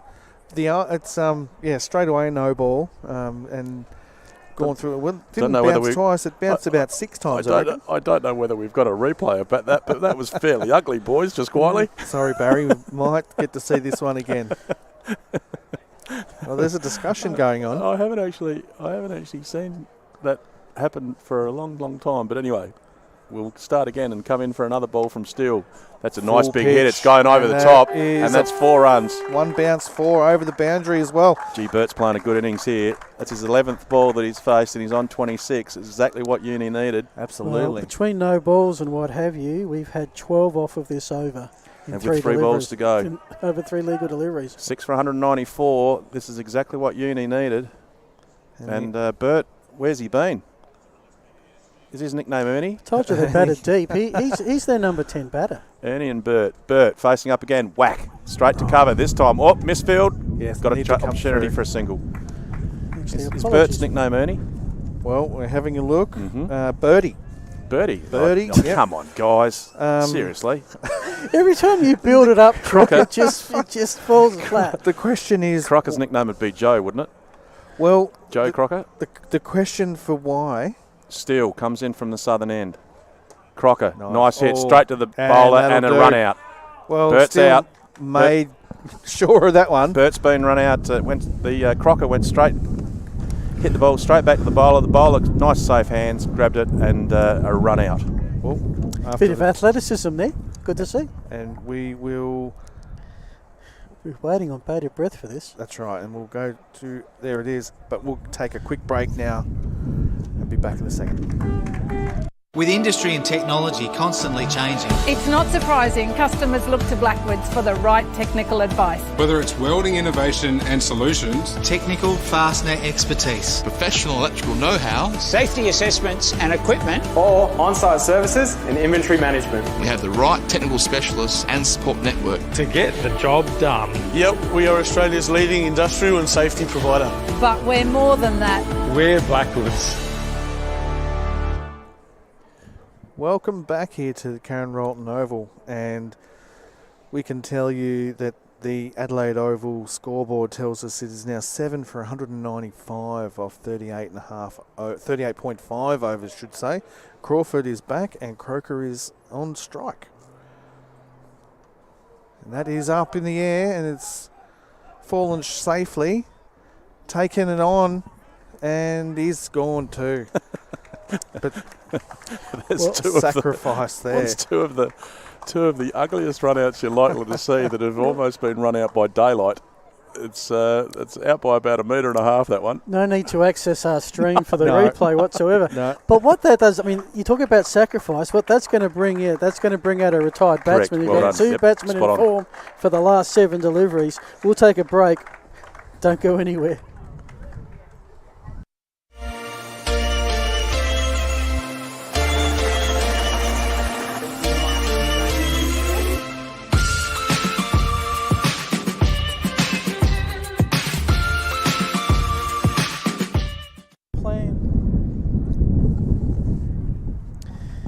And Panzerino comes back out. So we might not see, he's in a bit of strife there by the looks. He's not walking in a fluid motion, but his bat will do the talking for him. A fluid motion? Can't say that I've ever walked in. Actually, I have walked in a fluid motion. Very late last night. Crawford's going to be facing by the look of it. Yes. Last over. Anything's possible here. Both batsmen are on 40. Mm-hmm. Crawford made his 40 on 31 balls, and Leo made his off 40 balls. And the reason why Leo's was a bit slower because he came in when things were looking fairly ugly for Uni, and he had to bide his time before he started letting the big dog rip. So he's and put in a really good captain's knock. He's there played too. a very good captain's knock. So Crawford's going to be facing. Crawford has hit a 6 earlier on in the start of his innings earlier on, but now he's back after coming back from the retirement ruling. So he's back in. Taking guard. Taking middle by the looks. Gee, you've got good eyes. Yep. Well, that was the stump that the umpire pointed to, batting out of his crease. Heinrich coming in to bowl the last over. Crawford, that's wide, yes. Yep. Umpire Thomas puts his arms outwards, saying that's too wide, Mr. Heinrich. Yes, bowl that one again. That over, we had 2 wickets and 15 runs. Well, we said anything's possible. And 2 run-outs from a long way out. Heinrich in again, northern end. Crawford, gee, that's a nice shot. Oh, well fielded. It actually bounced and spun as it was bouncing. And there's a run-out chance here. Leo's been slow because of his bad Achilles, and he's been run out, and he's actually hurt his leg even more by the way he's limping now. That's a disaster for Uni. Well, as it turns out, Crawford's still on face. Yes. Crawford's still facing, so... and that brings Iggy back out as well. So with all due respects to Leo, being the skipper of the team... Yeah. And I don't mean this in any disrespect, but he's moving as well as what I do on a normal day. That makes 2 of us, I reckon. When you retire not out, do you have to come back in the order that you're retired? Okay. Yeah. Yep. So... I think Leo's going straight for the Panadol, I reckon. And he gets another ovation for enough. We'll take a break, be back with the last 5 deliveries. Take advantage of S&W's 7 forage wheat. It's an ornless winter wheat with plenty of flexibility and can be planted early without running the risk of running to head if the autumn runs dry. 7 wheat can fit into your existing cropping program without the need to modify or adjust your herbicide program, providing a quality forage option which allows you to take advantage of high stock prices and high feed grain prices. My name is Peter Gibbs and I'm your partner in the paddock. And he's home. 2 runs to the good there. Pushed out to the sweeper at cover, deep cover. That's the ball that you missed. It was only a 2-run shot for Crawford. Mariolis comes back. He retired only about 3 or 4 balls ago, and he's come back in again. Don't think he had time to warm down, did he? And that's the 200, I might add. Yes. Well done. 4 balls left. Crawford, 43 not out off 33 balls faced. The umpires, the fielding team, Kenzie, is shifting the field a bit, and now the batsmen are having a chat. I don't know what they'd say with 4 balls to go. I think I'd be swinging from the ring is the message that you'd be saying to each other. Absolutely. I think it's fairly obvious what the batsmen should be Maybe saying we're to going to each talk other. about their running between wickets. Maybe. Crawford facing up to Heinrich. Oh! That's a good hit, and it's over. 6 runs maximum. Great shot, Crawford. He's taken that one off his pads. It was a full toss. on the Nelson team where I was a leg spinner all the way. Heydrich thought he'd outsmart him, but it came back to bite him. He put that one out of the back of the hand, but unfortunately it just got a little bit too much air and it went the journey. Crawford, 49 not out. He's faced 34 balls. Very good innings. The fielding team, Kenzie's just manipulating the field a little bit around that square leg area. 3 balls left, 9 for 206. Heinrich, northern end, bowling to Crawford. Crawford, once again, up in the air. Big swing. Fallen safely. All of them charts for 2. Fieldsman fell over and now going back and getting the ball. 2-2, and that's his 50. A brilliant innings from Crawford. A nice warm round of applause by the crowd here. Good crowd here too. The fielder's replacing his divot. Yep, as generally happens. I know I usually leave a divot when I dive. Not that I dive very often, but anyway. No. Crawford, well compiled 51. 35 balls. He faces up again to Heinrich. Oh, he's got the old. He went for the topper, hitting the ball trick shot over the top of his head and over the wicketkeeper's head, and he's missed everything, and it's clean bowled him. I was going to say that we don't normally see shots like the ramp shot. And there's a very good reason for that, That's as why. you've just seen. Shep. That's incredible. We didn't play those shots as in our youth, and we haven't had time to really practice them post-career, and that's a good reason why. We will take a very quick break, gentlemen, because that was chaotic cricket. We'll be back to summarise the innings somehow very shortly. Hope you're enjoying this contest. Adelaide Uni all out. Kensington still to bat.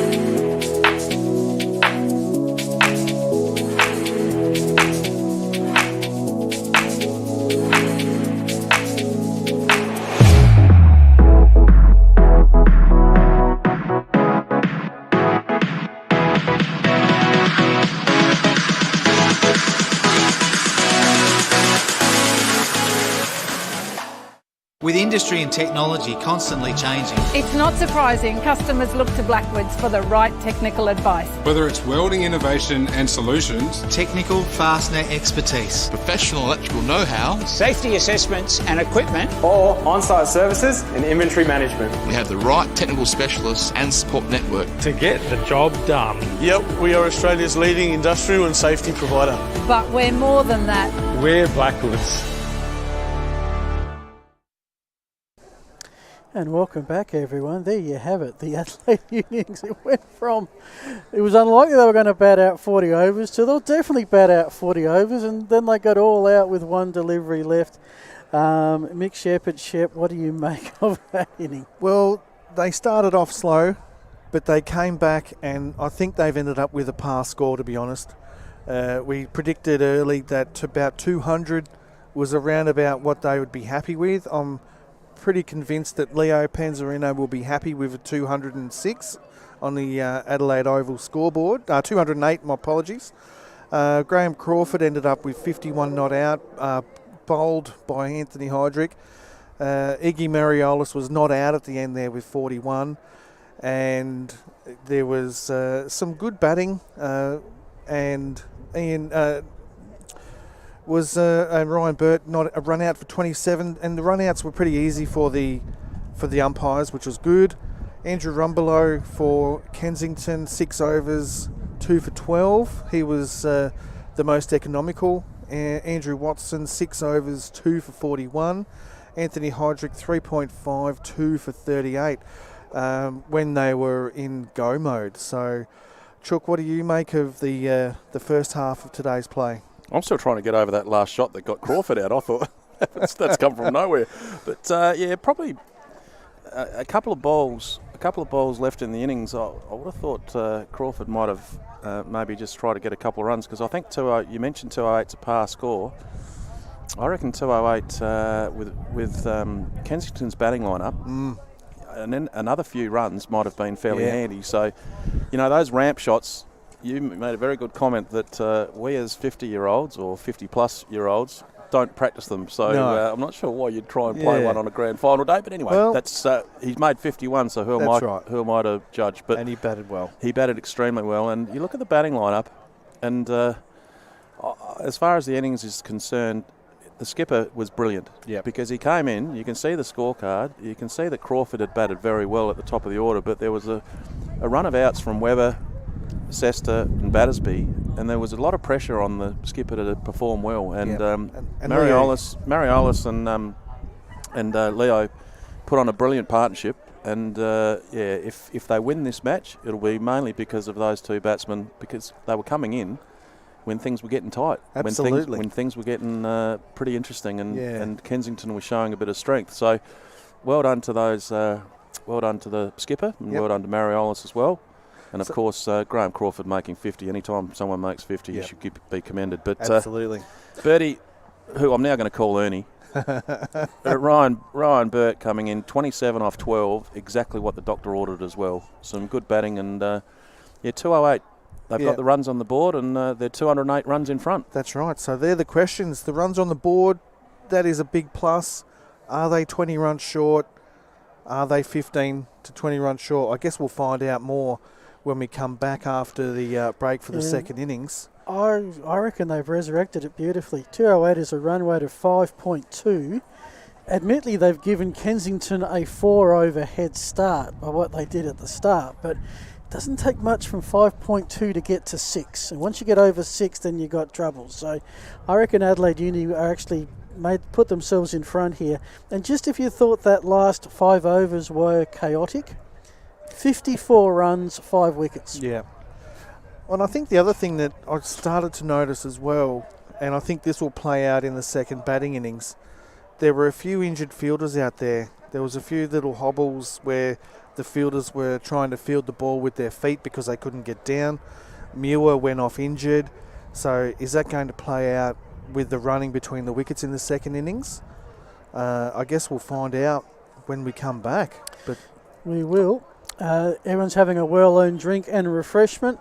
Adelaide Uni have put the score on the board. Can Kensington get 209 to win, or Adelaide Uni be the one to win their first championship? Chook, Shep, thank you for your thoughts. Look forward to more as the afternoon progresses. Also to Mark Finlayson, B-double as well. This is Phil Hedden saying we'll take a break. Be back with more cricket shortly.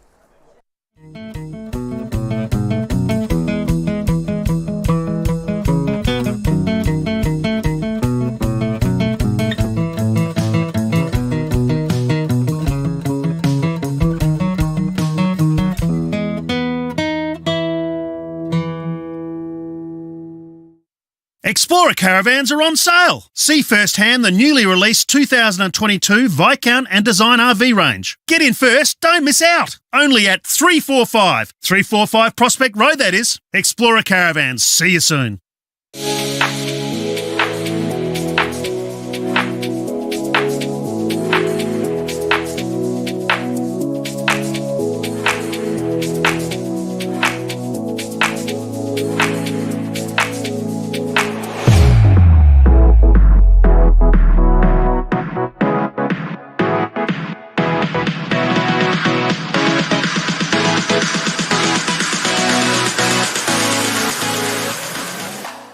With industry and technology constantly changing, It's not surprising customers look to Blackwoods for the right technical advice. Whether it's welding innovation and solutions, technical fastener expertise, professional electrical know-how, safety assessments and equipment, or on-site services and inventory management, we have the right technical specialists and support network to get the job done. Yep, we are Australia's leading industrial and safety provider.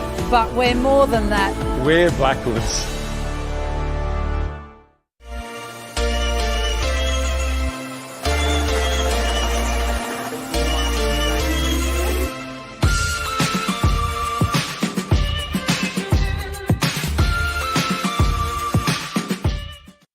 Make caravanning come alive at 345.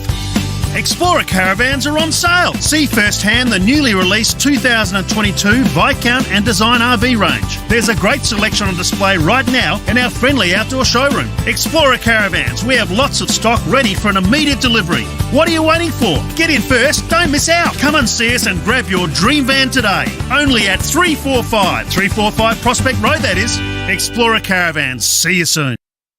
Take advantage of S&W's 7 forage wheat. It's an ornless winter wheat with plenty of flexibility and can be planted early without running the risk of running to head if the autumn runs dry.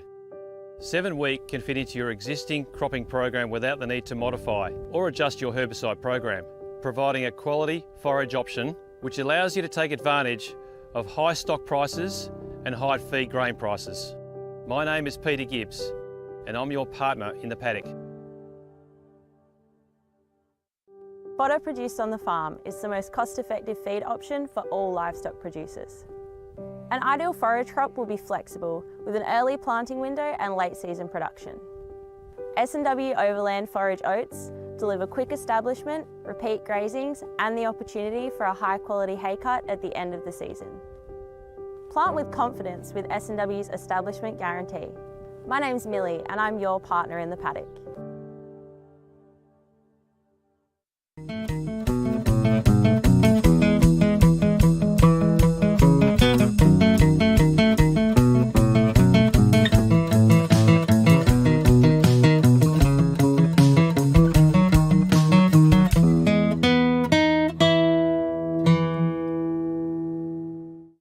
Explorer caravans are on sale. See firsthand the newly released 2022 Viscount and Design RV range. Get in first, don't miss out. Only at 345 Prospect Road, that is. Explorer caravans, see you soon.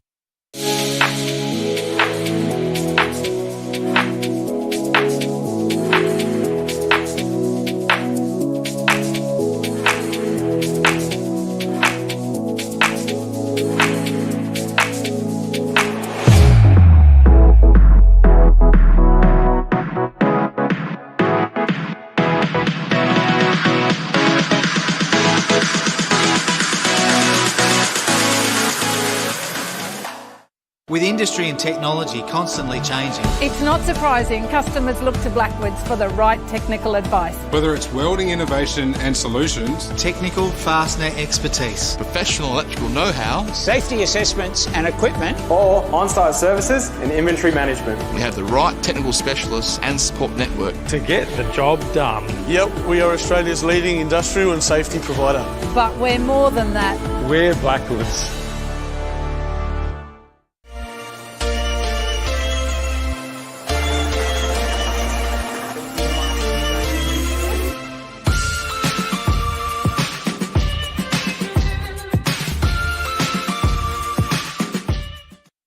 Make caravanning come alive at 345. Explorer caravans are on sale. See firsthand the newly released 2022 Viscount and Design RV range. There's a great selection on display right now in our friendly outdoor showroom. Explorer caravans, we have lots of stock ready for an immediate delivery. What are you waiting for? Get in first, don't miss out. Come and see us and grab your dream van today. Only at 345 Prospect Road, that is. Explorer caravans, see you soon. Take advantage of S&W's 7 forage wheat. It's an ornless winter wheat with plenty of flexibility and can be planted early without running the risk of running to head if the autumn runs dry. 7 wheat can fit into your existing cropping program without the need to modify or adjust your herbicide program, providing a quality forage option which allows you to take advantage of high stock prices and high feed grain prices. My name is Peter Gibbs and I'm your partner in the paddock. Fodder produced on the farm is the most cost-effective feed option for all livestock producers. An ideal forage crop will be flexible with an early planting window and late season production. S&W Overland Forage Oats deliver quick establishment, repeat grazings and the opportunity for a high quality hay cut at the end of the season. Plant with confidence with S&W's establishment guarantee. My name's Millie and I'm your partner in the paddock. Explorer caravans are on sale. See firsthand the newly released 2022 Viscount and Design RV range. Get in first, don't miss out. Only at 345 Prospect Road, that is. Explorer Caravans. See you soon.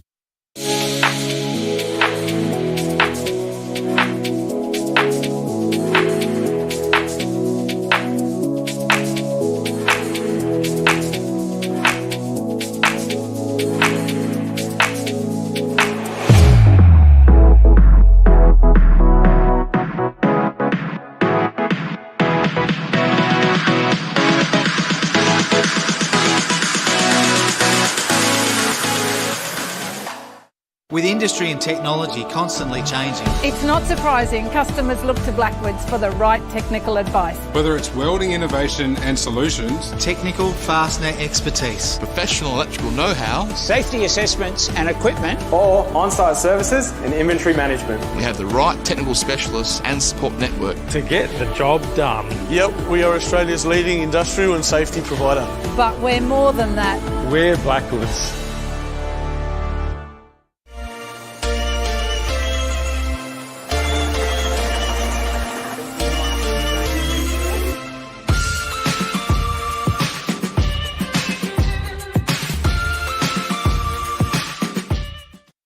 Make caravanning come alive at 345.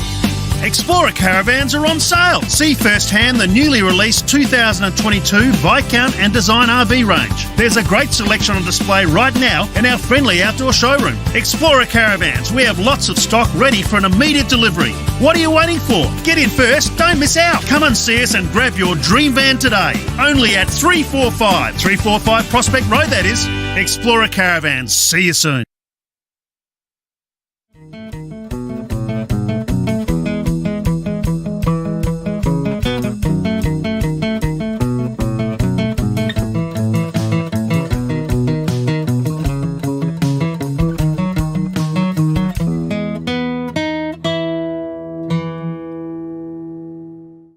Take advantage of S&W's 7 forage wheat.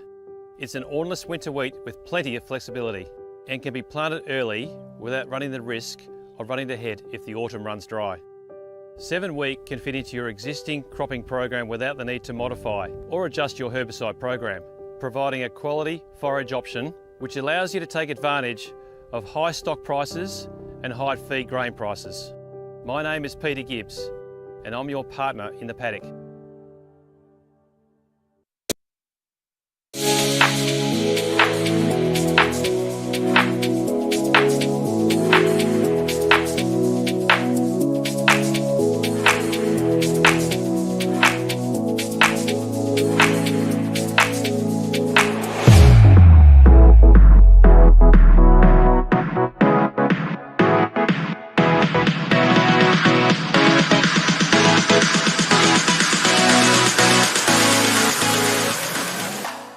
with industry and technology constantly changing, It's not surprising customers look to Blackwoods for the right technical advice. whether it's welding innovation and solutions, technical fastener expertise, professional electrical know-how, safety assessments and equipment, or on-site services and inventory management we have the right technical specialists and support network. to get the job done. Yep, we are Australia's leading industrial and safety provider. But we're more than that. We're Blackwoods.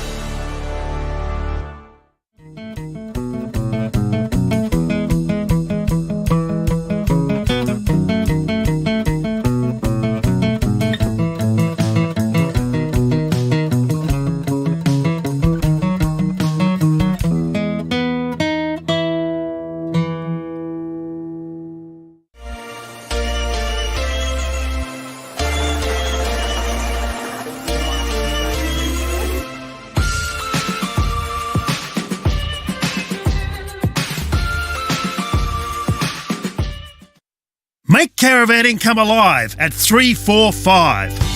Explorer caravans are on sale. See firsthand the newly released 2022 Viscount and Design RV range. There's a great selection on display right now in our friendly outdoor showroom. Explorer caravans, we have lots of stock ready for an immediate delivery. What are you waiting for? Get in first, don't miss out. Come and see us and grab your dream van today. Only at 345 Prospect Road, that is. Explorer caravans. See you soon. Take advantage of S&W's 7 forage wheat. It's an ornless winter wheat with plenty of flexibility and can be planted early without running the risk of running to head if the autumn runs dry. 7 wheat can fit into your existing cropping program without the need to modify or adjust your herbicide program, providing a quality forage option which allows you to take advantage of high stock prices and high feed grain prices. My name is Peter Gibbs and I'm your partner in the paddock. Fodder produced on the farm is the most cost-effective feed option for all livestock producers. An ideal forage crop will be flexible with an early planting window and late season production. S&W Overland Forage Oats deliver quick establishment, repeat grazings and the opportunity for a high quality hay.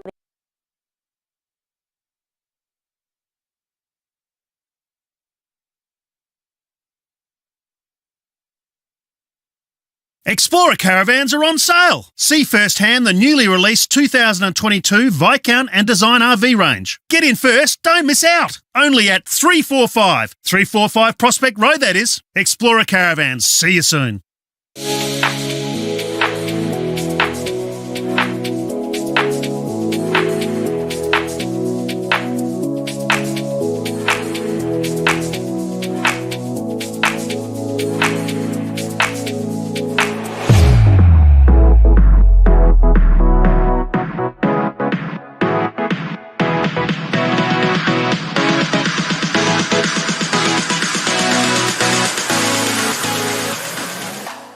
With industry and technology constantly changing, It's not surprising customers look to Blackwoods for the right technical advice. Whether it's welding innovation and solutions, technical fastener expertise, professional electrical know-how, safety assessments and equipment, or on-site services and inventory management we have the right technical specialists and support network. to get the job done. Yep, we are Australia's leading industrial and safety provider. But we're more than that.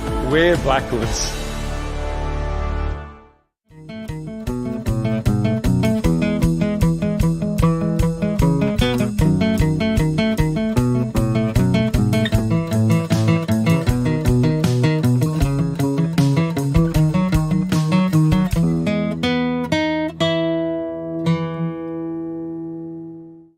Take advantage of S&W's 7 forage wheat. It's an ornless winter wheat with plenty of flexibility and can be planted early without running the risk of running to head if the autumn runs dry. 7 wheat can fit into your existing cropping program without the need to modify or adjust your herbicide program, providing a quality forage option which allows you to take advantage of high stock prices and high feed grain prices. My name is Peter Gibbs and I'm your partner in the paddock.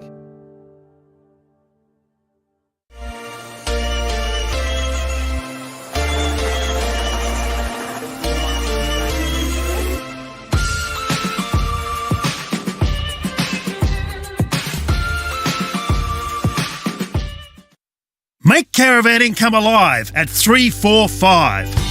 Explorer caravans are on sale. See firsthand the newly released 2022 Viscount and Design RV range. There's a great selection on display right now in our friendly outdoor showroom. Explorer caravans, we have lots of stock ready for an immediate delivery. What are you waiting for? Get in first, don't miss out. Come and see us and grab your dream van today. Only at 345 Prospect Road, that is. Explorer caravans. See you soon. Fodder produced on the farm is the most cost-effective feed option for all livestock producers. An ideal forage crop will be flexible with an early planting window and late season production. S&W Overland Forage Oats deliver quick establishment, repeat grazings and the opportunity for a high quality hay cut at the end of the season. Plant with confidence with S&W's establishment guarantee. My name's Millie and I'm your partner in the paddock.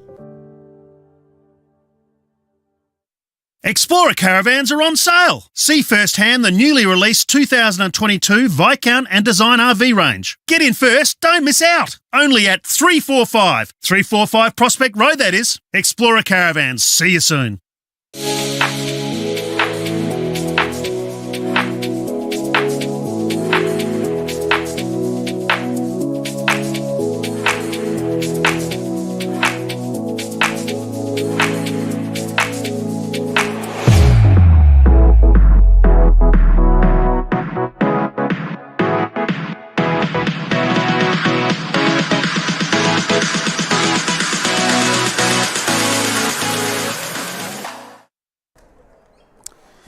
And welcome back, everyone.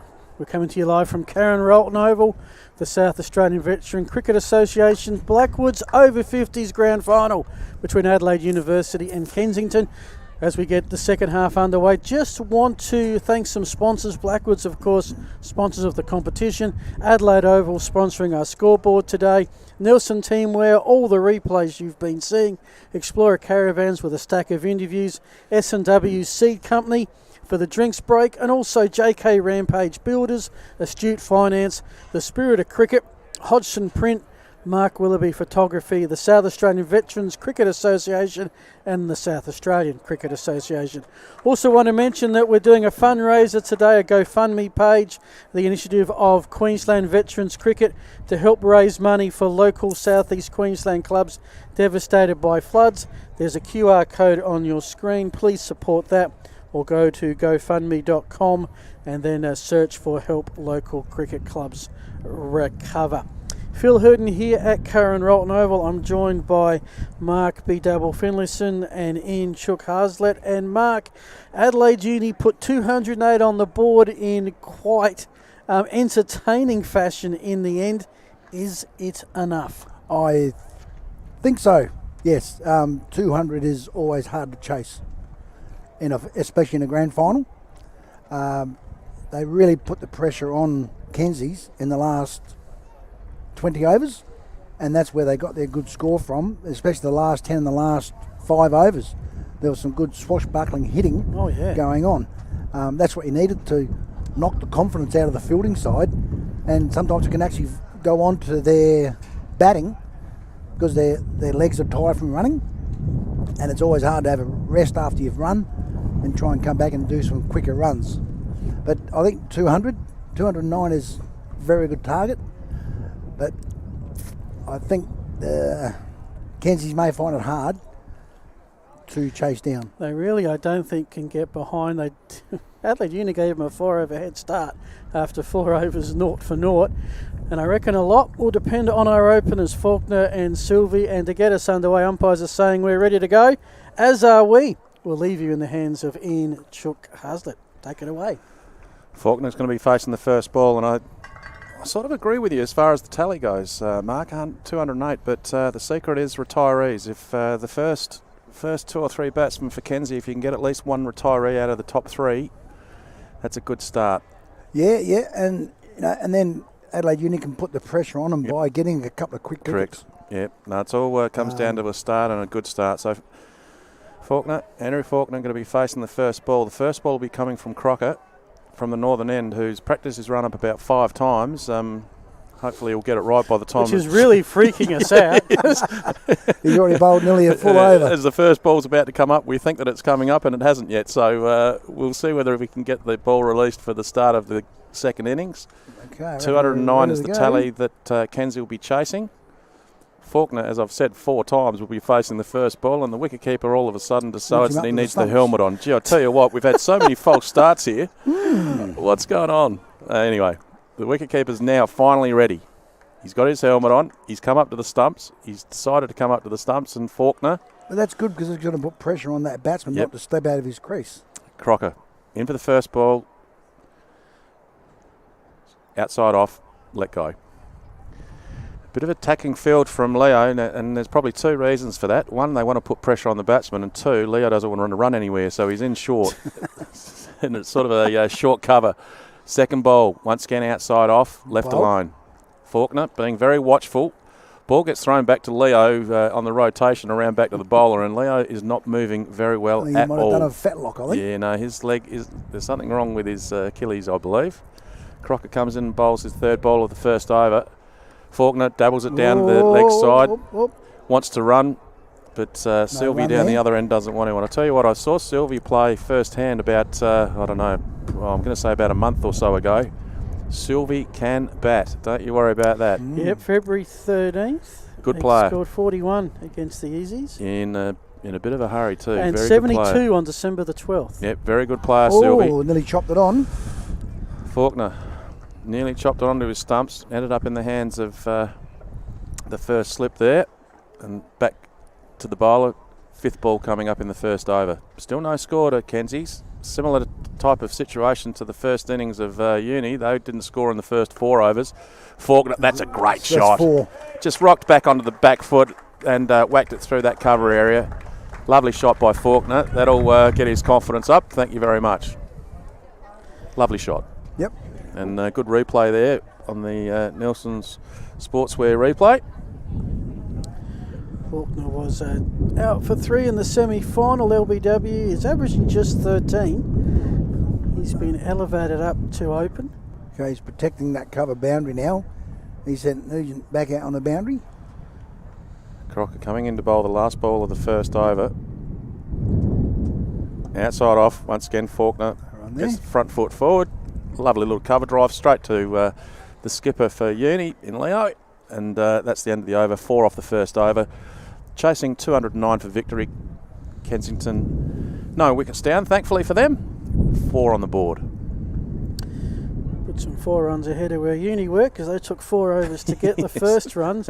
Michael Sylvie, I reckon the hands of the Browns might be in the hands of his bat today. 153 runs. Don't have him being dismissed. I'm not sure if that's correct. And the times, he hasn't played a lot of games, just the 3 innings. But when he has, he's made a big difference to Kensington's batting. And this is where you've got to get the early wickets to put the pressure on the batting side. Looks like he's got a well-used floppy hat. Okay, so we've got... It's got a long run up for an over 50s, just quietly. Oh, Tim Bellum, that's probably a longer one. He's playing over 60s. Ryan Burt, the bowler, to get us underway. Okay, so we got... From the southern end, Finally. Burt comes in. Well played by Sylvie. Good ball, good line and length, and treated with respect from Sylvie. Burt did very well with the bat. Let's see how he goes with the bowl. First ball was a beauty. Nice line and length, no score. Leo makes his way back into the short cover area. Burt comes in from the southern end. It's been dropped by the keeper and dropped by first slip on the way through as well. Yeah, it's gone through his legs. I think that might be classified as a double drop. Great nut by Burt. That's the wicket they needed. Gee, Sylvie, very tentative What's outside off here. There's the replay. Oh, it's gone through his legs. Both fielders, both wicketkeeper and first slip had a chance to That was smell almost that MCG test play that Australia almost won, and it Caught went from really- wicketkeeper to first and was caught. Not on that occasion. Great line and length by Burt. Tentative start by Sylvie. Oh. Once again, good nut by Burt. Change of shot halfway through for Sylvie there. He got on the front foot and then had to retreat. Came back into him. Nice ball. Nice areas by Burt so far. Opportunity lost getting Sylvie with a drop catch earlier on. Oh. Another good ball. He's doing something with that ball, I think. I'll tell you what, some very good bowling by Burt to the left-hander. He's really got the batsman thinking about what he's going to try and play. Looks like it's coming back into him. It's hard to see from the angle that we're at, but he's sort of getting onto the front foot as if to do a straight drive, and then he's retreating back into with the ball coming back in. Fifth ball of the over comes in. Off the pad, going through for a leg by the look of it. Easy single. Leg by will be shown by the umpire. Umpires have done a great job. We don't mention the umpires often enough, I don't think. They've done very, very well today. And we mentioned it earlier on, the cheerio to all those volunteers out there in regional areas and that volunteer their time to do the umpiring of the games around the place. It's a very hard job to do. Yep, and when you're not playing, if you have to umpire, it's not overly exciting umpiring. I'd much rather be playing, wouldn't you? Oh, for sure, for sure. But well done to all those volunteers out there that get things done and make sure the games are possible. I think the general aim is to make sure it doesn't get exciting. Yes. Last ball of the over coming in. Burt from the southern end. Faulkner's just let one rip down the deep square leg, and it's going to make the boundary, and it is 4 runs. Just sort of helped that on its way then. Well played by Faulkner, and he's broken his bat. He's done the Rod Marsh. And very, very, very good call there, guys. Done the Rod Marsh. Rest in peace. And look, of all the highlights of Rod Marsh, I missed his first wicket keeper to become a Centurion, but that one-day game where he's hit it, the ball's gone somewhere, the bat's almost collected the bowler, and he's looking at his stump. And the view. I think that was at the MCG or the SCG. I reckon it was Adelaide Oval, wasn't it? I thought it was Adelaide Oval. No, that was when he broke the bat at another time. He broke a bat at Adelaide Oval as well. So. Oh, really? Andrew Faulkner has walked off the oval, not because he's out, but because he's broken his bat. Can you retire bat broken? Is that an actual thing? I'm not sure, but he's now got another bat. He's not. There's the Kensington. There's the about Kensington 5 bats crew, here in him at the moment.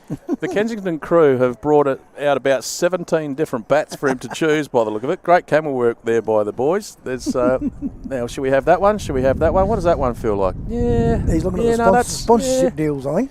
Yeah, let's have a look. Yeah, I'll take that one, thanks. Yeah, So right now. He's done pretty well to hit a 4 and break the bat at the same time. The funny thing was, it wasn't a strong hit. It was more of a helping it, it's on its way type shot. So the bat must have been on its last legs anyway. Or he's got sort of clicky handle. You don't change your bat during an innings. Unless it's snapped in half. You know what, Mark? The great thing that Fawkes has now got, he's now got an excuse. If he gets out, he can blame the new bat. I had to change the bat. Yeah, I had to change the bat.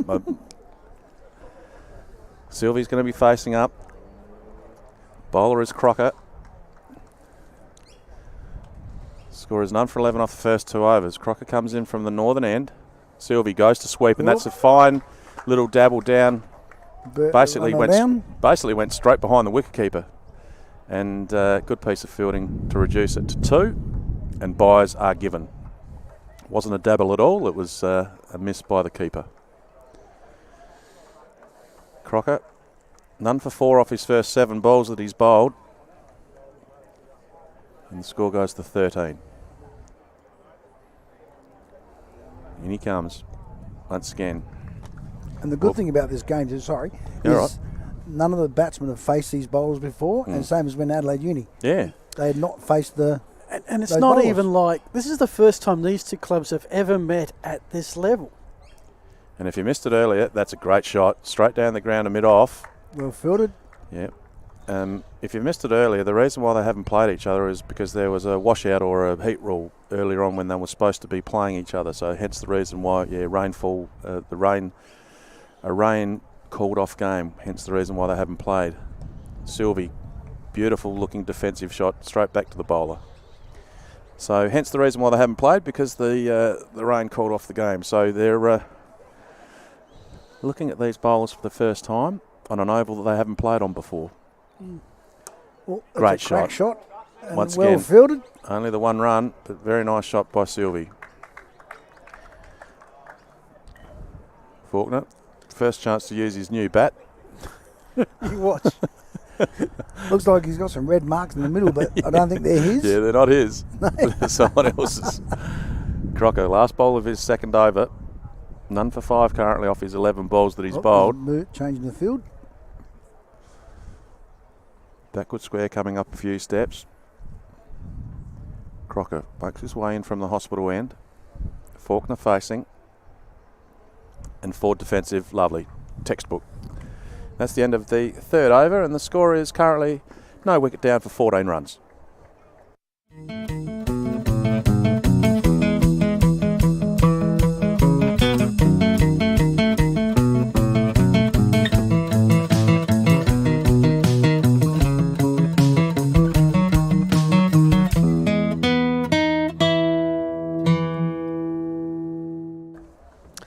Welcome back, everyone. 3 overs in the books for Kensington, chasing 208 to win. They're 0 for 14. The run rate start was 5.2. Currently they're at 4.67. So off to a solid, if not spectacular, start. Played back to the bowler. And always let's look at the body language of the fielders. And so far the Uni boys, when they've had the ball in direction, have looked fairly sharp, I'd say, Shep. Yeah, they've been together for a while now, and in he comes again, a bit short. You think he's wrapped on the body there, but they've been here before. They haven't won a premiership as yet, but they've been playing together for a number of years, and they're a solid outfit. They've got the victories. They've been in the semis or the top end of the competition for the last couple of years. Bird in from the southern end. Sylvie just flicking her off his hips and running the first one hard and coming back. Well done to Sylvie, getting 2 runs for that shot. Well run. Good running between the wickets, between the 2 openers. Yes, just turned off his hip there. It was nicely turned. So this is the 5th season of the over 50s comp. In year 1 they came 3rd out of 4th. Year 2 made the grand final, lost to East. Year 3 lost to Hills Flurio. Oh, don't know if it carried. And year 4 tied for 2nd, but Eastern Zone got through the grand final on a percentage tiebreaker. So yeah, been here for a while, and these newcomers have just come in and suddenly think they can win a premiership in their first year, the Kensington lads. Yeah, not 100% sure on that. They have... Bert from the southern end, Sylvie. Oh, that's not sure if that's carried either. He realises that Bert's got the better of him at the moment, so Yeah. he's actually trying different things, Sylvie. He's actually advanced down the pitch a little bit there, just to play a defensive shot, but the line and length that Bert is bowling has caused a few problems for the left-hander. Definitely. Bert turns at the end of his mark and comes in again. Good over so far by Bert. He comes in to Sylvie. Sylvie once again advances down the wicket and takes a quick single on the hit, and that will be over. That's it. So, I was talking with Andrew Rumbelow throughout the season. We played them at Parkinson Oval, and in the post-match drinks, spirit of cricket celebration, you could say, the whole premise of the Kensington team getting together is for camaraderie, really. I mean, they didn't put the team together to necessarily win the competition, and it's just so happened that they've made it this far. A lot of these players haven't been playing regularly. They've come out of retirement essentially to play together again. 25 different players. Yeah, they've used during the course That's of the right. season. So it's a fair effort. Oh, you know, I wasn't having a go at Kensington with not that. at all. It was more just if you were uni and you've been battling for years to try and win this, and suddenly a new kid on the block comes along and takes it away. I guess if you're looking at the players' names and the heritage at Kensington and the amount of ex-A grade captains that have played, it reads that way, but it's a bit different than that. Well, of course, two proud district clubs over 100 years each of history. Some of the greatest names, Grimmett and Bradman in particular for Kensington, come to mind. And of course, that's led to what they call the Old Browns, and this team, of course, is the Grey Browns. Oh, great shot by Sylvie. Beautiful. Advanced down the wicket, beautiful cover drive along the carpet, 4 runs. Beautiful shot by Sylvie. For the moment it left the bat. Takes the score, no wicket for 21 off 4.3 overs. Beautiful shot by the classy left-hander. So you don't need to be Einstein to realise that Kensington are in front of the run rate here at the same stage, considering the start that Uni got off to. Crocker in the northern end comes in bowling to Sylvie. Sylvie awaits. Outside edge, goes down to the gully area, no run. Crocker's bowling okay, none for 9 off his 2.4 overs at this stage. Sylvie currently off 10 runs off 20 balls. Faulkner, 8 off 8. Bowlers decided to come around the wicket to the left-hander. Crocker. Sylvie adjusts his stance slightly, and the bowler's going to run in between the umpire and the stumps and come around the wicket. Nice delivery, nice and straight, and nicely hit straight back down the ground to mid-on by Sylvie. No run. Only thing left to say there is good cricket all round. Absolutely. Crocker, last ball of the over to Sylvie. Sylvie goes for a bit of a heave-ho, and it's basically gone behind him towards square leg. No run, and Sylvie's still finding his feet. Indeed, 5 overs are in the books. Kensington are on the board. They're 0 for 21.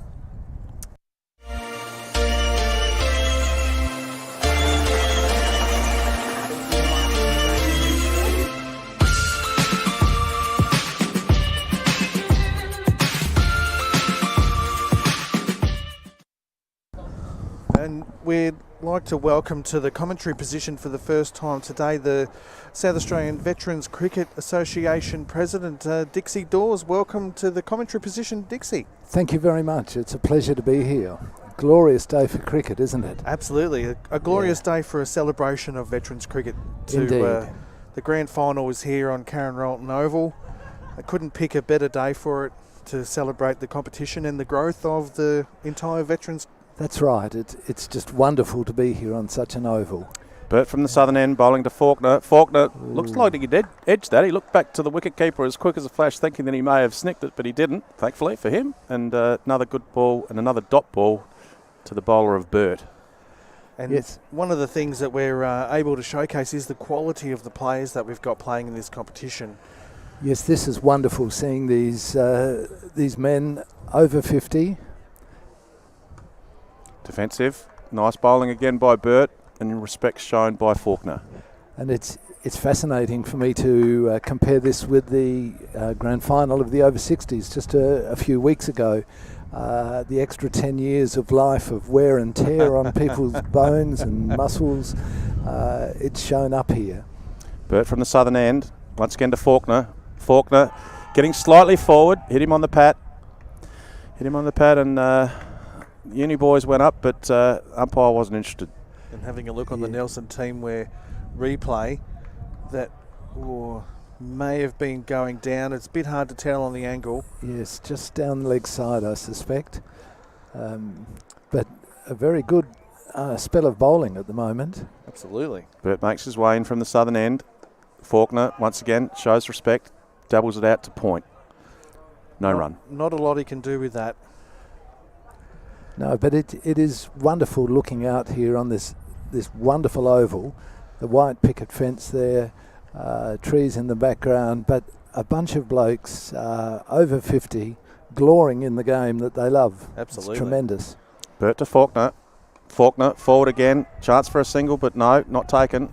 Good piece of fielding there, just behind point. No run. Burt once again being very economical. Good desperation shown there in the gully. Yes, if that was an over 70s match, someone may have got a foot to it. They certainly wouldn't have got a hand to it.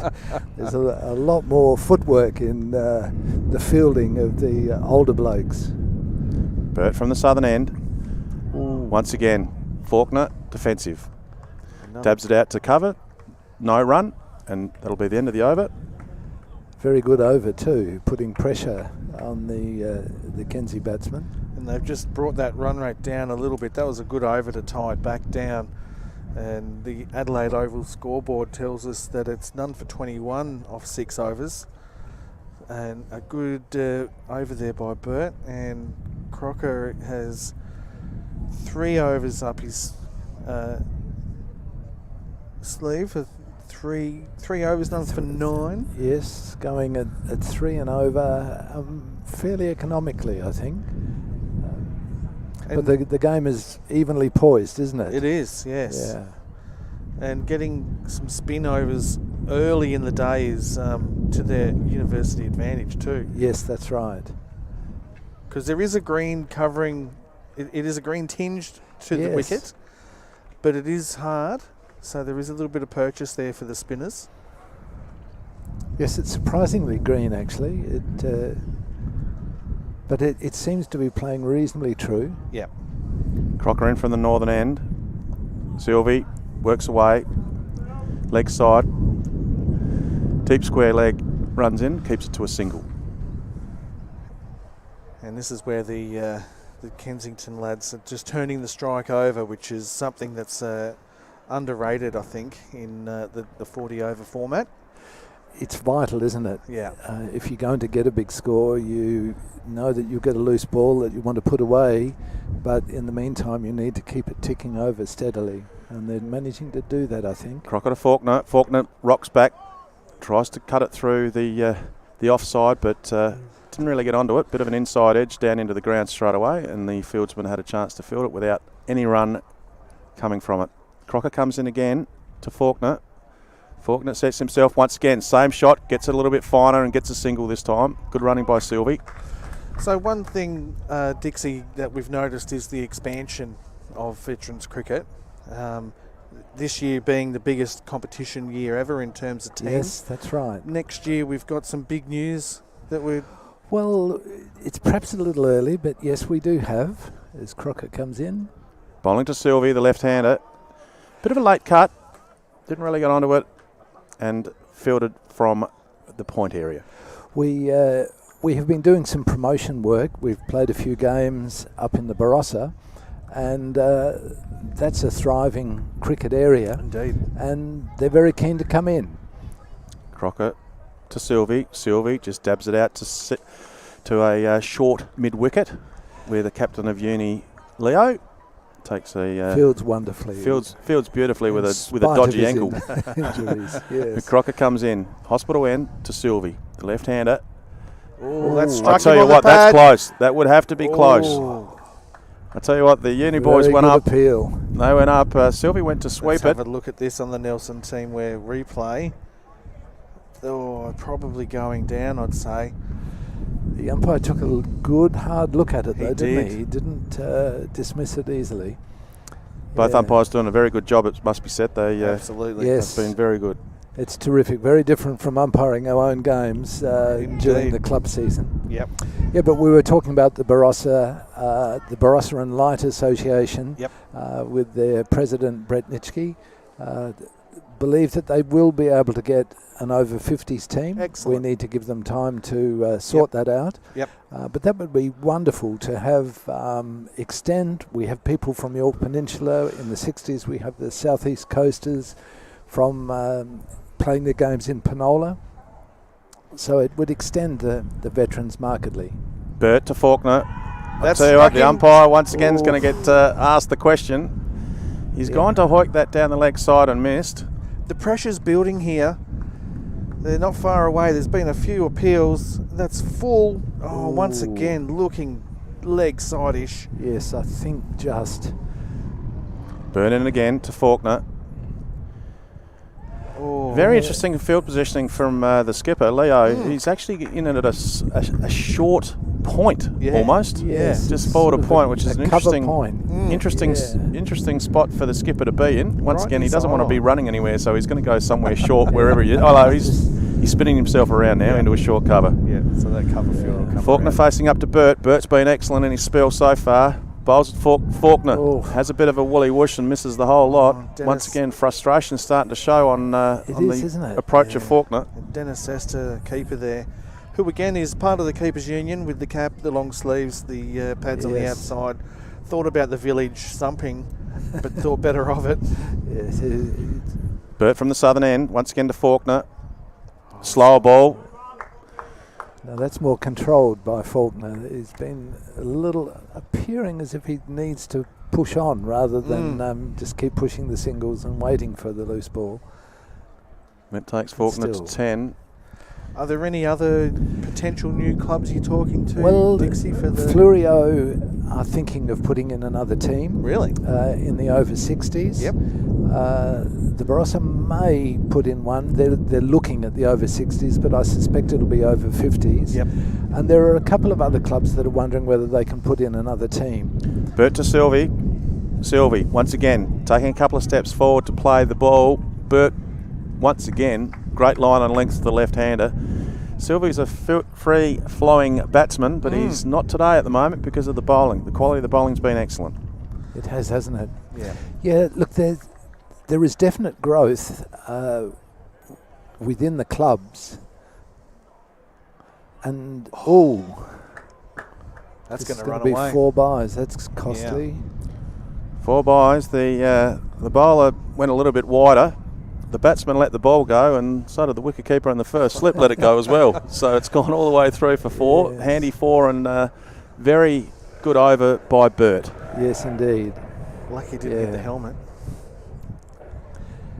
Yes, we're getting more players in each of the clubs too, so that so the clubs are getting prepared to saying, can we perhaps get a second over 60s club team? Could we get an extra over 50s? So we have to look really carefully in the next few years about having 2 divisions. or even two conferences, a North and South Conference playing home and away, and then they've been crossing over in the semi-finals, quarter-finals, semis and finals. That's not a bad idea. Yeah, well, we really have to look at it, and this Croc is about to start another over.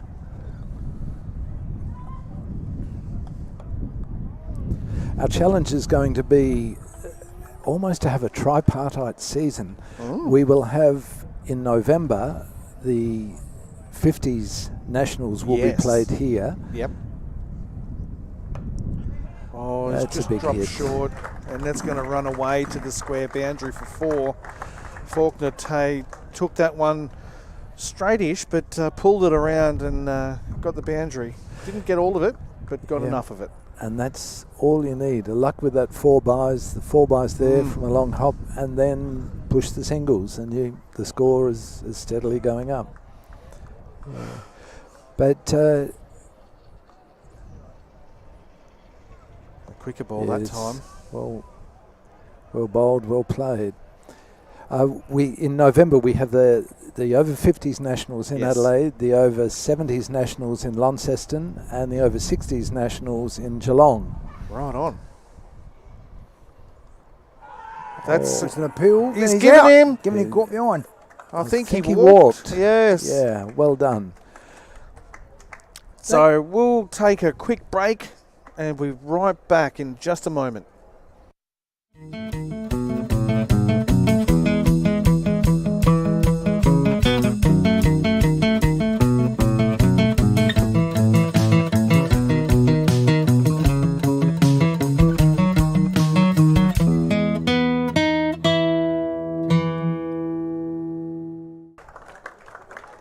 Welcome back to the Karen Rolton Oval, and the first wicket's gone down. Kensington started off well.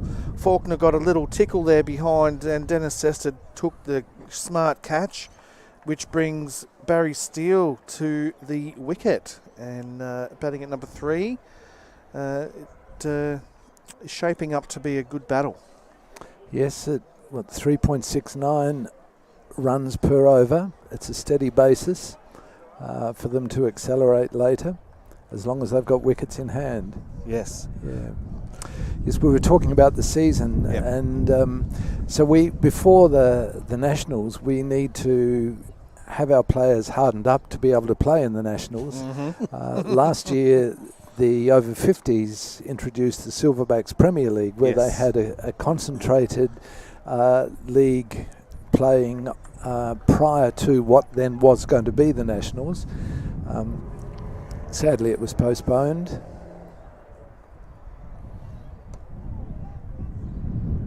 Quick single we had here to mid-off. Barry Steele's off the mark. So we will be looking at each of the year levels to be doing something like that to prepare people for the Nationals. Then November will be the Nationals month, and then we'll start whatever form of club cricket that we'll have. Last ball of the over. Sylvie's gone. That's A nice straight shot. A great shot. Beautiful shot. All the way along the carpet. And that brings the Adelaide scoreboard to 1. Oh, that's a beautiful shot there. All the way along the ground. And the score is 1 for 41 off 9 overs. 37. Oh, 37. Thought it did tick.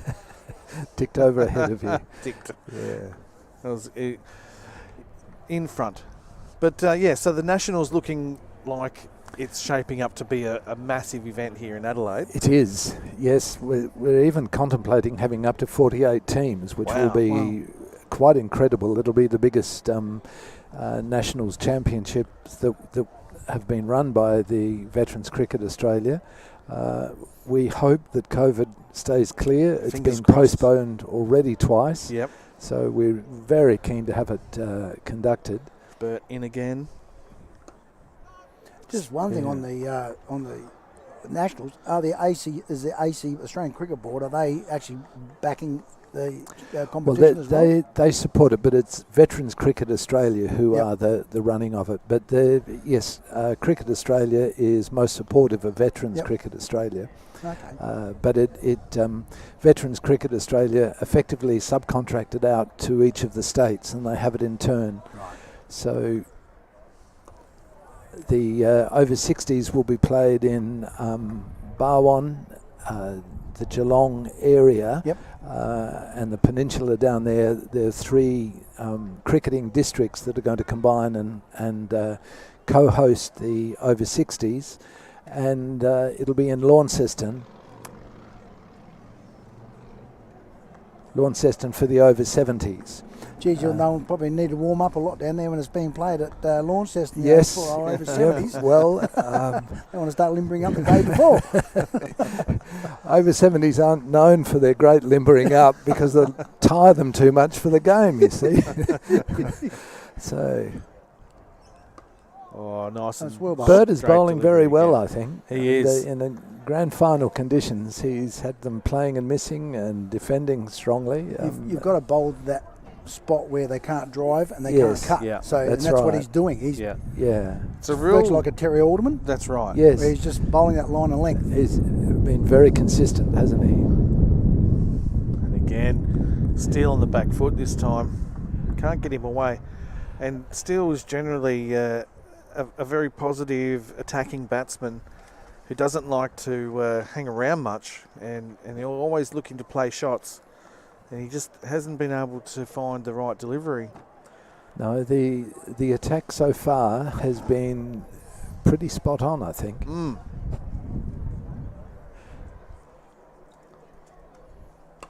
This one was just a little bit uppish. Oh.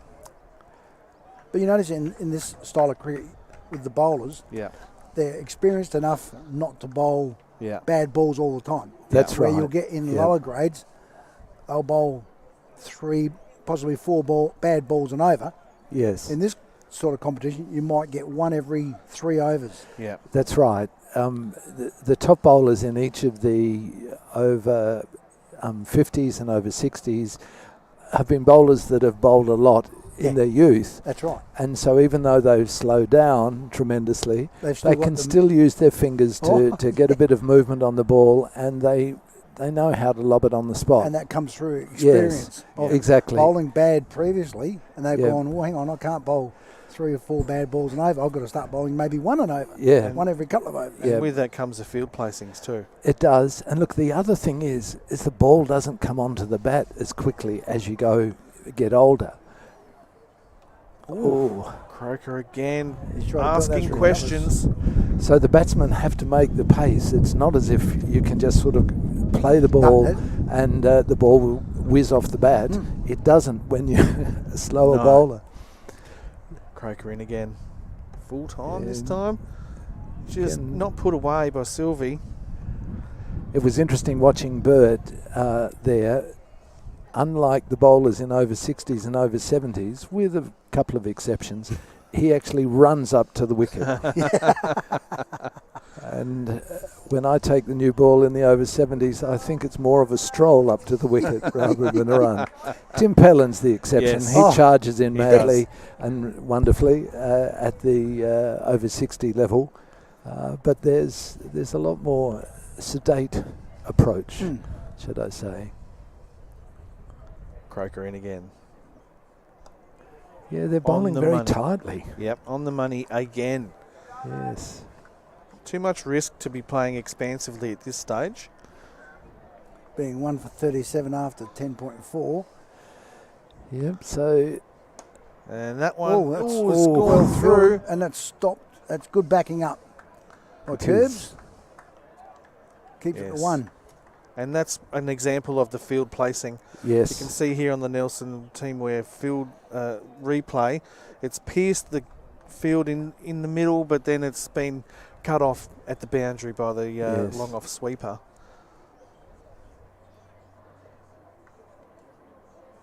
And Croker will come back over the wicket now to the right-hander. And so you don't have to be a fast bowler in this sort of cricket to get wickets. No, you certainly don't. You know, we got the likes of Croak, other guys who can just bowl that little medium pace and get as much work with the ball bowling medium pace than they can bowling quick. Yes, that's right. But the thing is, if you bowl quick, the ball comes off the bat quicker. Where medium pace, the ball can hold up or it can skid through. Yes, that's right. And especially as they get older, the ball is slower, and the batsman is therefore forced to make the pace on the ball. That's right. But if the bowler can be just doing a little bit and getting it on the spot, you only have to move the ball 2 inches to get an edge. That's right. That's right. Mind you, if you get an edge, you've got to have someone at first slip or behind to catch it. Exactly. You know, you can swing it a foot, but you're not going to get an edge. No, that's right. Yeah. Burt in again. Struck on the pads, no appeal from the bowler. That's a bit of a giveaway. Far outside the crease. He came down the wicket, didn't he? It looked as if he was trying to push the scoring rate a little bit. As if I think he's trying to squeeze it through mid-wicket here because there's no protection. And that's a sign of a good captain placing the field. Yes.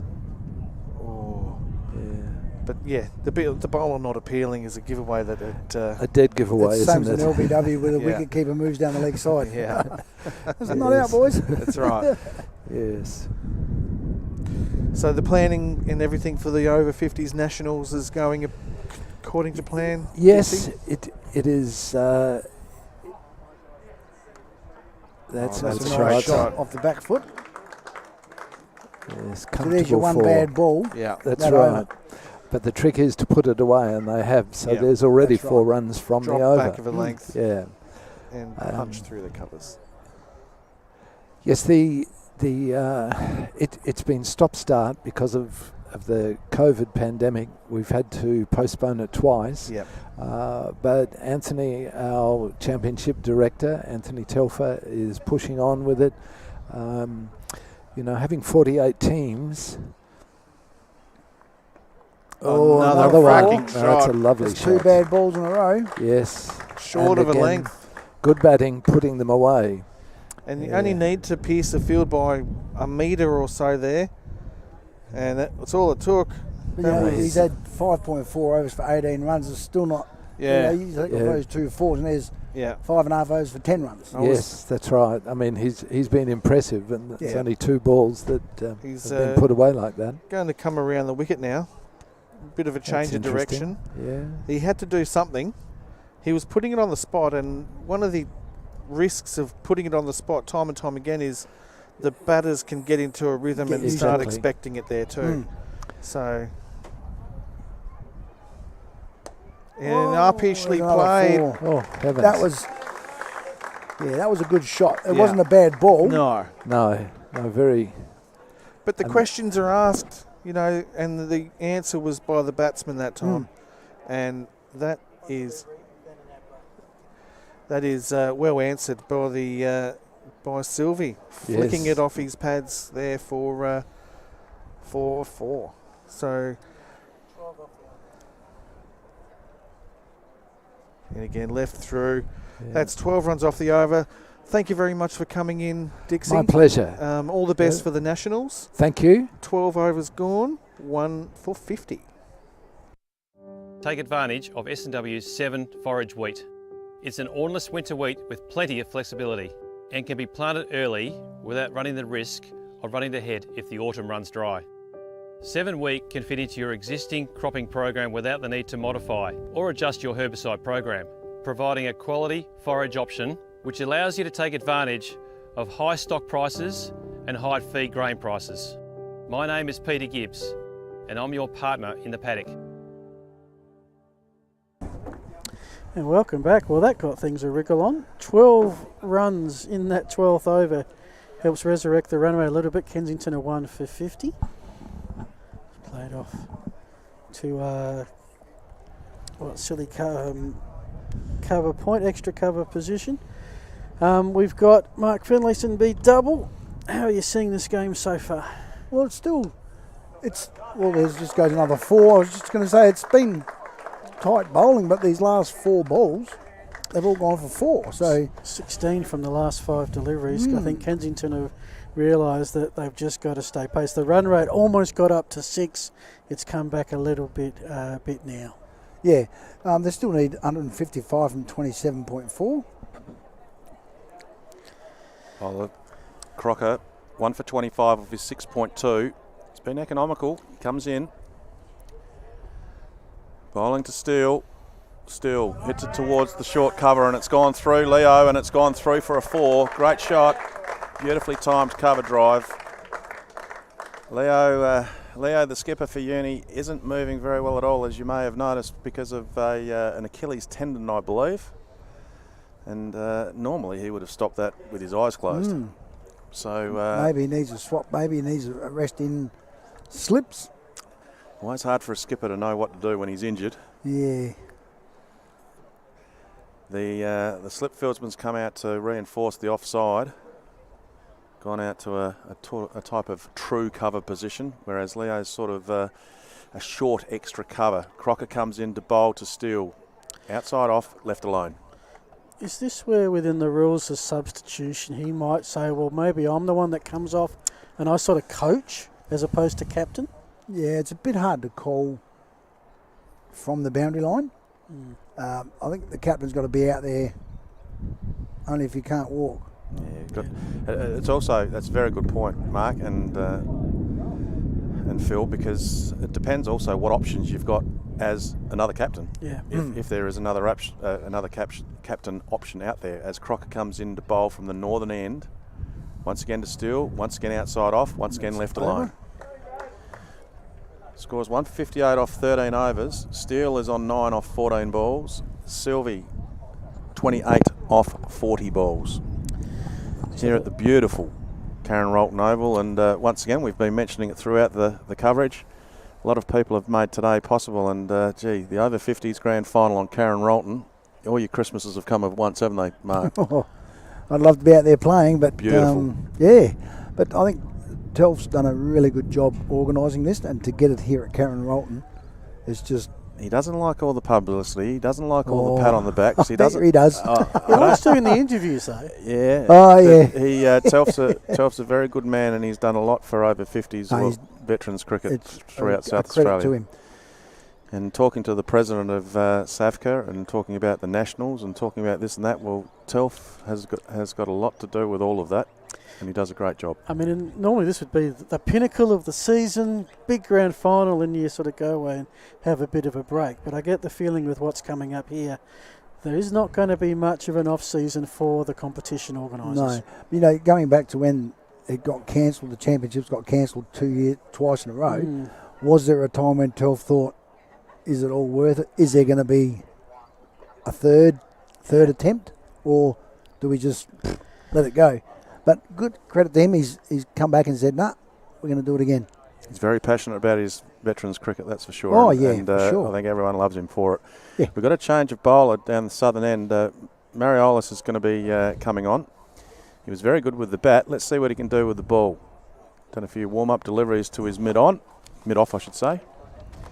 Now he said, well, hang on a sec, I better make a run-up. I better step out my run-up now. Make it look official. So he's got the bowling marker now, puts it down. Sylvie's waiting very patiently down the other end, waiting for the first ball of this over as Mariolis comes in from the southern end to Sylvie. Rocks back, whacks it out towards deep point, single. That takes his score to 29 off 41 balls, Sylvie. Well, that takes a break where the last 5 scoring shots were all boundaries. So let's see if they can mix it up a bit. The occasional 4 with the regular single. They're slightly behind the run rate, but not enough to get majorly concerned about just yet. Mark, I'd like your opinion on this. Yep. How often do you see white helmets?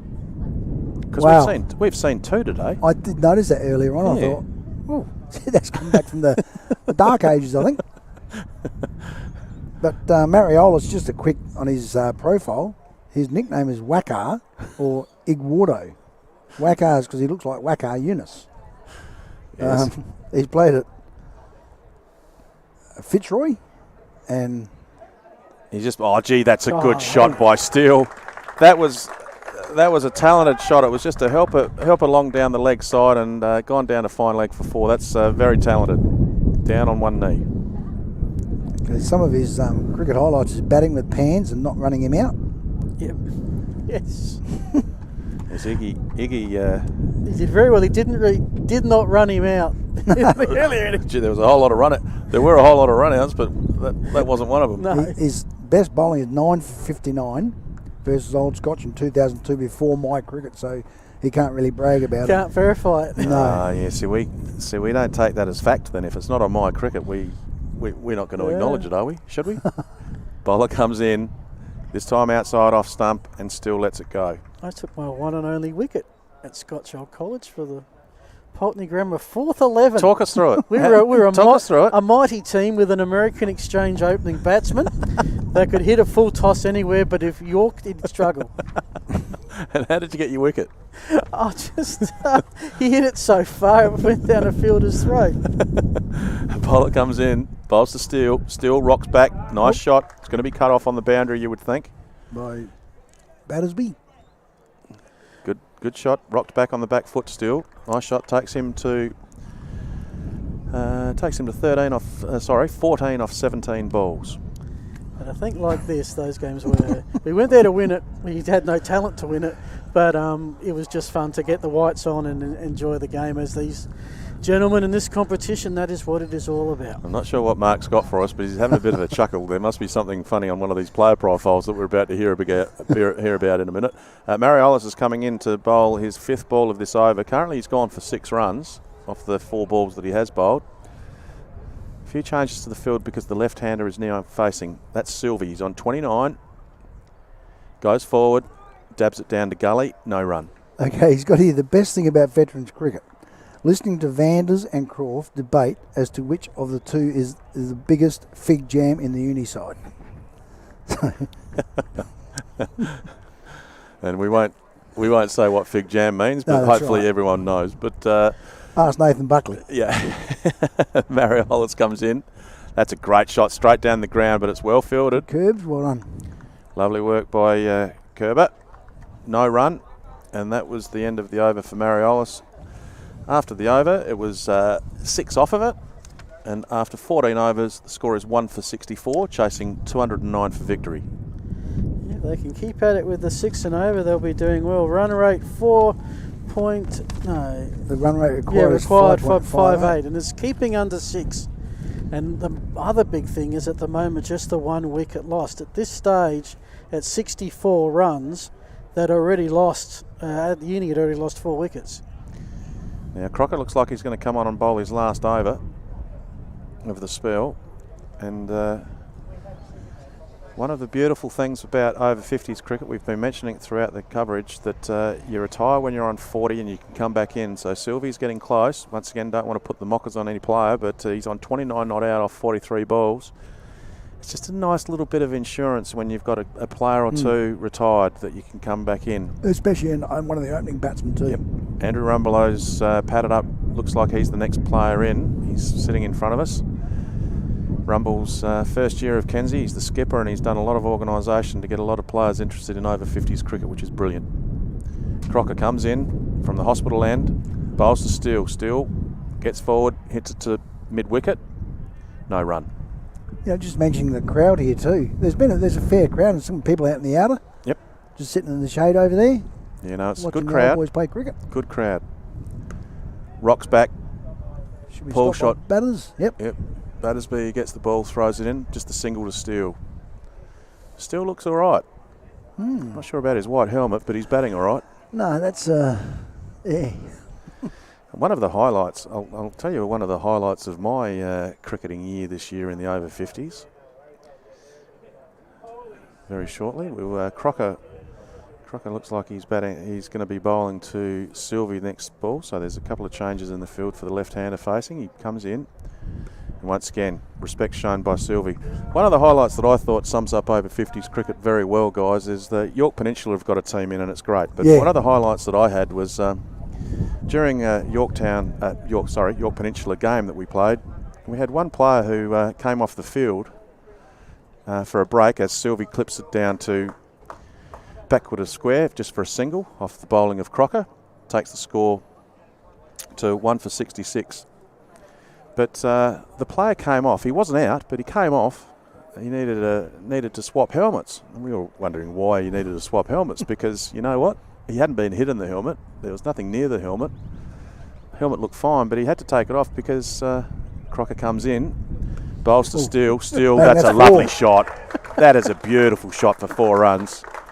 And anyway, the helmet got taken off, and we were wondering why he needed to replace his helmet. The reason why he came off to replace his helmet was because there was a family of redback spiders in it. Oh, God. And over 50s, of course, when you haven't played for a while, the first thing you should do, Mark, is check your gear to make sure that there's no snakes or especially up in the York Peninsula area. Hell. So that was a funny one. But Anthony Telfer's joined us here in the commentary. Oh, Steele's that's just a great given shot. that a whack. There's a catch, and and then hit the girl. Now there's a bit of. Now what does that tell you? Always keep your eye on the ball. Andrew Faulkner has actually nearly pushed one of the crowd into where the ball was going. Well, the opening batsman for Kensington nearly caused a disaster. Anyway, 6 runs to Steele. Great shot. You've got to keep your eye on the ball. Always keep your eye on the ball. We'll take a break. 1 for 76.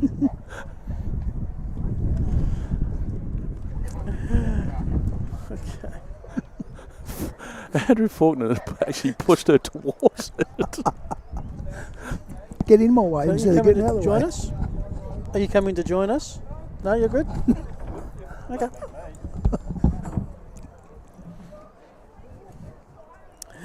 Welcome back. There's a commotion happening. Chook's gone to sort out Faulkner about that little push. Poor lady. Anyway, it's 1 for 76.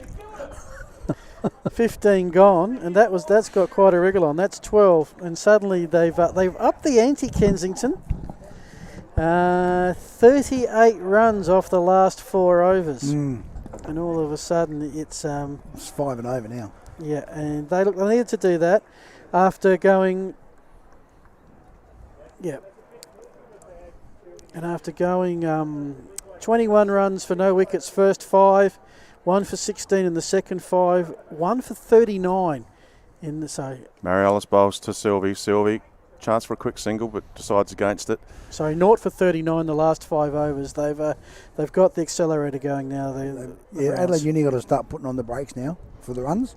Stop bowling that loose ball, and don't give them the chance to drive it or pull it. But yeah, they've got to stop them. Mariellis to Sylvie. Sylvie dabs it down towards gully, no run. Very importantly, I know we've mentioned a lot of times, but very importantly, both of those batsmen are set. Both of those batsmen look like they're heading pretty close to a retirement of 40 runs, which is, once again, that little bit of insurance. Sylvie on 30 not out off 47 balls. Still 25 off 21 balls. In he comes. Sylvie, defensive. Very impressive piece of batting. Very good. Very sound. Defense. Yeah. Very sound. No run. Mariellis is bowling all right. He's bowled 9 balls. 1.5 overs for 6 runs, so he's doing his job.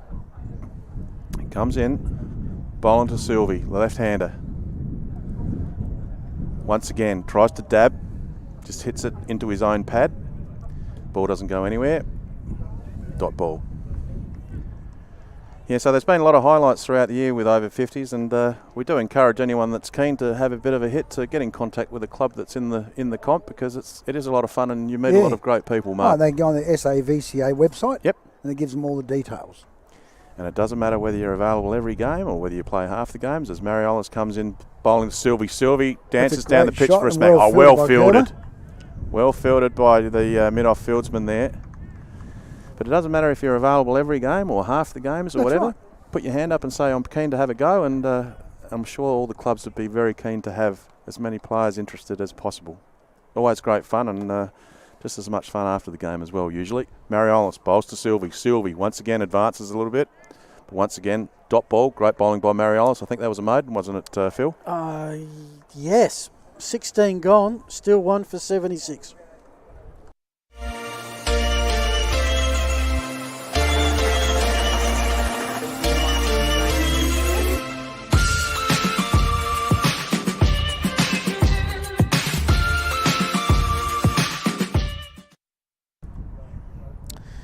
That is that score, 1 for 76. The target is 209. Adelaide Uni started slow, 0 for 0 after 4 overs, 54 off their last 5. In the end, all out for 208. Kensington, they've had it in spurts so far. They have a couple of overs where there's no runs or minimal runs, then they'll put together an over of 10 or 12. But they're keeping pretty good pace with this run rate. Wickets in the shed, they're set up for an explosion if needed later on. And that's where the big thing is, they've got the wickets in the shed, where if they do lose a couple, they've still got the wickets there. Yeah. A forced change of bowler because of Crocker bowling out all of his overs in his spell. So the new bowler will be Battersby from the northern end, or the hospital end if you like. Okay. Big cheerio to all the sponsors too. I know you're seeing a few advertisements throughout the coverage. Well, a big call out to all those sponsors that have made this coverage possible, and big cheerio to everyone involved there. They've sponsors make the world go round, as we all know. So thank you to all those sponsors involved, and please support them if you can. Battersby from the northern end. Bowls to Steele. Not sure what I think he was actually going to play that square, and it came back at him, and he's ended up hitting it back to the bowler, Mark. Yeah, it was he went to square, like cut it, and it's probably just risen on him a little bit, and he's played it a bit too earlier. Changed his shot. Bowler Battersby comes in. It's a wide. Sounds funny when you call Battersby a bowler. Yes. Boom. But Battersby bowled a wide that ball, so he'll have to bowl that one again. Batter bowled Battersby, yeah. He comes in from the northern end, bowling to Steele. Steele rocks back once again, square cuts, but straight to the fieldsman, no run. Of course, for some of these players, there's a trip in a couple of weeks off to Frankston to play the Victorians. Wish them all the best. Yeah, good lead up to what will be those nationals in November. Battersby from the northern end, bowls to Steele, wide of the off stump, and lets it go. Conditions have changed a little bit here, boys. I'd like your opinion on it. The sun's shining and it's a little bit warmer, but the wind has died down. Yeah, the wind has dropped. Is that just my imagination? Or is it still there? I can see trees blowing, but I think maybe it might have changed direction where we're sheltered from it. Yep. What's a full toss? Oh, misfielded at short mid-wicket, or shortish mid-wicket. They run through for a single. It's another one to Steele. Steele goes to 26 off 25 balls. Sylvie. He's 30 off 51 balls, which to me, I've only seen him bat once before, but to me, he's probably been a little bit subdued compared to the last time I saw him bat. But once again, he's still out there. Very important that he's there for his 40 before he retires. Sylvie facing up to Battersby.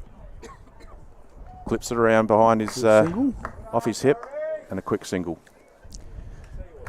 Takes him to 31.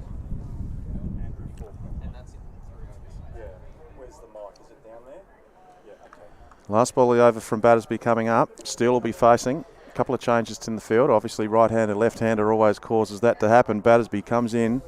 Bowls to Steele. Steele. For a single? I think he was sort of hoping for the shot to be sort of mid-off, and it's gone inside and then gone to deep mid-on instead, but it's still a single. So he retains the strike.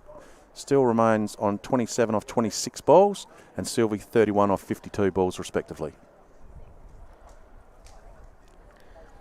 Hard to know who's actually. It's delicately poised. It is. There's not a blowout yet, where either side, like Uni, are one in the field in the bowling. So there's not a 5 wickets all gone down. But Kenzie's have not blown them out the water with the batting either. I guess one of the tricks is for these two to, if they're going to retire not out, to do that as quickly as possibly, now that they are set, to save some deliveries for the others. You make a very good call, boys. It's a situation where one over that's a blowout, like a 20-run over. That's right, and that can change a game. You put in favour of Kensington, and a couple of wickets will put it in favour of Uni. So it's delicately poised, as you mentioned, boys. So good job. Mariolis comes in from the southern end. Oh, that's a lovely shot by Steele. It's a late cut. Just rocked back, cut shot through that point area, 4 runs. And now he's stretching his groin. Hopefully he's not injured. But, so again, that was a bad ball. It was short, outside off stump. And that's just saying to the batsman, hit me. And it was hit beautifully along the carpet too. And very good shot. It got penalised. Both batsmen now on 31. Retirement score is 40, obviously, so they're both edging towards it. Marialis comes in, bowls to Steele, clips it. That's another four. That's another great shot by Steele. Batting very well. You cannot afford to bowl like what he's doing there. Sylvie and Steele meet each other in the pitch again, and a bit of a pat on the back from Sylvie to Steele, saying, "Well done, mate. You're batting beautifully," and he is absolutely stylish play, and more importantly, 35 runs, Mark. He's only taken 28 balls to get 35 runs, That's so right. he's certainly doing more than what he needs to as far as the run rate goes. These are the two highest scoring batters for Kensington this season, and it's showing right here. Dot ball goes to short cover.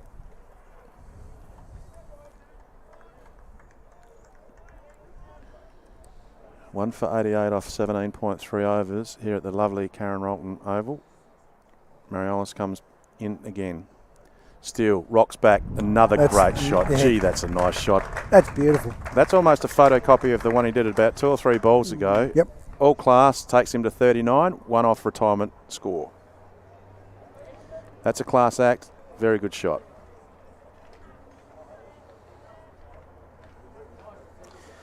And I reckon Marialis might know by now not to put him there. He's probably thinking, where can I put them? Is he thinking, is the captain starting to think now, okay, he's starting to lead some runs? Very good point. Very good point, because the change in the field has now happened. Points gone back onto the boundary, and the offside has been bolstered. And he's done it again, this time a bit straighter. It will be cut off by the deep cover fieldsman. That's his 40. That's well batted. He's only taken 31 balls to get his 40 runs still, and that is a good piece of insurance coming in off the ground. It sure is. For Kensington. And Kensington, one retiree, with the score being 1 for 93, deep into the 18th over. And what I do like is that one is surged ahead of the other a little bit, which will give the new batsman just that little time to settle before hopefully there's another retirement. I just don't like the idea from a Kensington perspective of having two retiring within the same over and two new batters out there. It would just completely halt the momentum you've built. I thought Rumbelow would be the next batsman in, but I think it's Heinrich by the look of it. Yep. I've been mentioning it throughout the coverage as well, Phil and Mark, that the sportsmanship and the spirit of cricket has been excellent. Once again, it happened during the first innings, and it just happened then as well. The university fieldsmen all clapped the batsman off. Exactly right. As he retired. Now, that to me is a good sign of respect and a good sign of sportsmanship. So well done to both teams involved in that. Bowler comes in. Sylvie, he has hit that beautifully. He's danced down a couple of steps, got down on one knee and slapped it over the top of backward square. Backward square. Lovely shot for 4 runs. 17 off that over. We've gone through 18. Kensington are on the brink of 100. They're 1 for 97. Make caravanning come alive at 345. Explorer caravans are on sale. See firsthand the newly released 2022 Viscount and Design RV range. There's a great selection on display right now in our friendly outdoor showroom. Explorer caravans, we have lots of stock ready for an immediate delivery. What are you waiting for? Get in first, don't miss out. Come and see us and grab your dream van today. Only at 345. 345 Prospect Road, that is. Explorer caravans. See you soon. Welcome back, and just like that, well, you talked about the blowout over. Well prophesised, Mark. Exceptional work. The run weight is now above the required at 5.39. The required at the start was 5.2. Now it's 5.05. Battersby to Heinrich. Heinrich's first ball is a defensive shot, straight to mid-wicket as the fieldsman dropped his glasses and then stood on them. So hopefully he hasn't broken his glasses. He's just for a long drive home. Or with boys. He's just put his glasses back on the top of his head. Battersby comes in, second ball of the over to Heinrich. Heinrich, the new man to the crease after the recent retiree, and he rocks back, whacks it off the back foot through cover, and Heinrich is off the mark. You were talking about the good sportsmanship, how they clapped him when he came off. when the first wicket they fell for Kensington was a faint nick behind. 99% of the time you're going to get in normal cricket, the guy's not going to walk. But he knew he was out, so he walked straight away. Faulkner, so he didn't have to put pressure on the umpire. Good sportsmanship. Bowler comes in. Speaking of retirees, Sylvie's on 35, not far off retirement runs. Gone for the white floppy hat, which is good to see, being very sun smart, the lefty. Battersby comes in from the northern end. Line and length. Good line and length. Vander's warming up out in the boundary line there. It's one of those rare days when you could get sunburnt and windburnt all in the one day. Yes. Yes. Battersby to Sylvie. Sylvie. That's a lofted shot over the top of cover, and it's going to go for 4. Wow, that outfield's getting quicker and quicker. It is quick, that's for sure. The lovely oval at Karen Rolton here, and the two teams that are out there are privileged to be out there on such a beautiful oval, and that race to the line, 4 runs, beautiful. And Kensington 1 for 102 off 18.5 overs at a run rate of 5.42. It's creeping up there. And Sylvie, importantly, 1 run away from retirement, which will put him the second one on the bench. Lovely straight drive, and there's his 40. So that's the second player for Kensington that'll be retired. So once again, that insurance policy gets better and better. We saw the Uni boys really put that to work very late in their innings. And now Kensington have the same options, although they look nowhere near needing them at 1 for 103. And the last 5 overs definitely have belonged to the Browns. There's a lot of legends that come out of the Browns club, and one of them's just making his way out to the pitch now. All those people from over Streaky Bay way, from the Eyre Peninsula, would know Andrew Rumbelow. As retiree Sylvie comes off, raises his bat and says thanks very much to the crowd. He may or may not be back later. He may not be needed to come back later the way they're going. But very good innings, and once again, we'll mention it again, that's the second retiree. So we've got a change of bowling. Van Lands is coming on now. Vander's, he's well known for taking wickets, Vander's. Yep, exactly right. You would think if Uni are to get back into this contest, and Vander lag 17 wickets leads the Blacks this season, 2 fresh batsmen, this is where they've got to start breaking through. What nationality is the surname Vanderlag? I always thought the Vans were Dutch. Yeah, well, I would think a bit of German in it, maybe. They were Vons. Does anyone want to rush out and ask him? Hey, Vanders. I always thought the Vans were Dutch and the Vons were German, but okay. That's being way too generalised for the 21st century. He's probably Irish or something now. It's probably Venezuelan. As Vanders comes in to bowl from the southern end to the skipper. Oh, he's that's a beating good him start. first ball. First ball to Andrew Rumbelow, the skipper of the Kensington team. I haven't done a lot of Googling today. Maybe I'll put that into some effect for you. Yes. Rumbelow, he's the skipper of this team. He's the organiser of this team. He's a fantastic, ripping bloke. He's a great bloke, and Kensington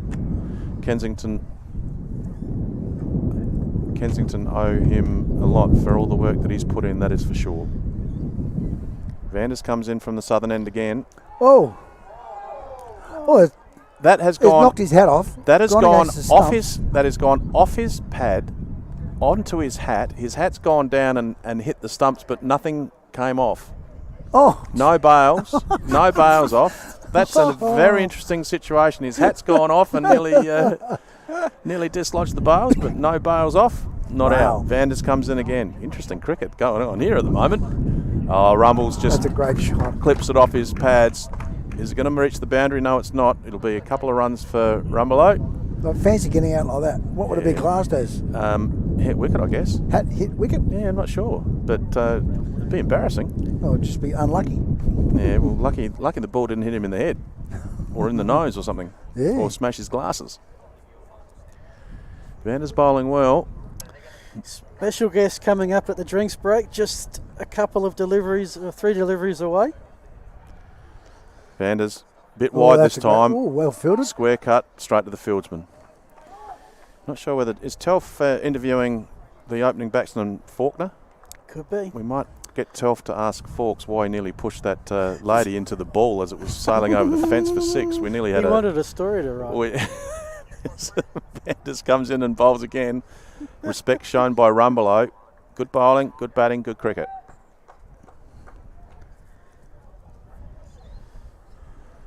Last ball of the over coming up.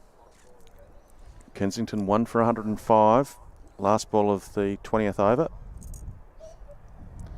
Ooh, that's out. Caught behind, well bowled, Vanders. Vanders has got his first wicket. It's the last ball before drinks. It's the end of the 20th over, and Rumbles looked like he went to play it, then went to leave it. But by the time he took his bat away, there was a bit of an edge. What a way to go to a drinks break. I was just about to say how dominant Kensington have been for the first half of their innings. A late breakthrough for Uni. Let's go down to boundary side.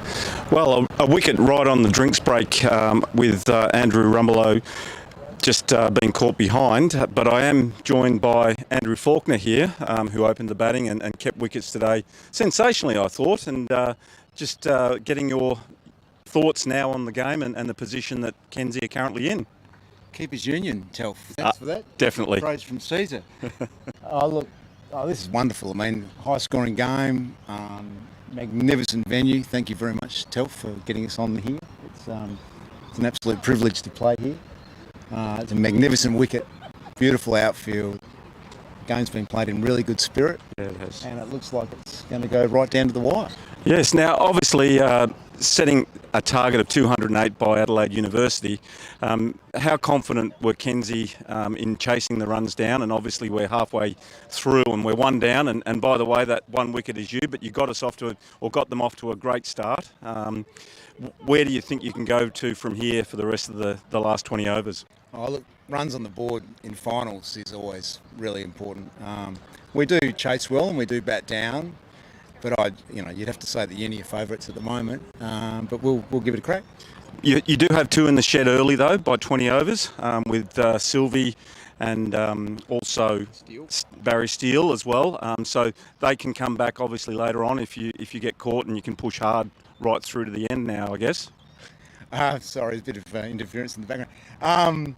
Look, we're not used to actually having people in the shed. We know that this is our first year of playing this format, and everyone's told us that the key is to get people in the shed early, but we haven't really done that. We've hardly ever had anyone get in the shed. We haven't really batted all that well. We do bat down. We consistently bat down, but get blokes just getting 20s and 30s and quickly. So, look, we're still in it. We're still in it.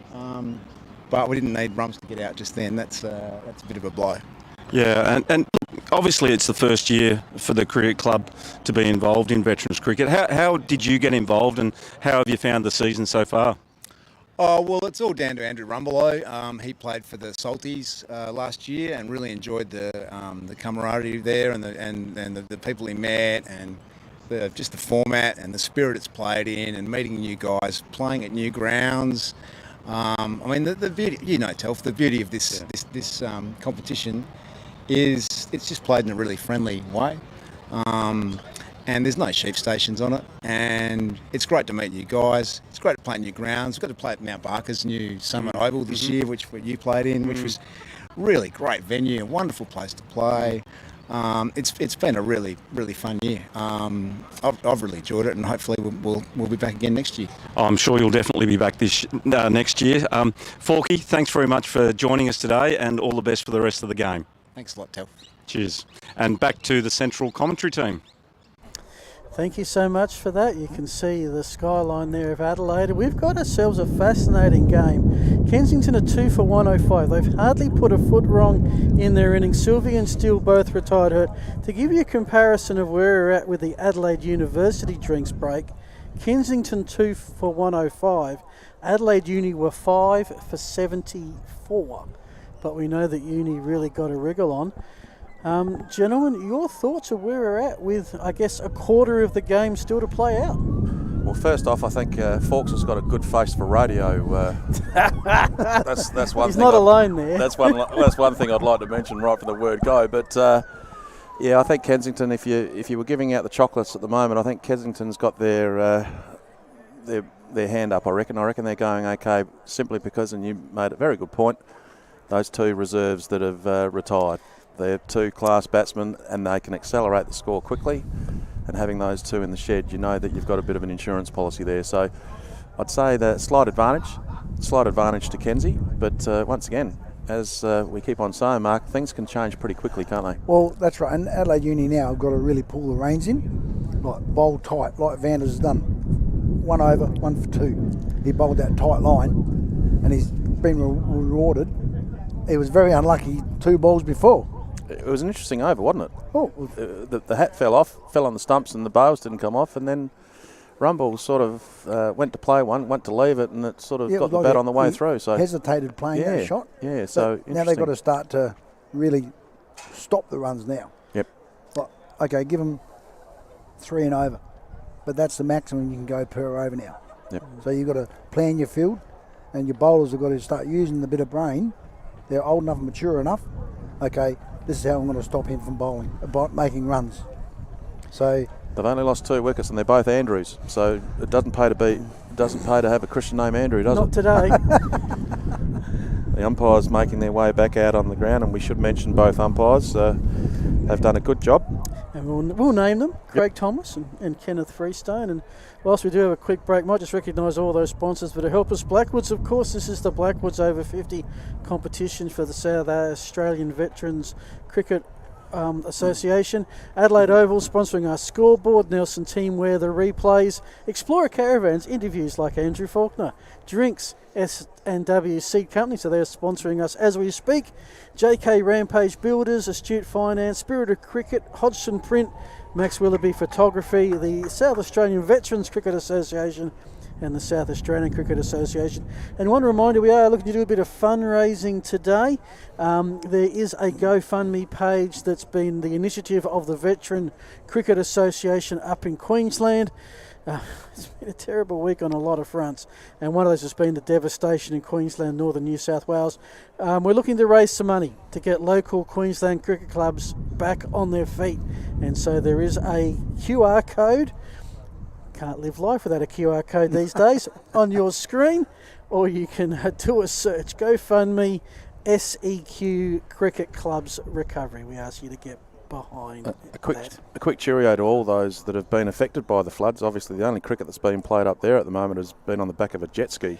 Yes. There's been so much water around and devastation, so our thoughts go out to all the people that have been affected by those floods, obviously. So try and donate a little or a lot if you can to that GoFundMe page. Yeah, it's going to be a big clean up in some of those places, and anything we can do to help from down here, fantastic. Yeah, to get like a turf wicket up from being, imagine like what it's going to be like, it's not cheap.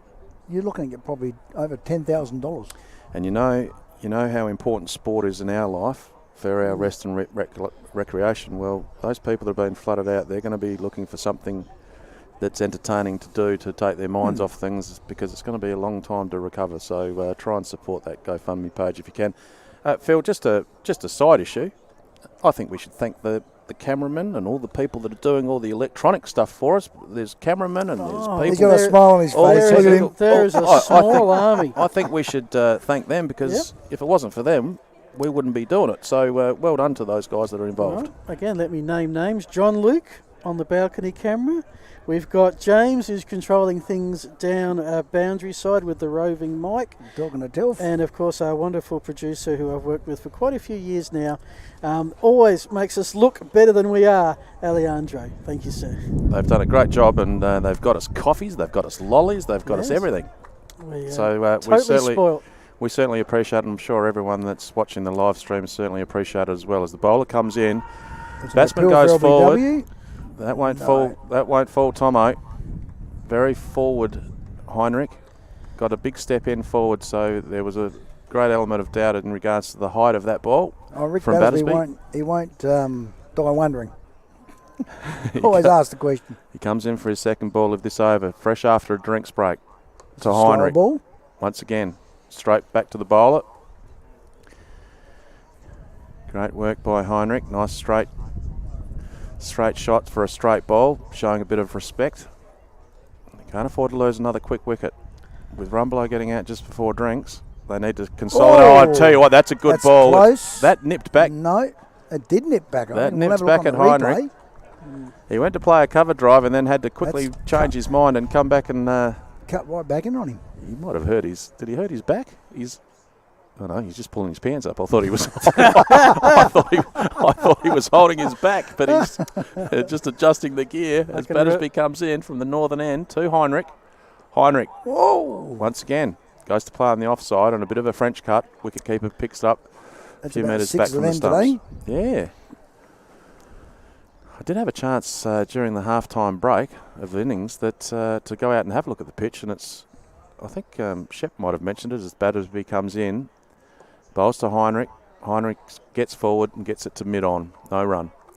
There is a bit of grass on the pitch, but it's as solid as a rock. It's hard as a rock underneath. No, it's hard as a bull's forehead. Oh, yeah, there's a cat. The official, from the official pitch report. As hard as a cat's head. Yeah. Battersby comes in to bowl the last ball of the first over after drinks. Bowls it wide down offside. No run. Is that a maiden over? And a maiden over to start off. Bit of respect shown by Heinrich, the batsman. No runs off that over, and Thompson, who is apparently the coach of Kensington, has come in and hasn't faced the ball yet, but he will be very shortly. Okay, Vander's to have another bowl. He's got 1 for 2 off 1 over, and currently Kenzie's at 2 for 105 off 21 overs. The target of 209. Bang on 5 runs and over at this point of time. Just 5.4 needed. I don't think this is the kind of game though where one run a ball really works, because there's not as much running in this as you would see in a normal game where you just hit it around for singles. It is very much a sort of, a boundary-led batting attack. Vanders comes in from the southern end to start his second over for the day. Oh, there's another wicket. Yeah. Oh, well done, Vanders. And he's going to be on a hat trick. He's on a hat trick. He's going to be on a hat trick. Wow. It was outside off stump. Thompson had a bit of a dabble at it. It was a nothing shot. It was hanging the bat out to dry type situation, and got a fine edge and caught behind. Yeah, out for the old golden daddles. Vanders will be on a hat trick. But that's the thing. You've got to bowl that line and length in this game, in this style of cricket. Make the batsman make the mistake. Hat trick ball coming up. Mark, this is going to make life very interesting for Kensington. Does he crowd him? A couple of good players back in the. Rice is coming out with a white helmet. I wonder if it's the same white helmet we saw earlier. How many times have you been out, Mark, to face a hat trick ball? How's the nerves going to be right now? You just block it. Hope he doesn't bowl you a Yorker or a bouncer. Vanders will be on a hat trick. What's the university fielding team going to do? What's Leo going to do? Is he going to bring in, speaking of Leo, Leo's found himself at first slip.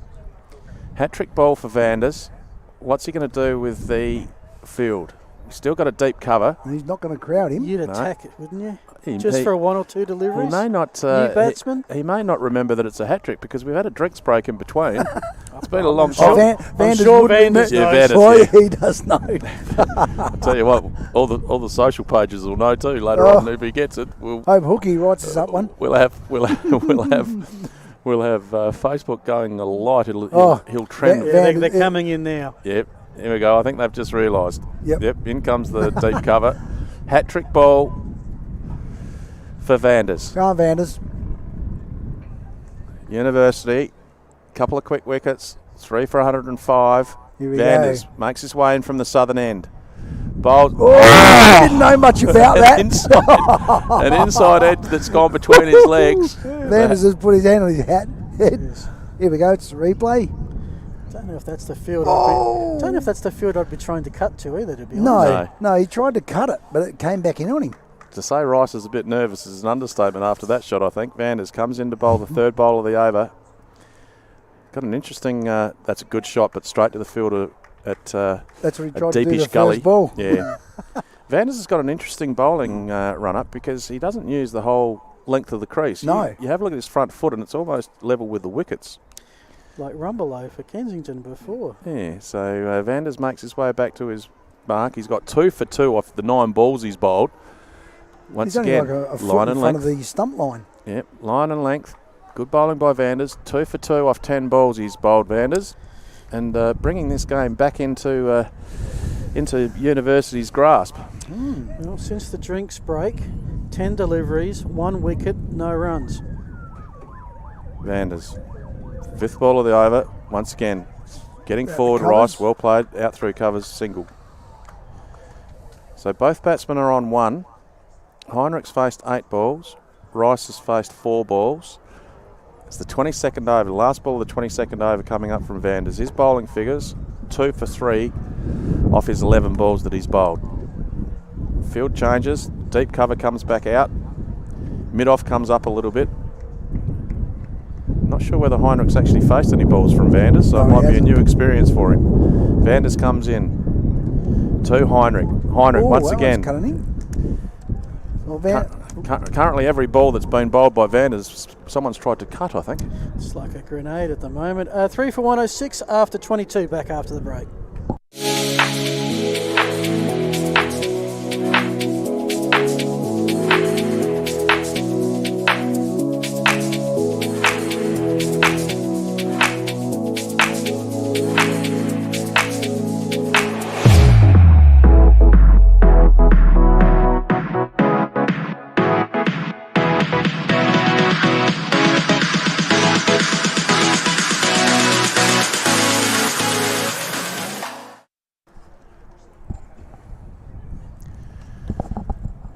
Fantastic Adelaide Oval being advertised during that little bit of a commercial break.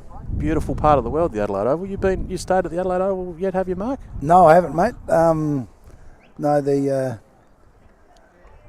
have to ask the wife to. I can recommend it. It's very, very enjoyable and lovely place to stay. As Battersby comes in to bowl. He's bowling at Rice. Rice gets forward. No run. Straight to mid-off. I'll double down on that. The Adelaide Oval is beautiful. I've stayed.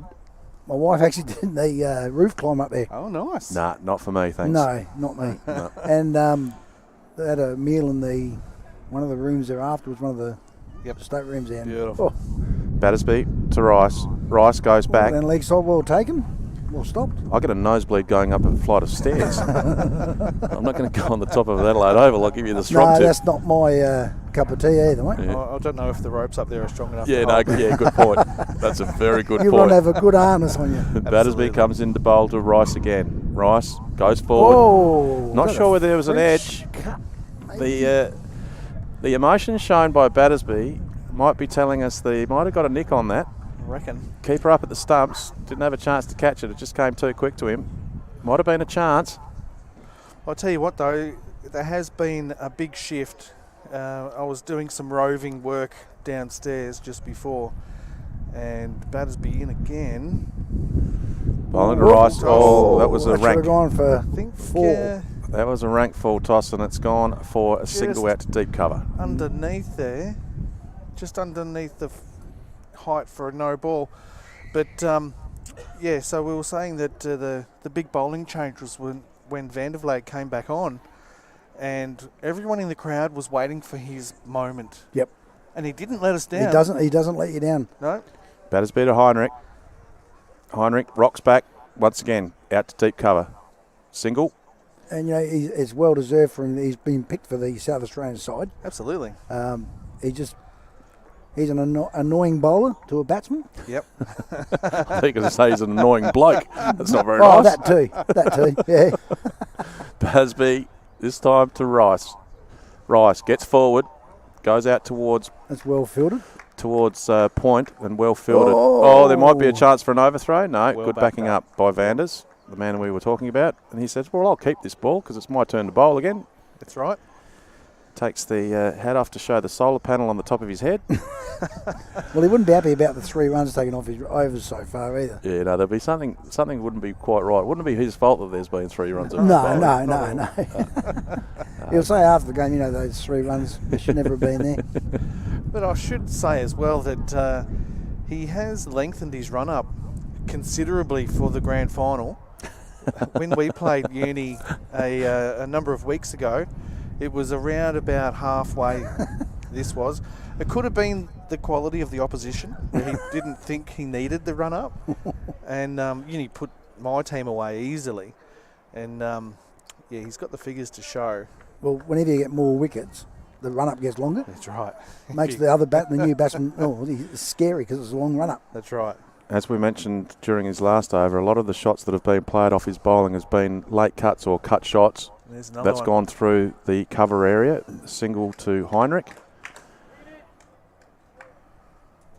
Rice will now face the next ball, as we can see the score is, what's that, 3 for 109. 100 runs away from victory is Kensington, and 7 wickets away from victory is the Uni side. For those people that are wondering, Heinrich on 3 for 11 off 3 off of 11 balls, and Rice is 2 runs off of 9. Uni haven't won a flag in this comp. As Vander's bowls, gee, well kept out. Well kept out by Rice. That kept it a little bit low too. Yeah. Uni hasn't won a premiership in this comp, and Kensington, it's their first year in the comp, so there's going to be fairly big celebrations one way or the other. Vanders goes back to the end of his mark on the southern end. He's in his third over, bowls to Rice. Rice goes to late cut.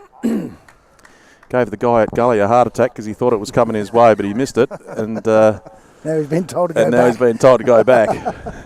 So the late cut is a favourite shot of most batsmen when they're facing Vanders by the look of it today. He's just in that spot. Can't go forward, and you can't really rock back either. In he comes. Once again, there it is. There it is. Goes down to third man. Jeez, guys, I reckon we should play cricket. We'd be able to set the field pretty good, wouldn't we? That takes Rice to 3 off 12 balls. Heinrich is 3 off 11 balls. Things have slowed down as far as the batting scoring rate's concerned, but once again, we must remember that 2 of their better batsmen are retired and can come back in later. So that's something that's very important to remember. So it goes now to 99 needed off of 98 balls. Vanders comes in, bowling to Heinrich. Heinrich once again rocks back, cuts that towards the cover area. Ably fielded, I nearly said. Well, the fielder nearly fell. He did too. you nearly had it right.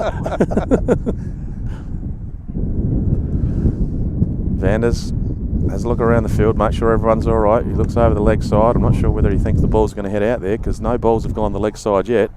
Comes in, bowls line and length, and he bowled leg side and it's gone for 4. Look at it run away. He has not bowled one down the leg side. I reckon we've put the mockers on him and he's thrown that one down 4 runs. And that will bring, easily off the face of the bat there. On the Adelaide Oval scoreboard, after 24 overs, it is 3 for 114. With industry and technology constantly changing, It's not surprising customers look to Blackwoods for the right technical advice. Whether it's welding innovation and solutions, technical fastener expertise, professional electrical know-how, safety assessments and equipment, or on-site services and inventory management. We have the right technical specialists and support network to get the job done. Yep, we are Australia's leading industrial and safety provider. But we're more than that. We're Blackwoods. Welcome back to the Karen Rolton Oval for the Over 50s Grand Final. Batters bit of Rice. Rice gets forward. Nice straight drive straight to mid-off. Big cheerio to all the sponsors. You've been seeing commercials throughout the day. Absolutely, and Blackwoods have been bringing you the competition, the Over 50s and the Veterans competition. Batters bit of Rice. Rice once again forward. It's come off the inside edge. Went to play a cover drive and it's gone to deep square. Watch this one off the inside edge. Oh yeah. Battersby bowling well. He's into his 5th over, none for 13 currently. It's economical bowling too. He's put the clamps on. Him and Vanders have done a good job for Uni. And then going to need to continue this spell. Yep. Heinrich facing now, Battersby into him. Lovely shot. Off the pads, straight out to deep mid-wicket. Bert Fields throws the ball back. Once again, they're getting singles. They're not getting a lot of multiples. They're getting a lot of singles, which is what they need to do. Rotate the strike around. Yep. Rice facing up to Battersby. In the 25th over, 40 over contest. Battersby to Rice. Oh, well fielded, Leo. Well stopped. Got Only keeps it a single. That could have gone for 4. I reckon he saved 3 there. Yeah. Yep. Leo's moving a bit like the Titanic at the moment, which I shouldn't. What is it? What's the saying about a glass house? You shouldn't throw stones. That's right. Do you own a boat? Battersby into Heinrich. Heinrich once again just Vanders? nudges it down the leg side. Little clip. Once again, another single. That's all they need to do. They don't need to do anything too rash. They don't need to panic. They know they've got batsmen left to come in that can accelerate if need be. 91 from 91 is the story. Battersby. Once again, nice little dab down to a shortish third man. No run. Battersby, another good over. That's his 5th over done. None for 16. And the score is 3 for 118. But I guess you would say 91 off 90 balls. Kensington are definitely good enough. They're close enough if they're good enough. Chasing 6 and over is run a ball stuff. Just turn the strike over with the odd boundary. I think that's. I think you boys have made a very good point throughout the afternoon in the fact that we've got a beautiful oval here. We've got a beautiful pitch, and the outfield was very quick. Oh. So 91 off 91. If you're hitting in the right spot, they'll go for 4. If it gets past the infield, there's a fair chance it'll go for 4 because of the speed and the beautiful outfield that we have here at the Karen Rolton. Well, you just see one of the ones that went down to the last 4. It actually went to the fence line. It went over the rope and still carried on to the fence line. That's so right. That's how quick the outfield is. Vanders coming in to bowl his 4th over. 2 for 9.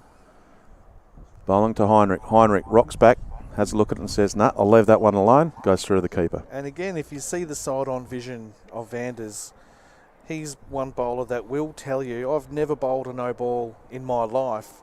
And looking at where his front foot lands, he never will. He never will and never has. And that's where he's been landing his foot ever since I've known him. Bowls to Heinrich. Well fielded. Heinrich, lovely square cut. Leo was there and it's he stopped it. He stopped it from going for 4, but he juggled it a bit and did go through for a single. Another run to Heinrich. Heinrich's now 10 off 17 balls. Rice is 5 off 16. If he doesn't get his foot to that, that's a 4. So that's 6 runs he's saved in the last couple of overs.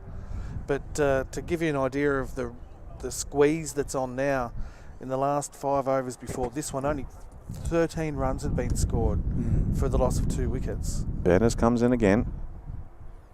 Well, there we go. He's He's got got wicket. He's called it not out.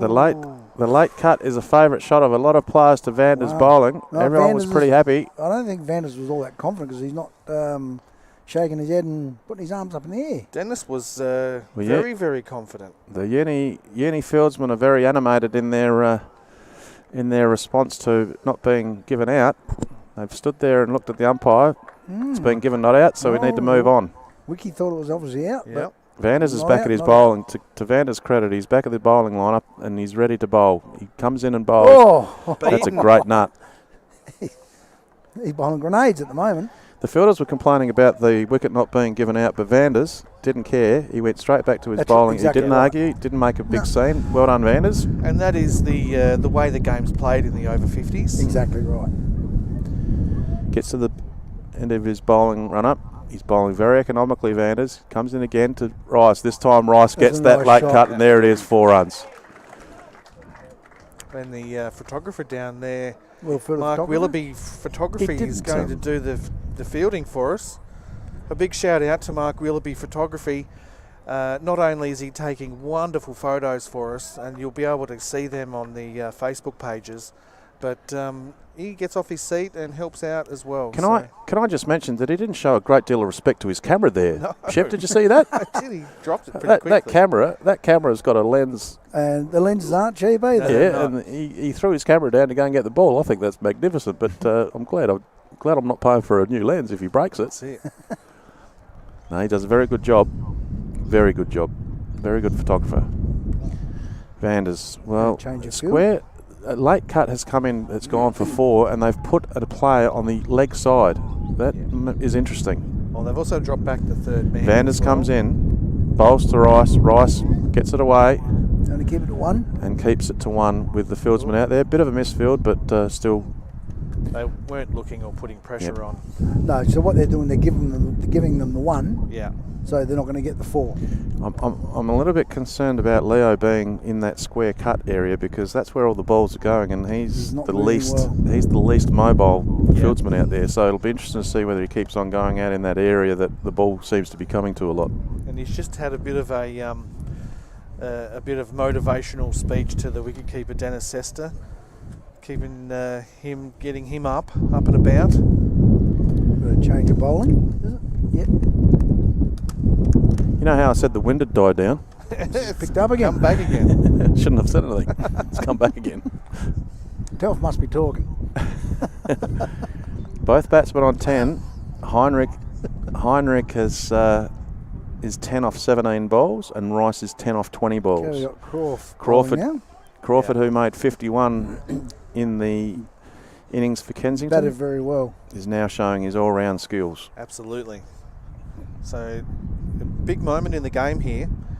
A few wickets will potentially change the tide of what's going on. The the run rate was starting to be pretty comfortable there again. It's gone 6.07. Yes. So still close to that run of ball, but being managed easily by Kensington. And a good change by Leo Panzarino. Crawford coming in to bowl his first ball for the day to Rice. Rice goes back.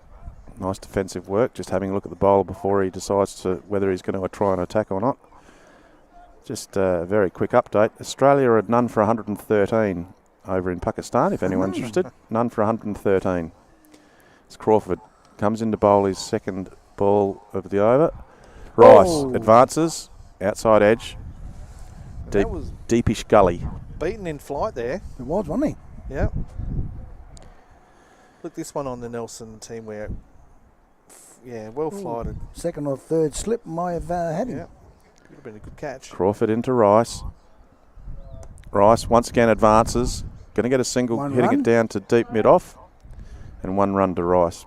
Just very quickly, if those people are interested in the Australian score, Khawaja is 66 not out and Warner is 39 not out. Very nice. So Pakistan made about 3 million in the first innings. So it's a fair batting pitch over there in Rawalpindi. Crawford comes in, bowls to Heinrich. Heinrich just lets that one go outside off. Something's going to give. One of the teams, there'll either be a couple of wickets fall or some runs accelerated here. One team or other will be trying to get the upper hand shortly as Crawford comes in to Heinrich. Heinrich clips it off his pad. Well fielded. Probably saved 1 run there. I think that's Curbs, wasn't it? At short mid-wicket? No? Curbs is... But it was a good piece of work. Yeah, Curbs is a bit further down. But anyway, Rice is now facing. Crawford comes in. He's been good so far this over. Gone for the... He's advanced. No, he's advanced down the pitch. There was enough doubt. He took a couple of steps out of his crease. Just quickly checking here. And, good decision there. Did he on the back leg?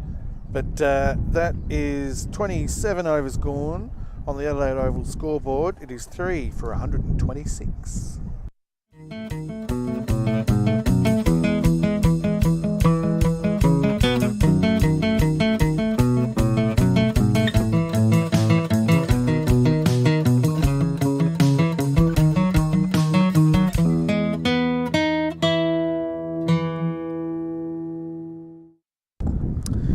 Welcome back. Isn't this a fascinating game? If you compare where we were at the end of 27 overs, Kensington obviously on the Adelaide Oval scoreboard 3 for 126.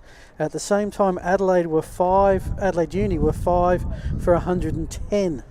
So Kensington 16 runs up, but we know how explosive Uni were at the back end. It's anyone's cricket game, Mark Shepherd. It's starting to really get even here. And Uni have really pegged back Kensington, and even though they're still in front on the scoreboard, they do have those 2 retirees to come back in. Vanders to Heinrich. Well fielded. Tapped it Good piece of diving there from the fieldsman at point, who's ricocheted out to the deep cover.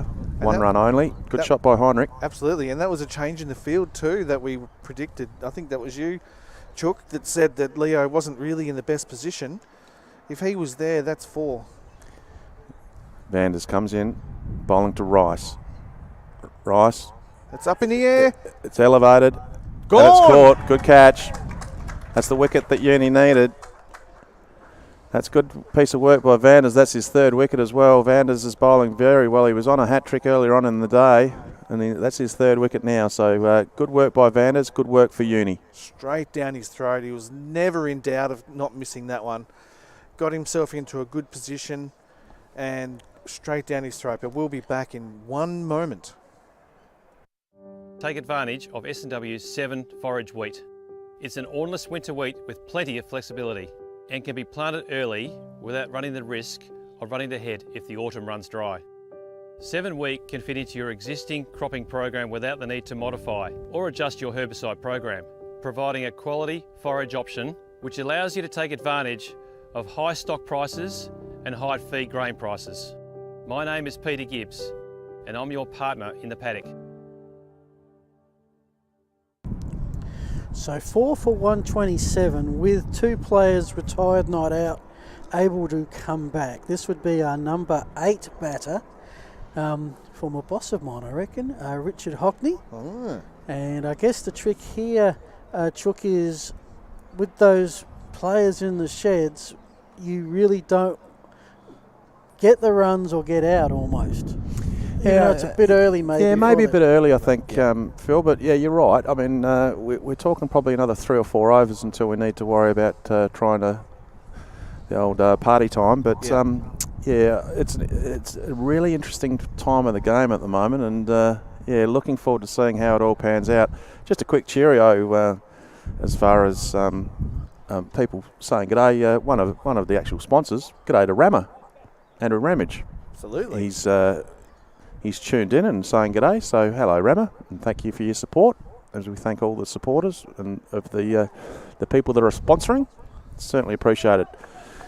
Vanders 3 for 16 off his 4.2 overs, and Hockney's in, and Heinrich is there 12 off 20 balls, and as Phil mentioned, there may need to be an acceleration fairly soon for Kensington's batting lineup. Once again, the importance of having 2 batsmen in that are retired, waiting to come back in later on. But they're fast scoring batsmen, those 2 retirees as well, so that might be handy for them as well. Now it's taking a fair while for the field to be set here, it's got to be said. Hockney's been out there for about an hour and a half and he hasn't faced the ball yet. Vanders comes into bowl. Line and length again. Well bowled. Ball ends up squirting out the leg side and the keeper runs after it. And it's 1 run that I thought was a leg by, but no, it must have come off the bat. Bit of an inside edge there. So Hockney's off the mark. Curbs from Uni went and shook his hand and said g'day. Welcome to the middle. Yeah. Maybe shaking his hand saying well done, you've got off your duck. As Vanders. Bowling to Heinrich. Once again, great line and length by Vanders. He's hard to get away. He's a leading, well, I think he was 2nd on the wicket-taking list for the 50s. And for most of the season, he was on top of that list. Very economical as well. 3 for 17 off his 4.4. He comes in, he turns around at the end of his bowling mark. He comes in, bowling to Heinrich. Heinrich steps back. Ooh. Great square cut. Is it going to make the boundary? It's a good shot, and it's a good dive by the fieldsman, but he's missed it. Great shot by Heinrich. It was a good effort, but 4 runs. Looking to do that probably once and over. You need a multiple once and over is good because they keep on chipping around and making these singles. That's it. Just a 2 or a 3 or a 4 each over is all they need to do. They don't need to panic yet, Kensington. Just a bit of a round arm ball there from Vanders. Just got a little bit wide on him. He won't be happy with it. No. He'll rectify the problem now. It's the last ball of his 5th over. He's about to bowl. Shaking his head as well. Heinrich's on 16 off 22 balls faced. Vanders comes in to bowl to Heinrich. Heinrich this time clips it off his pads straight to mid-wicket, and there's going to be a run. There's a misfield and a run. So Heinrich will keep the strike for Kenzie. Vanders will finish his 5th over having the bowling figures of 3 for 22, which in the scheme of things is economical, but obviously having 3 wickets is extremely important as well. Absolutely. And they came at such a momentum changing time. That last delivery before the drinks break, one of the overs just after the drinks break when everything was resetting itself. And he's helped bring Uni back into the game here. And I think this is the part of the game where the appreciation for the acceleration in the first innings is really going to start to bring those two teams even on the worm. Well, that was 7 runs off that last over, which was the most that Kenzie's have had since the drinks break.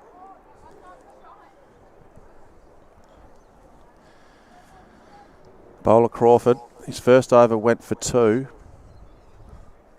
About to start his second over. I'm not sure whether he's waving at the fieldsman or waving at the crowd or waving at the photographer. I'm not sure what's going on, but there's a lot of waving going on. Crawford, at the end of his bowling run-up, he comes in, bowling to Heinrich. Heinrich, once again, nice looking shot. Defensively, just pats it back to the bowler. No run. Yes, and I think that fielding change was to make sure the cameraman's got a good view of things. Crawford to Heinrich. Heinrich, once again, shows a bit of respect, just chips it back out to mid-wicket. No run. Crawford. He's bowled 8 balls in his spell and he's only had 2 runs come off it. Very economical bowling by Crawford. He comes in again, bowls to Heinrich, and once again, respect shown. Ball goes out to short cover in Leo, the skipper, for Uni. 3 dot balls this over. Very impressive by Crawford. He comes into the 4th ball of the over. Into Heinrich. Heinrich advances a couple of steps. Just changes the line a little bit by that movement and chips it out to mid-wicket. Short mid-wicket, I should say. And that's a single to Heinrich. There's a bit of a quicker ball there and just whipped away. Just the change of stance by getting a couple of steps forward by Heinrich changed his option to be able to get the ball away for a single. So intelligent batting by the Kenzie's middle order batsman in Heinrich. Hopefully everyone's enjoying the coverage. Let us know if you're enjoying it. Let us know if you're not. Let us know something. Crawford comes into bowl. Bowls to Hockney. For no run. But yes, it's all turning here. The wind is up and down. It's making things a little bit tricky for the batters as well as the bowlers. Bowler comes into Hockney. Clip to mid-wicket. We've been notified we've been making a mistake with the pronunciation of a surname. Should have just called him Ants all the way through. Yeah, we should have called him Ants. Yeah. Heinrich. Is that how we're going to pronounce it? From Heydrich. Heydrich. Yes. Heydrich. Heydrich. Yeah, I was pulling your leg there, Okay, Bill. I'm just baiting it. Just baiting it. Oh, look, and I swallowed it. Hook, line, and a couple of sinkers. But So- just one off the over. That was a win to Uni. And what have we got? 11 overs left to sort out who's going to take this premiership. Thank you to the person who's brought that to our attention too. So thank you for that, and our apologies. And Vander's just getting some specific instructions from Leo. We've got crowd members dodging the camera, but they didn't need to. So, very impressive. Vanders, once again, bowling very well. 3 for 22 off his 5 overs. Well, that one's down the leg side. Not put away. Yeah, pretty big gaping hole. No one at fine leg. Deep third man. Where are the other deep? There's not a lot. We've got one in front of us sweeping on the offside. Only 2 on the boundary at the moment. Vanders comes in again. Once again, respect shown. Vanders is bowling very well. Shep? Yes. Very well. Absolutely. And he may not have the pace he once did, but the accuracy is still there. And respect is shown, and that's more so the line and the length. Length being probably the operative important word here. The length he's bowling is very awkward. Heidrick's facing. Vanders in once again. Goes back, rocks back on his back leg, Heidrick, and another dot ball. Another dot ball, straight to cover. Are we panicking yet? Are we starting to panic as far as the batting team goes? Up to 7.14. You wouldn't want to see it go over 8. No, it's starting to climb. Vanders shuffles in again. Great shot. And this one will be out to the sweeper at the deep extra cover boundary. But only 1 run. So it's really, the screws are tightening here. And I think the tactic for Uni seems to be to screw the run rate as down as much as possible, because I think the only way they're going to win it is to get the overs completed for less runs, because I think if they start taking wickets, the 2 big retirees will come back in and they will do the job. Vanders from the southern end. Hockney goes to the late cut, which is a popular shot when Vanders is bowling. Yes. He misses it, goes through to the keeper. Hockney faced 4 balls and he's on a solitary run. Run rates pushed over 7, an over required to win this game. It's a 40 over contest. Vanders comes in again. Hockney again. Once again, rocks back to play that square cut, and it followed him, and he had to get cramped up to get the ball out to short cover, where Leo, the skipper, grabs the ball. No run. 30 overs gone, and the score is 4 for 135.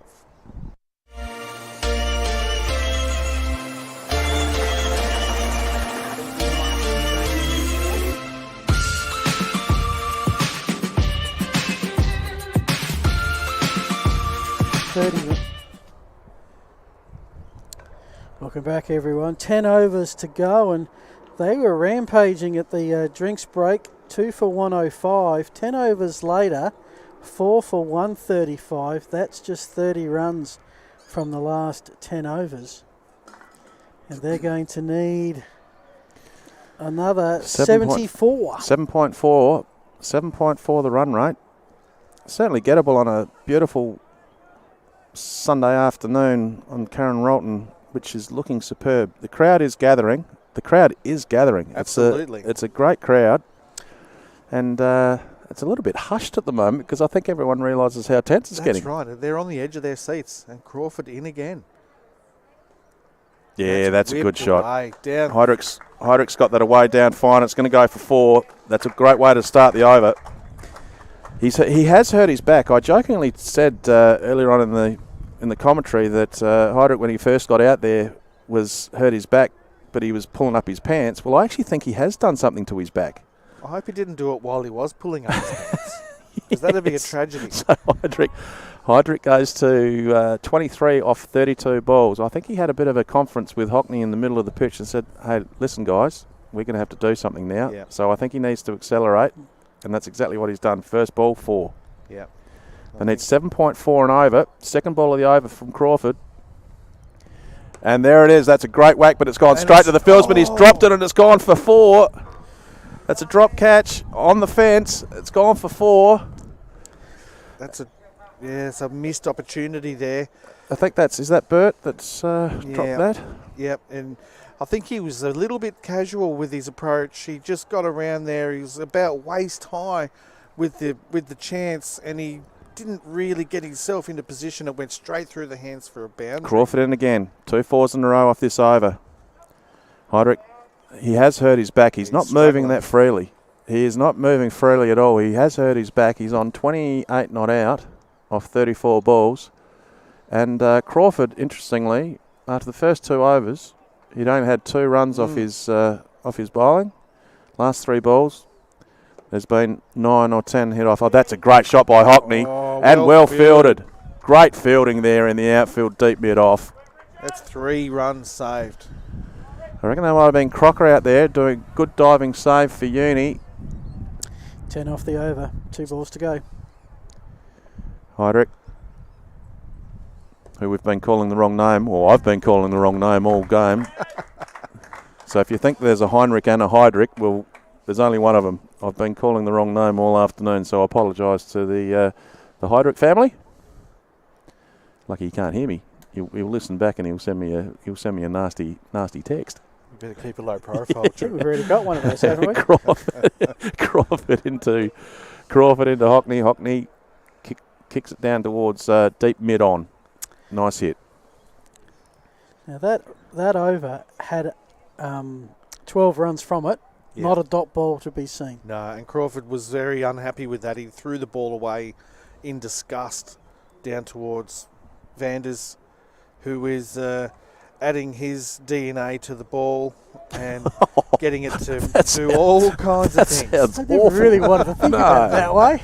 Shep, you should be ashamed of yourself. Oh, just a bit of sweat. You're allowed to put sweat on the ball. Oh dear.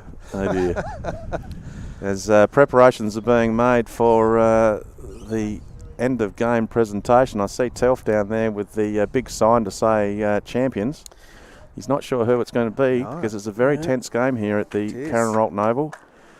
And you can hear the hum of the crowd, and the spectators are giving the players a little bit of encouragement, and the other players as well. And you can see the crowd is starting to really come in around the outside of the fence. Are you doing some post-game presentations?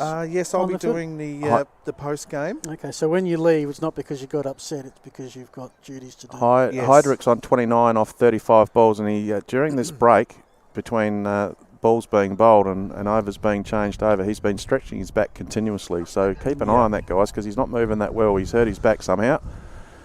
Vanders into Hockney. Hockney, just a little dab out to square leg. Here we are saying that he's not moving too well, and Hockney's just done a quick single to test his back out. That's right. Even more. And I tell you what, that's the commitment shown by Ant. He really did put in a good effort there, in a lot of pain, it must be said. So big credit to him. The teamwork here obviously shows Hockney getting off strike, so Heidrich can have a slap. Here we go. That's off the pads again, and there's a chance at the bowler's end. Oh, direct hit would have had him cold, but just missed.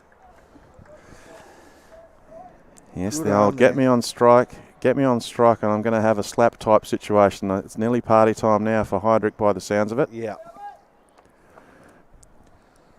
He's on 29 off 36 balls faced. Vanders comes in. Nice square cut. It's been well fielded. Once again. To the bowler end again. He'll get back in time, though. I'm not sure what Hockney's doing, but he's pretty keen to run himself out the way things are going. The last two balls, I think he's tried the old kamikaze. Yeah, the running between the wicket here is something to have a look at. The never run on a misfield is the #1 rule. It nearly brought them undone. And Vanders shuffles in again. Heidrich goes for a slap. That is a beautiful hit. Yeah. That is a lovely piece of cricket. Well taken by the boy out on the sideline. Was that a catch, the crowd catch? 4 runs. Well, 4 runs. 4, so I hope not. I was 4 runs. Say, I missed it bouncing. I was looking up in the sky for the ball. I didn't see it. That was a class shot. Takes him on to 33. 33 off 38 balls, Heidrich. He's thinking if I can just whack a couple more, I can get out of here and put some ice on this. Yeah, he's still stretching his back. He's obviously done something to his lower back. Hopefully he's okay. We need a physio. Vanders comes in. Once again, nice little dab. Down to that third man position.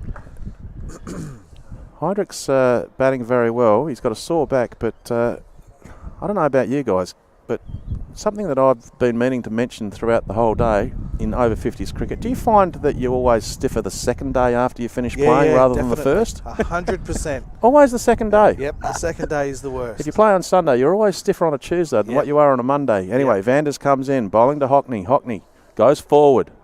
Not much of a shot, it's sort of a bit of a dab, and it goes out to a short cover. No run. And the umpires say that's over, and that will mean that there's 8 overs remaining. 32 overs gone, 4 for 153. 6 off the over, I'm looking at each over, who wins the over or not. I'm trying to break it down. Just the slight win. Yeah, I'd say to that's Uni. 6 runs and over, yeah. Well, at the moment they came into the over needing 6.9. They didn't get it. It just goes up a little bit. Yeah. Probably an even over there, I reckon. because I think Hydrick gets a little bit closer to his retirement score, and he's trying to stretch out his back as much as he can. He's in a lot of pain, and he's really committing full time to this. So I don't reckon he'll be in much pain after another 8 overs if they've won the Shield. Absolutely.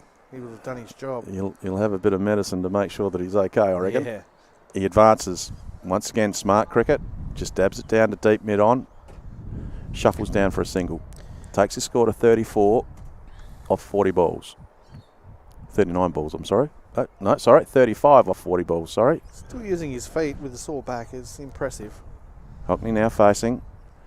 Crawford started his 4th over now. Currently none for 16 off his 3.1. Second ball of the over coming up, and Hockney is facing it. He advances, takes a couple of steps down, and it goes down towards that deep mid-on again. Well fielded. Good piece of fielding by Uni again. Mind you, when the ball's travelling along on this carpet like outfield, you shouldn't misfield it. But I'd find a way, don't worry. Me too.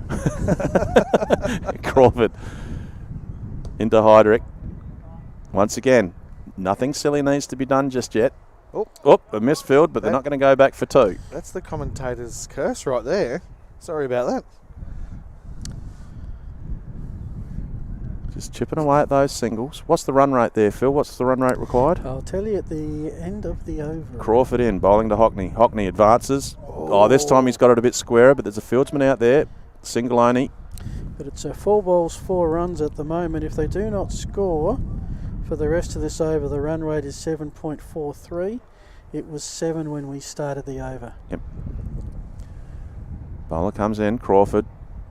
Oh, good effort there. Nearly, I'm not sure if it was a caught and bowled situation, but he threw his body on the line. 1 ball left in the over. Hydrick facing. And that was probably enough to stop the run too. He's a boundary away from his retirement score. Crawford in. Oh, nice shot, delicate. That's gonna just off the pads, down towards fine leg. On. Coming back for a second. Nice fielding by Vanders there. And the ball comes in, restricted to 2, and that's the end of the over. 33 are done, just 7 to go. We'll take a break.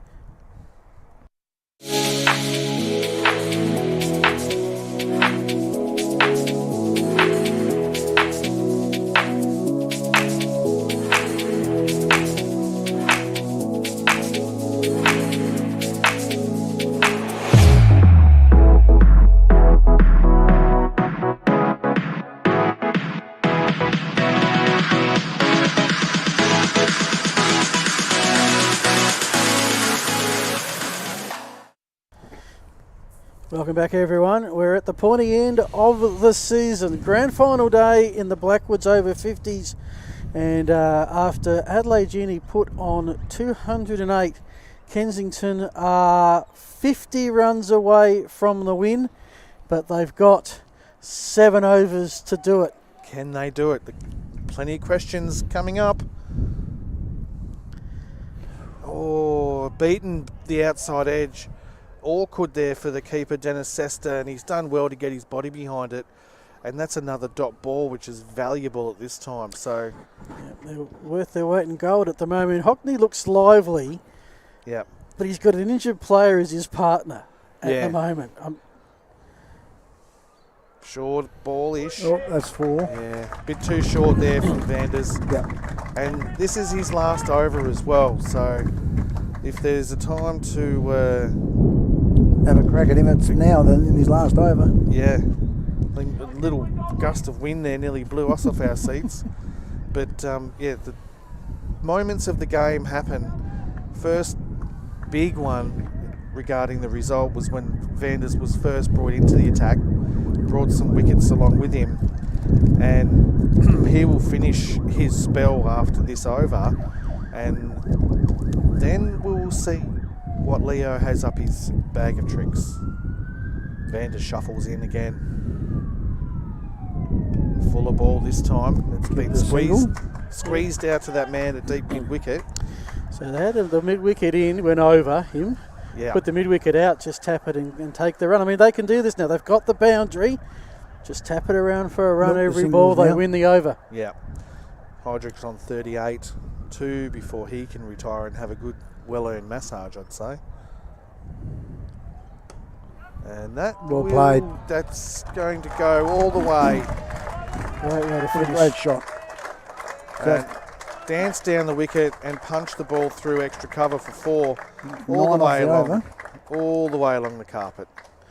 He's got the signal that his time is done for now. That's 3 retirees in the sheds for Kensington.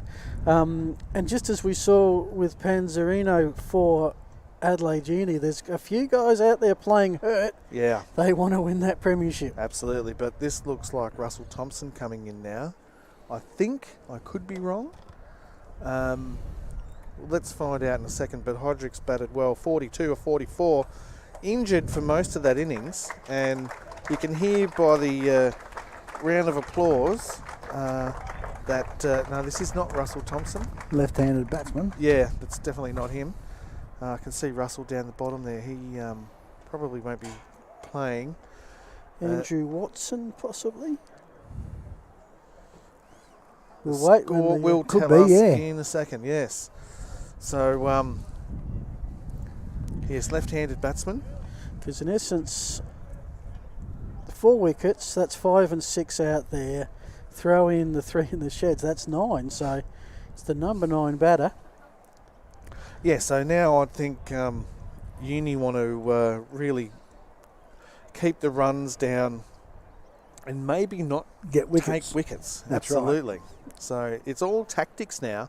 Yeah. And I guess that's the strange, not strange thing, but that's what makes this game unique. Uniqueness, I think, is the term. It just adds some extra element to the cricket that we watch on a day-to-day basis. Doesn't it? Yep. Vander shuffles in. Just straight again on the pads. You can see the equation. We're almost getting away from what it is per over. 41 from 37. This is Watson. First ball, just on the pads, worked into that short mid-wicket area. And Vander's turns at the top of his mark. Hang on a minute. There's been a slight field adjustment. Change. He shuffles in one more time. Swing and a miss. Swing and a miss, and that is the end of Vander Flag. 8 overs gone in his spell, 3 for 38, so well bowled, mate. Very good spell. And after 34 overs, it's 4 for 168, so 6.83 runs per over will get Kensington home, and keeping them under that rate is now the job for Uni. So who's going to come on at the other end? We've had a field swap. Yep. Nugent's just come on. I'm not sure who's gone off. Not Leo. He's still out there, the captain. Just to add a little bit more drama to the tension, or tension to the drama, the wind is starting to pick up. Vanders has come off, I think. Bit. Yeah. So he's decided his day might be done now. Well, he's put in a fair effort. 8 straight overs. Very good effort. He basically got Uni back on even keel at the very worst. Just to compare where we were after 34 overs, 4 for 168. They were 5 for 147. So there's still the closest Uni have got over to over is 8. Yeah. And that worm is coming closer every ball, every over as well. Well fielded. It shows you that there is some feeling out there. Oh, hey. Grand finals, mate, you do anything to win, don't you? Absolutely. This is where the, let's just say, the spirit of cricket is optimally tested. But get back in your crease. Yeah. Oh, well fielded in the end. He stopped the 4. That's great stuff. That is great hands. He knew he wasn't going to get there on the 4, but if we can see this on the Nelson Teamwear replay, great camera work there, and he's handled that extremely well. He's on the half volley and it went straight into his hands. You do anything in the field to win a grand final. Absolutely. If you can't catch it, you don't just try and stop it. Now there's 5 out deep. Hey, deep square, deep mid wicket, deep mid on. They're all going deep. Yep. Deep. How many are you allowed You out? can only deep, or have is it- 5 out at this stage. So Okay. there's 1, 2, 3, 4 in the circle. Okay. Are they having bringing one back in now? All right, okay. Yeah. The imaginary circle. Yes. What's your So the neighbours? mid-on looks like he's outside the circle. He's coming in Yeah, now so again. there's Isn't it? 4 in.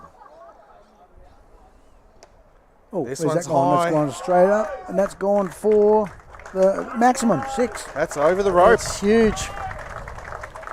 That is a blow to uni. That's what you needed in the over in one hit. Yep. Watson 6 runs off 3 balls. And I think that's what Kensington would like to do as quickly as possible if they can, is get ahead of that runner ball scenario. Yep. That's right. So I think Bert's limbering I up was to... just about to say that. Yep. He needs to come back on. Yep.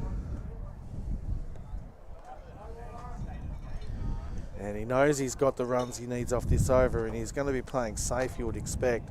Just sneak a single? Yep. There's still half an over to go here. Crawford in again. Pushed up to mid-off, long off for an easy single.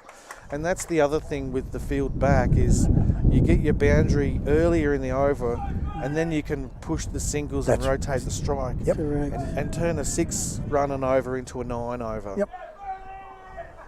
Crowd's starting to ramp up now. Oh, that's Doubling sneaky. down. Well fielded. I'm not sure Keep it at Uni 1. had 5 inside the circle, that ball. I had 1, 2, 3, 4, and this gentleman coming into mid-on was by the boundary. I had Yeah, I think 6. the third man fielder was the fourth Yeah, because he fielder actually inside. ran wide. So Okay. I guess a bit of a hint from an umpiring perspective, instead of trying to count only 5 out, You count the count the fielders inside the circle. If you count 4 inside the circle, you're okay. I had Does that include the bowler and the wicket keeper though? No. That's right. Yeah. So yeah, you only the bowler and the fielder plus 4. Mm-hmm. We try to keep our mathematics at a very, very simple level. With that 6, 11 off the over. 32 off 32 from balls. 30. That's a really big over that I think has swung this Kensington's way now. Yes, it has. So they're in the box seat. That's And, for sure. and look at the field now for Hockney. They've all come in.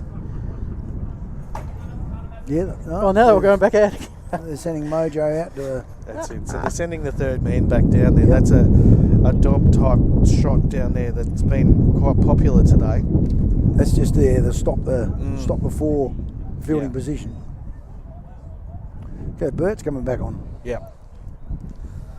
And his 6 overs have cost 22 runs for no wicket.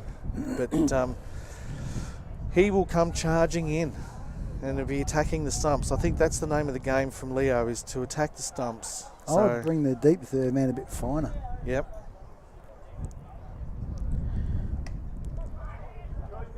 Punched up to mid-on for a single. The Nelson replay will show a bit of a full toss hoiked across the line there.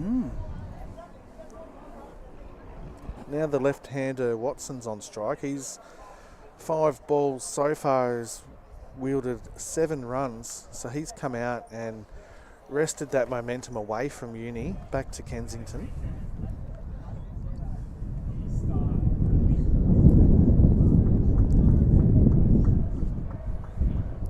There's a few adjustments in the field. I was about to say, don't expect this last.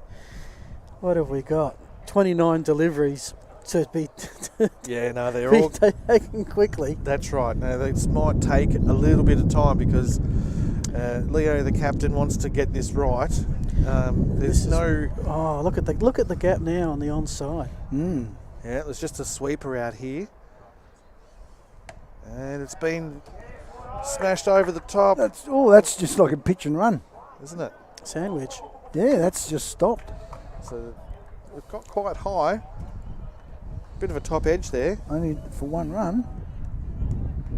You didn't get all of that. Was Watch that this 1 or one 2 plug. runs? Here we go. And Bird at the top of his mark, charging in. Watson 2 off that last ball. An inside edge off here the we go, pad. here we go. Oh, dear. Missed a Hey, he chance had there. time to turn around and pick it up properly and do a quick underarm. Went for the spectacular. Went for, I guess pressure does funny things. Time was ticking in his head and he went for the backhanded flick. And the rookies just couldn't get to the stumps in time. Bird comes in again. Full pitch. Oh, he nearly got that. Let's stop them from going for 4. Yep. And there's a good bit of fielding out there at long off as well. Saved the boundary. So a good bit of work there. And there's the tension starting to build. well, the last 5 overs of Adelaide Uni's innings, we had 54 runs and 5 wickets. So I think this is building up to be something similar. Oh, short. It's that's out. well Yeah. stopped. Yeah, out here for a single. 5 off the over, which makes it about line ball, depending on what happens in the next 2 deliveries. The run rate just over 6. Yeah. This is actually starting to get to be like a grand final in It football. really is. In the beginning of the last quarter when the Yep. teams are locked together. Yep. Crowd's really starting to ramp up now. Bird in again. Short. Oh, that could wow. have been close. That ended up being closer than I thought it would be. That is 36 overs in the book, Shep. I think you've got some duties. Great to work with you. If we don't say it now, I won't say it later. We will take a break, be back with the final 4 overs in just a sec. With industry and technology constantly changing, It's not surprising customers look to Blackwoods for the right technical advice. Whether it's welding innovation and solutions, technical fastener expertise, professional electrical know-how, safety assessments and equipment, or on-site services and inventory management. we have the right technical specialists and support network to get the job done. Yep, we are Australia's leading industrial and safety provider. But we're more than that. We're Blackwoods. Well, it's going to be a grandstand finish here at Karen Rolton Oval. The equation, 25 runs to win off 24 deliveries. And we bring back in Hazlitt. Chooks, what's your thoughts? You've had a couple of overs to assess it. Who you got? I've got Kenzie, just looking around the field. I had a chance to go down and have a bit of a look around while I was having my little bit of a break. And I noticed about 3 fieldsmen from Uni limping, so that might come down to something. But Hockney advances down the pitch, no run. Also, I can tell you that Muir, who hurt himself in the innings during the bowling innings of Kensington, is next in, and he's got a runner. Right. Because of his calf muscle injury. The old baby cow gave way, and he's going to have a runner. So the next ball from Crawford. Exciting times here at the Karen Rolton, a single to Hockney. They just need a multiple score off one of the balls, and singles every other ball is basically what they need to do each over, Mark. For sure, mate. They score 5 singles and then score a boundary or even a 2 or 3. It puts them back in the momentum, back on their side again. And importantly, they've got 2 batsmen as retirees, but there's still another couple of batsmen. This is where the tactics come in as well, because not knowing what the other batsmen are like before the retirees get a chance to come back in, it'll be interesting. So it's Watson facing his 12 off 9 balls. Crawford bowls with him, the left-hander, and he goes for a big woolly woof and missed it. So dot balls bring a little bit of pressure with not long to go. Could that have been a 4? Well, it was a 4 ball. Yeah, it was a 4 ball, but sure. he missed it. It was a bit of an ordinary ball from Crawford, but he got away with it. Crawford in again. Watson goes for the big hit. It's going to go straight towards the fieldsman out at deep. He's got 2 out of it. He's dove 3 times then. Fieldsman. But 2 runs. Getting to him. Here we go. We'll see the highlight. Dive 1. Not. Oh, we didn't see the first dive. 4 runs from the 4 balls. Here we go. Watson again. out to the favourite part of his ground. I tell you what, that's a great effort. Luck. There's a chance for 2 here for the Kensington batsman. That fieldsman's done a fair bit of coverage. He's done it right too. Bearing in mind it's over 50s, it's not easy to make a hurry towards a ball like that. He'll feel that tomorrow or Tuesday. Yep, very much so. Watson, 2 lots of 2 off the last 2 balls. He's 16 off 12. Watson facing up to Crawford. Crawford bowls it. Watson has a swing. There's a chance for a bye, and he's going to get through. That's very good running by Hockney. No, he was in. That was very good running by Hockney. Well, he's been lively, and it's finally come to some use that he was halfway down the wicket when they decided to run. We are through 37 overs, 3 to go. We'll take a break.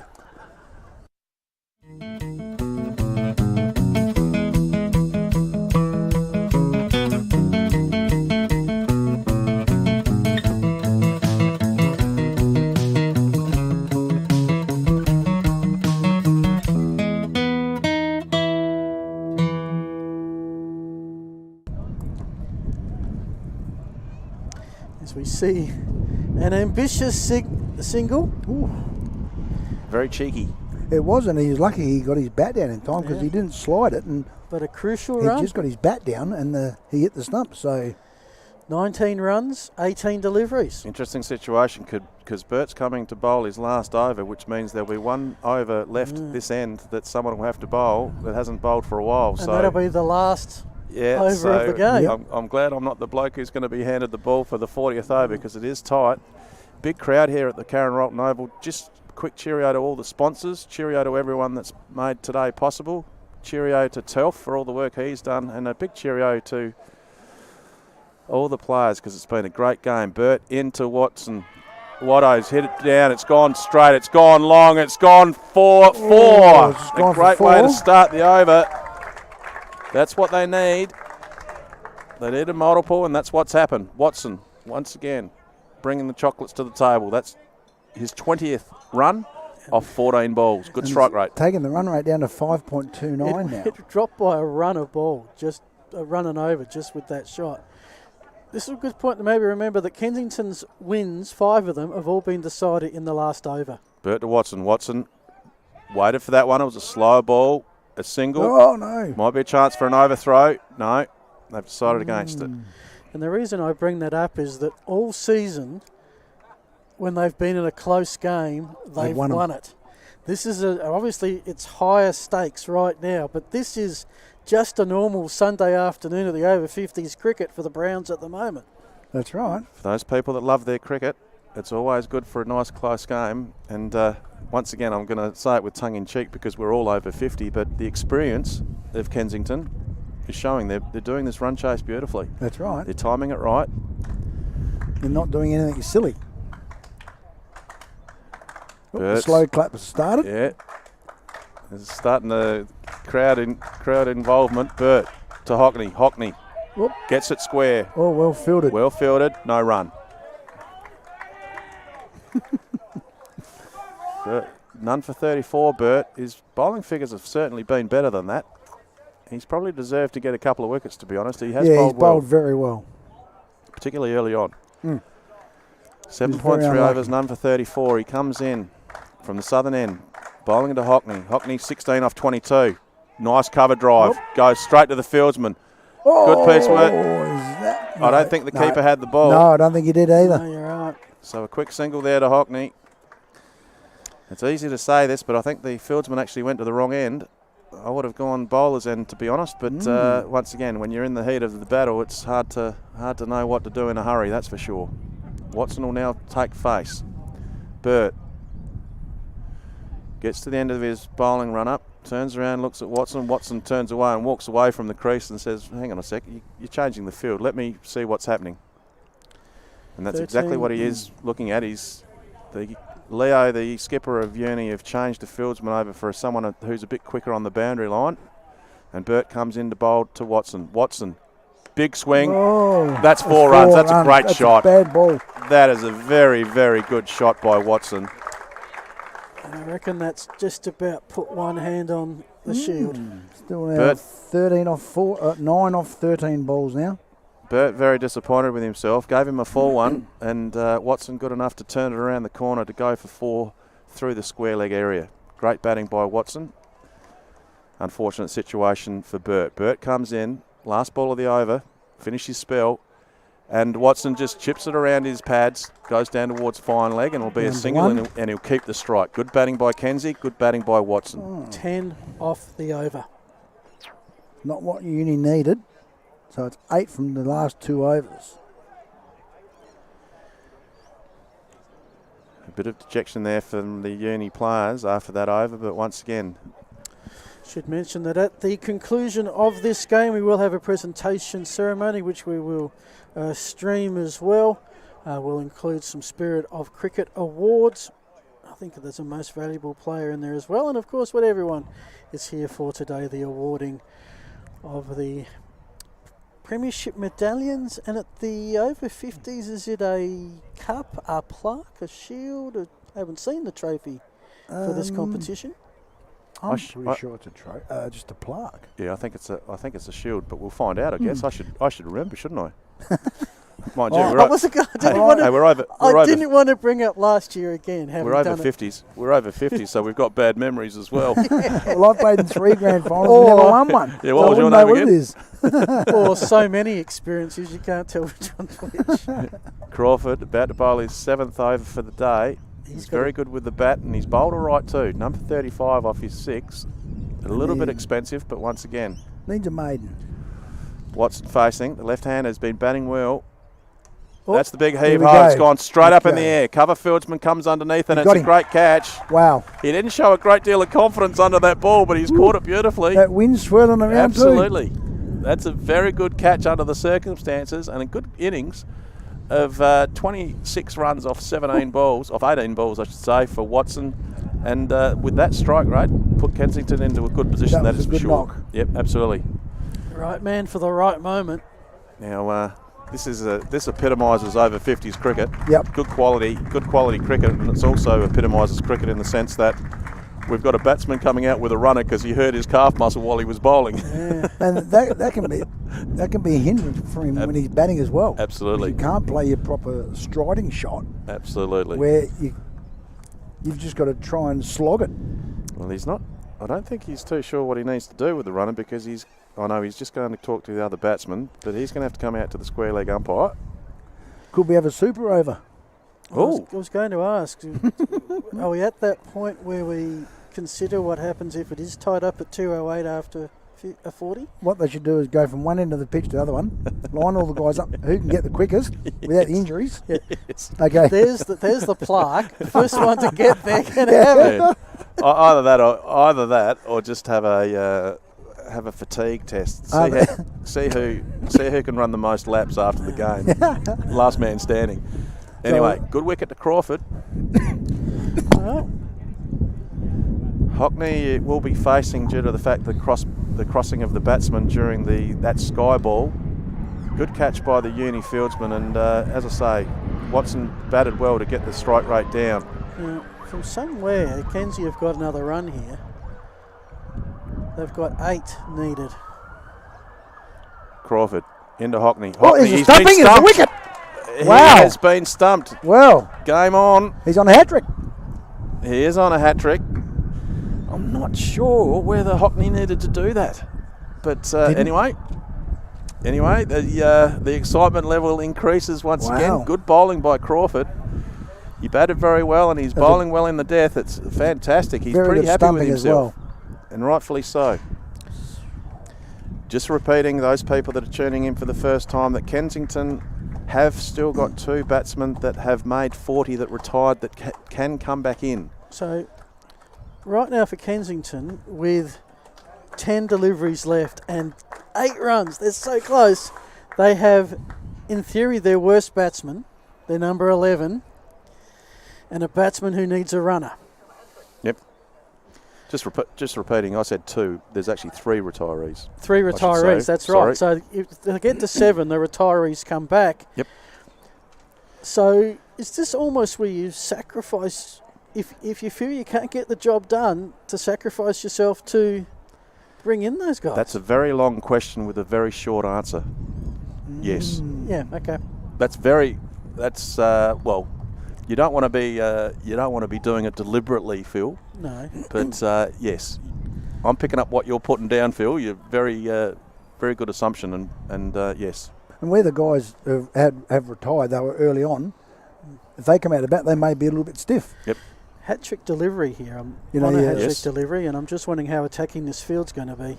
Yeah, I don't know whether you'd go too attacking with the circumstances, but once again, Here we go. hat trick ball coming up for the second time today. Crawford in, and Oh! gee whiz. Dot. That's a dot ball. Wow. Dot ball means there's pressure. The crowd all of a sudden from slow hand clap has gone very silent. Crawford once again in.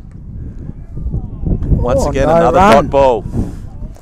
Wow. Humphreys the batsman. 2 balls, 2 dots. Once again, not panic stations just yet. Bearing in mind the next bowler, the last over of the day will be someone fresh because the Burt has run out of overs. Crawford in from the northern end. Bowls to Humphreys.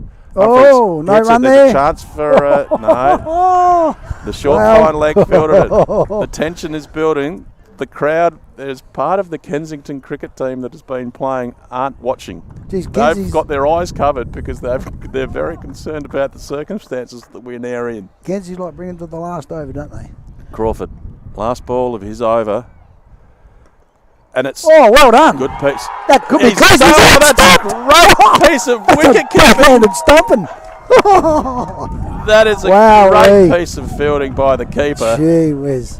You don't see that very often. That was really good keeping. Bob Bang, thank you very much. That's well done.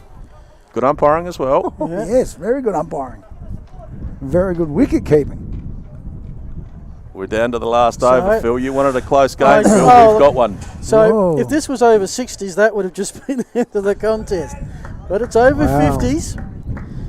And so we go back to our first Okay. retiree who's going to be at the non-striker's end. So mission number 1 for Muir is to get off strike.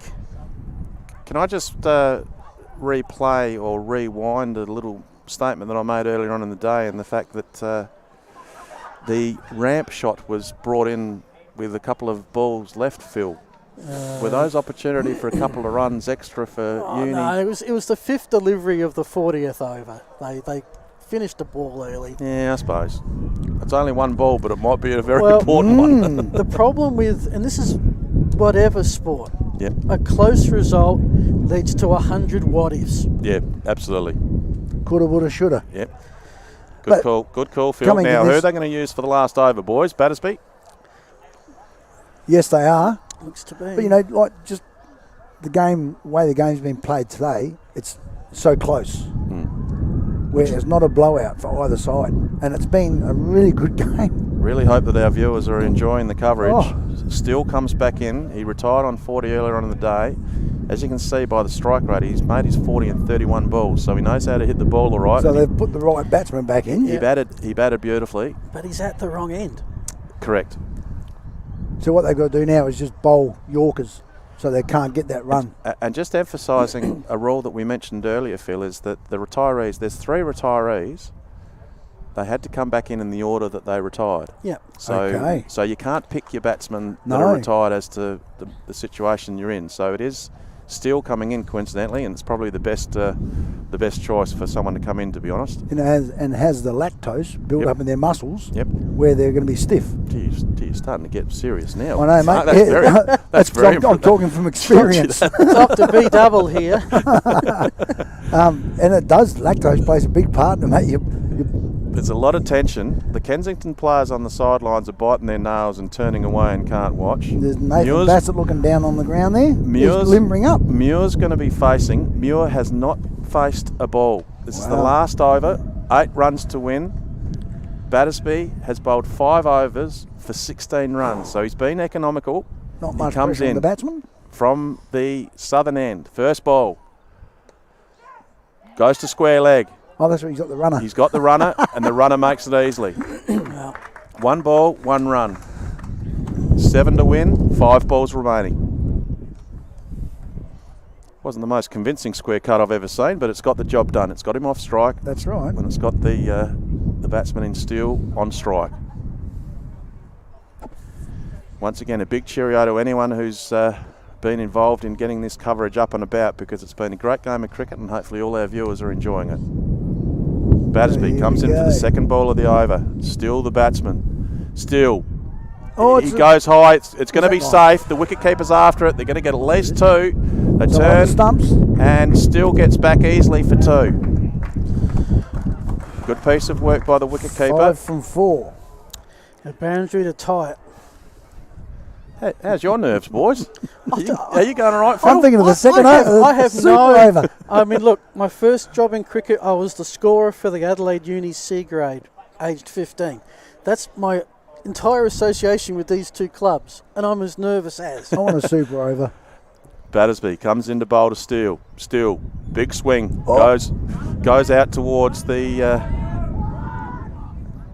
point boundary. Too slow. Once again, 2.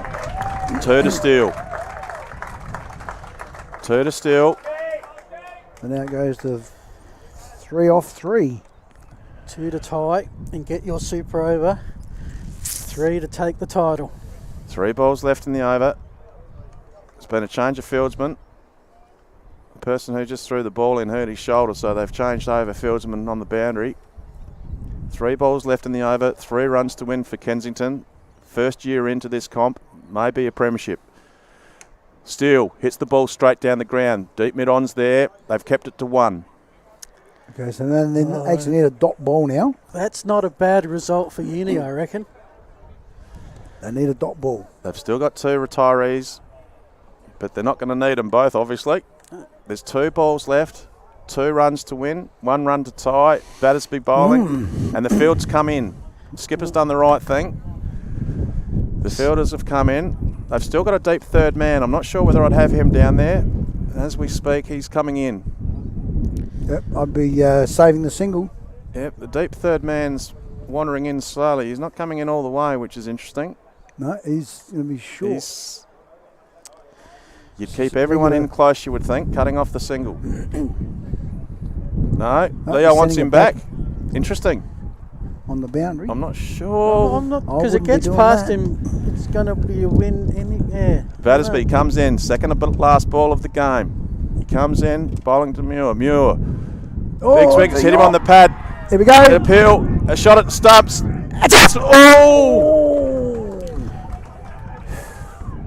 Has he been given out?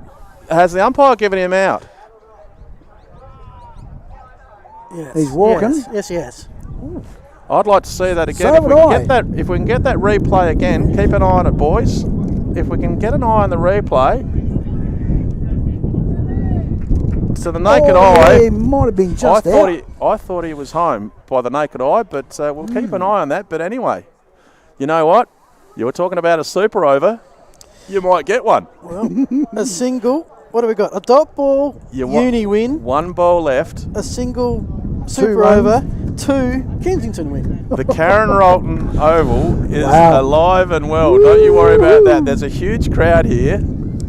How many times in a cricket game can you have one delivery left and 3 possible outcomes? Last ball. Wow. 1 run to tie, 2 runs to win, Steele on strike. Well, they got the man. Kensington have got the man they want on strike. But he's just got to go a Hail Mary. And where do you put your field? This will be interesting to see where Leo puts the field. You can't have them on the boundary too far because they will get the 2 runs. Correct. Do you go for the win and have everyone in, or go for the tie and spread them out? There was no one on the fence at square leg. To win it, they've got to bowl him a Yorker. The deep third man has gone to the boundary. There's a deep cover. There's a deep mid on. There's a deep square leg. Deep mid wicket, I should say. And there is no square leg, and the fine leg is going out on the boundary. There is a big space where the square leg umpire would normally be. Battersby, last ball of the game, comes in, still faces, goes. out! Oh, wow! And University have won the game on the last ball of the day. That's great. That is unbelievable. Wow. Great piece of work by the wicketkeeper. That's a run out on the last great ball of the wicket-keeping. day. Still went for a big swing. He missed it. It went to the keeper. The keeper threw it from about 3 or 4 metres to hit the stumps, and the result goes Uni's way. What a brilliant result, Phil. Uni stormed home with the bat. They stormed home with the ball and have concocted the most amazing of premiership victories. That's one of the best games of over 50s cricket I've ever witnessed. If you want to advertise the game, to encourage people to put their hand up and say, I'd like to play or I'd like to be involved in that, you, ladies and gentlemen, have just seen it. What a great game of cricket. Great quality from both teams.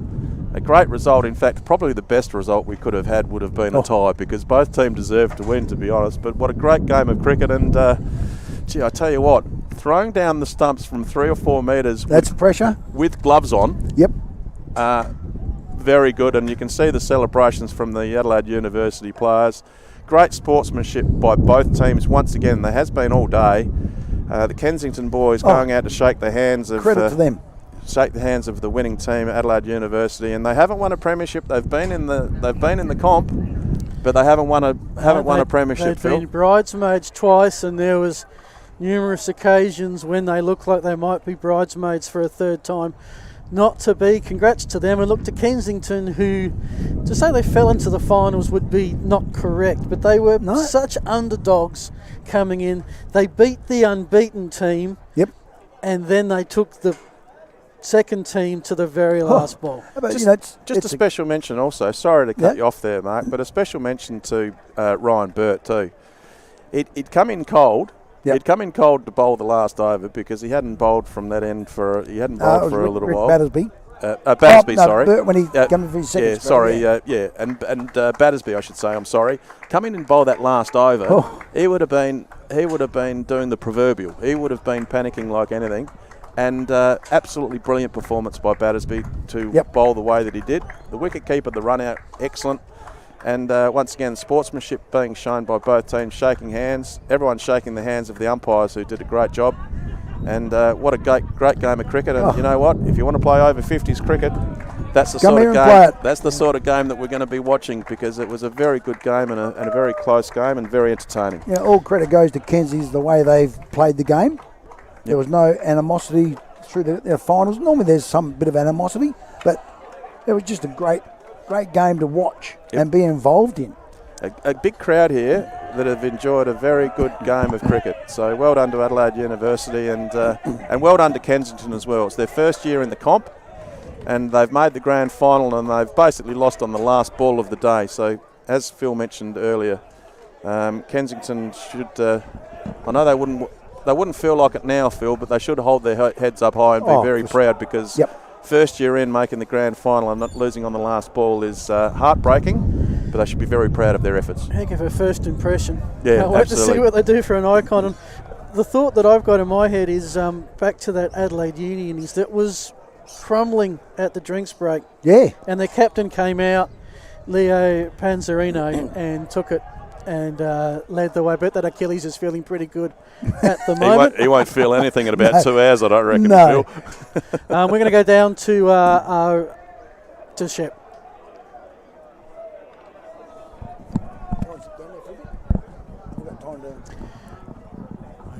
No, we're not. We're just tallying some votes with Shep. Maybe we shouldn't quite have an insight on that discussion just yet. You may very well get in trouble, Phil, if you take it down there now. I'm not sure if we should really have the microphone that close to the votes. He looks like he's about to talk into it too, so we better be careful not to mix up the votes. Look, we're not too far from wrapping it up and going to the presentation. So, to Mark and Ian, first of you, thank you so much for your contributions today. No worries, mate. Wonderful to work with you. It's been good fun. My pleasure, Phil. It's been great fun, and well done, Mark. Good no work. Worries, mate. Thank you. And well done to everyone involved. And once again, the boys, you should mention their names again, Phil, because the boys that brought us all the camera work, that brought us all the technology to make everything possible. Hopefully there's a lot of people that have been watching, and if it wasn't for these young lads up here that have been doing all the work for us, and the cameraman down on the ground, we wouldn't have something possible. So Absolutely. thanks to the guys involved. Jean-Luc on the balcony side camera, James Moody, who's our co-producer with the roving camera, our main producer, always makes us look good, Alejandro. That's it from us up in the commentary position. Well done to you. Well done to you too, Phil. Sorry to interrupt, but well done to you, Phil. Absolutely brilliant. Oh, love to have been part of this. It was a great day. There you can see the final score. Adelaide Uni 10-4. 10 minutes until presentations. Okay. Looks like we do have a bit to chat about then. Do you want me to sing a song? No, I don't want to sing a song. I do want to talk about the scorecard that we have in front of us. Yep. Adelaide Uni all out for 208 with one delivery left. Crawford 51. Mariola's 41 and Crawford 3 for 35. And again, it just ebbed and flowed. It's really hard to think of who you would give a MVP to. We don't vote, but Crawford would be hard to beat. There was no clear winning during any time of the game until you're right. the last ball. I mean, as far as player of the match is concerned, you can go down a path of stats as far as runs scored and wickets taken. You can have a look at the timing of partnerships. For example, when things were crumbling and partnerships were made, they might not have been huge partnerships, but they made the runs when they were needed. Yeah, and from memory, Bert coming in and on the getting second spell. A quick, but as far as batting goes, 27 off 12 balls. He made 27 off 12. So, sometimes when you give a player of a match award, it doesn't necessarily mean it's the highest scorer or the best wicket taker. That really 27 off 12. Could have been the winning margin. And you look at the quality of the wickets that Vanders took. Vanders got, and he put pressure on by getting some of the top ordering. You start talking about getting Andrew Rumbelow out for 2. That's a fairly good start to dig into an innings when you've got a star batsman like Rumbelow getting out. So, and how do you win a premiership when you don't score a run in your first 4 overs? I'm going to have a guess. I reckon that run out was hard work. Yeah, I'm with you, Telf. Anthony Telfer has joined us, and once again we thank him. We thank him very much. We thank him very much for his input, which you didn't realise the mics were on. But the mics are always on, Anthony. That big gush of wind came through as he came up again, didn't it? There was a controversial run out, which we will have a look at again and again and again. But once again, great game of cricket, and in no way, shape or form am I going to bag the umpires, because the umpires have been brilliant. They did a great job. Absolutely brilliant job. So well done to everyone involved. And look, the umpire was there. They made the call. That's what they do. Now, while we're talking about Telf being here, I think we should get Telf up here to say something, shouldn't we? Yep, exactly. Should we get something? No, just a quick say hello. Word, Telf. We've been thanking everyone. We've been thanking Phil, and we've been thanking the young lads and the cameraman down on the boundary line. We need to thank you more and more, because there's nothing that you don't do for this comp, whether it be the over 50s games, minor round games, whether it be the finals, whether you get a quality oval like Karen Rolton involved, whether you get the umpire. You organise so much, and including the silverback situation with the state representations of a lot of the players. A big thank you must go to you, and a lot of people love what you do. You're very passionate, and a big thank you to you. Thanks, Chook. It's an absolute pleasure. Obviously, I've been doing this for a number of years in Mildura at Willowfest, and I've brought all my skill set that I've well tuned over 20 years of running Willowfest here to South Australia. So it's an absolute honour. I just love doing it because I love seeing people play the game and a smile on the face at the end of the day. The over 50s comp is growing and growing and growing, and you get a grand final like this. What a game. It's pretty good advertisement for the comp, isn't it? Oh, it is. And look, it all goes well for next year with, probably 3 more teams coming into our competition. This is a great spectacle for our nationals that we're going to put on here in November, and believe it or not, there's probably 44 teams all anxiously awaiting the nationals here in November. So we're looking forward to it. We've got still a lot of work to do. We've got probably 30 grounds we've got to find every day for 4 days. So it's a lot of work to do now, and I'm puffed now, but it's been a great day. You'll be able to relax for a little while, but Anthony Telfer, your passion that you have towards veterans cricket is noticed by everyone, and it's loved by everyone, and we love you for it.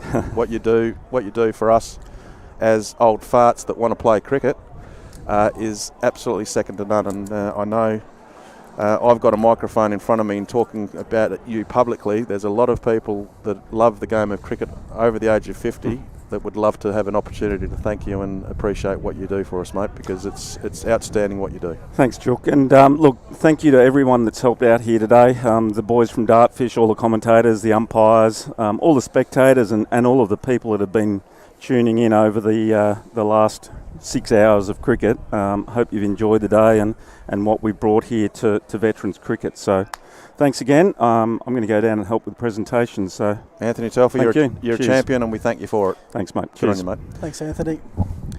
All right. If you've tuned in late, well, you missed a heck of a cricket game. Adelaide Uni scored 208 from 39.5 overs. Kensington were 1 for 105, a delivery before drinks. Let's just say that Kensington won the first half of both innings and Adelaide University won the second half of both innings.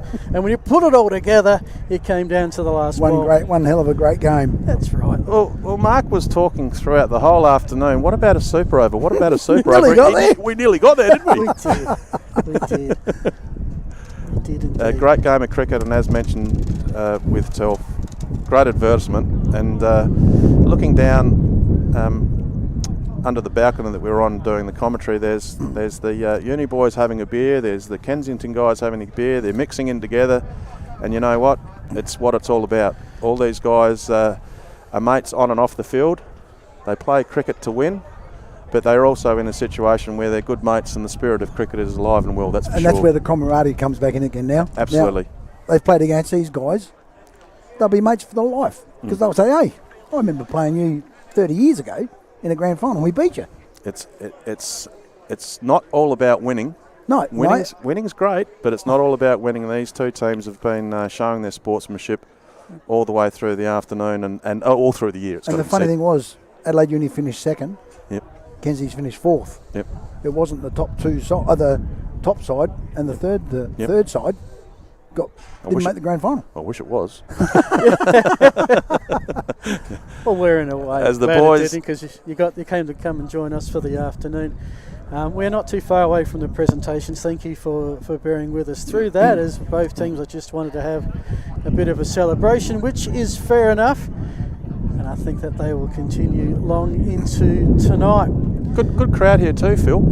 Fantastic. It's been great. It's been a great day. And quick mention of the sponsors: Blackwoods, Adelaide Oval sponsored the scoreboard, Nelson Teamwear with the replay, Explorer Caravans with the interview, S&W Seed Company with the drinks. Okay, thank you, Chook. Thank you, B-Double. Been great to work with you. It's time for Phil. the presentation ceremonies. Let's go down to Shep. Welcome to the post-match presentation of the over 50s Veterans Grand Final. And that, ladies and gentlemen, is a grand final and veterans cricket. And to tell us a little bit more about it is the president of the South Australian Veterans Cricket Association, Dixie Dawes. Thank you. What a wonderful game of cricket, an incredible game. It was a celebration of what veterans can do. Indeed, I think it's a celebration of life, that blokes our age get out here and play the game that we love. So congratulations to Kensington, congratulations to University. That is absolutely wonderful.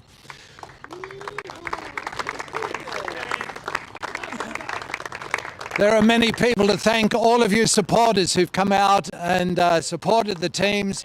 Well done and thank you for that. We thank the SAVCA, one of our sponsors in Blackwoods, and all of our other sponsors. We say thank you to Ken and Craig, our two umpires who've come out and done a terrific job. Our commentary team up on the balcony and here in front of me, and Anthony Telfer, our entrepreneur who organises it all. So well done, Anthony. Yeah. So to all of us, this has been a great day, a terrific day. It's very, very sad losing a final, but all of you guys have participated in a wonderful game of cricket, and I congratulate you so much for that. Well done. Thanks, Dixie. Well said. The first award that we'd like to present is by the umpires, which is the player of the match, and it was a tough ask, I think, by the umpires. And if Craig Thomas, if you'd like to come up and tell us your player of the match. The player of the match today was good batting performance, especially, but he backed it up with the ball as well. Graham Crawford.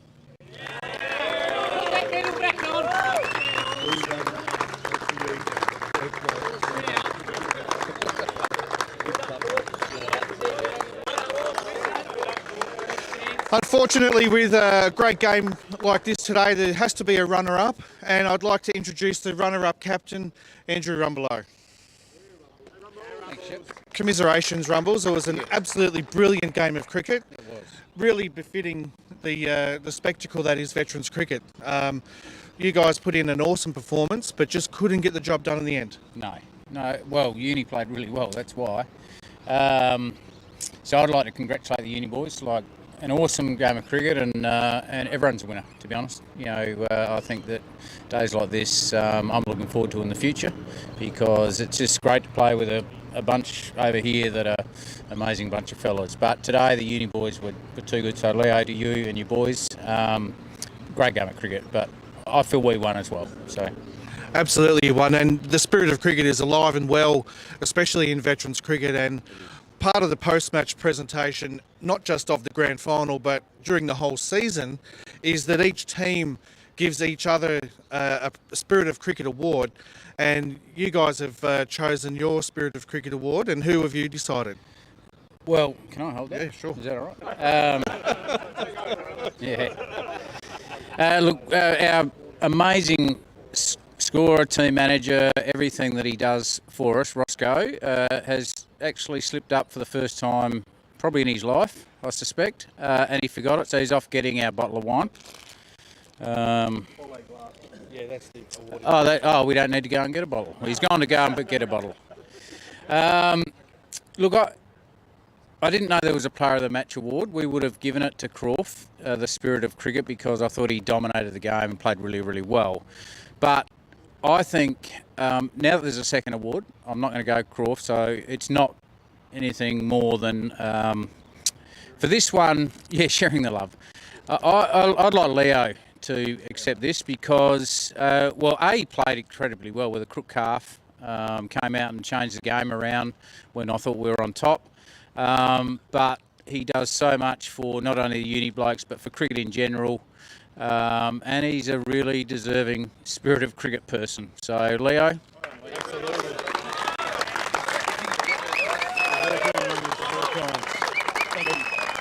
We have got a bottle of wine for you too, mate. Thanks, Rumbles. Well played today, mate. Absolutely. And well done to the Kensington Club for such a great year. Don't go too far there, Leo. Just come in, just bring it in again. Now, you're the winning club captain, but it should be said that you've played in this competition for a few years now, and this is your first win and premiership for the University Club in the over 50s premiership competition. Congratulations. Thank you very much. It's been a few years in the making, and the journey's been with a few of these boys, so it was great to celebrate and share this together. Absolutely, and that was befitting a brilliant competition, was a brilliant finish to the grand final. And before we get too far ahead, you've got a presentation to Kensington for your Spirit of Cricket award. Who have you decided? Again, I'll take that if you don't mind. But excuse me. Look, it was a great game, and a game that could have gone either way. It ebbed and flowed over the day, and it certainly was a game that either side could have walked away the winner. It was a thriller, and really it's a showcase of veterans cricket. You couldn't ask for more, and hopefully a lot of people watch the live stream, and thank you to the production crew, and have a look at how good this competition is, and then start to think, hey, I want to join this competition so it grows and more people get involved, and we can drag out mates and past players who have been in retirement to get them to come out and play, because it's a really good, healthy thing for people who, rather than leaving the game of cricket, stay involved in some sort of way. So, it was a great game and a great showcase. For me, I thought, who...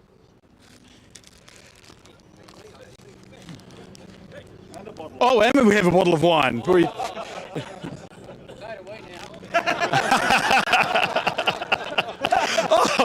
Thank you, thank you. Thank you. And we'll present this note. Who's the left armer that was bowling to me? Yeah, Michael Sylvie. He bowled a really good spell to me, but then you came out and you sort of anchored the innings for the team. So our award winner of Spirit of Cricket goes to you. Sorry, Sylvie, I don't remember your name properly. Bottle of wine to enjoy, and some sunglasses. Thank you. Thank you to the sponsors for the sunglasses. No worries. Is that it? That's it. Well, nearly, Leo. I'll take this back now. And I'll go and draw my bottle of wine. That's right. Dixie, if you could come and do... Where have you gone, Leo? You've gone... So, yeah. That's right. So before we... Yes. So what we'll do is present each player. So just come forward, please, Leo. And present your players for the winning team, for the medals. Okay. Young Paul Kerber, who turned 60 recently, please come forward. I'll try not to yell.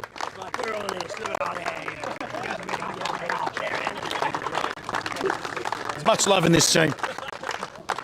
Next, Mojo. Hey, Moj! To Ricky, who bowled at the death. Iceman or T-Rex? We're not sure which one we'll go with.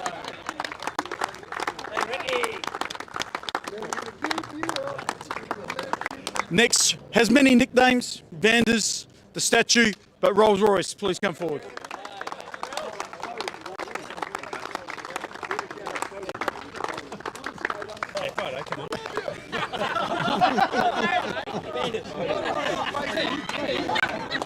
To Cess, please come forward. Dennis Sester, our keeper. The youngest and fittest bloke in our team. Well done. Well done. To Webbs, similar physique.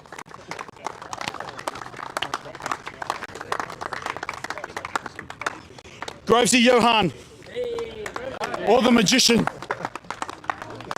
Thank you.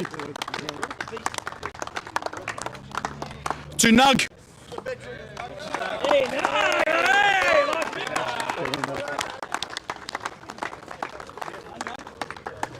To Croft, or Fig Jam as sometimes he's referred to.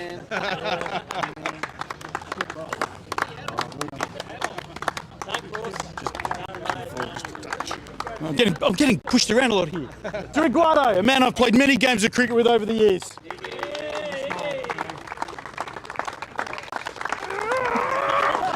Not strong enough. To Bird, our opening bowler.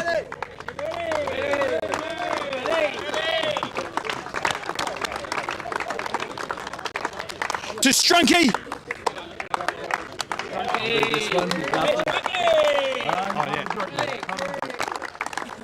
And to the skipper, Leo Panizzaro.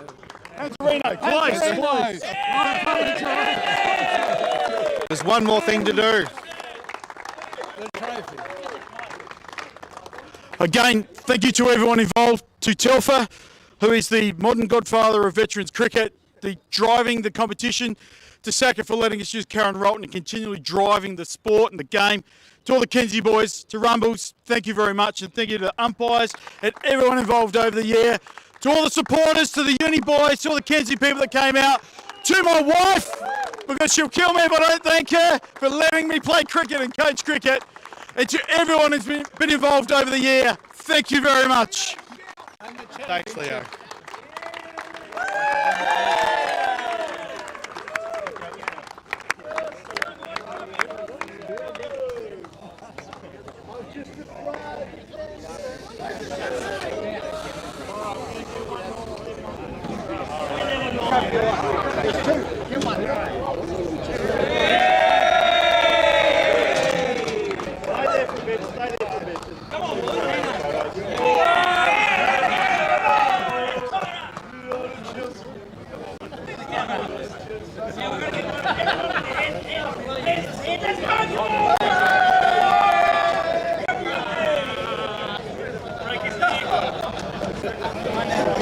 Test, no camera. Thank you, everyone. Thank you, boys.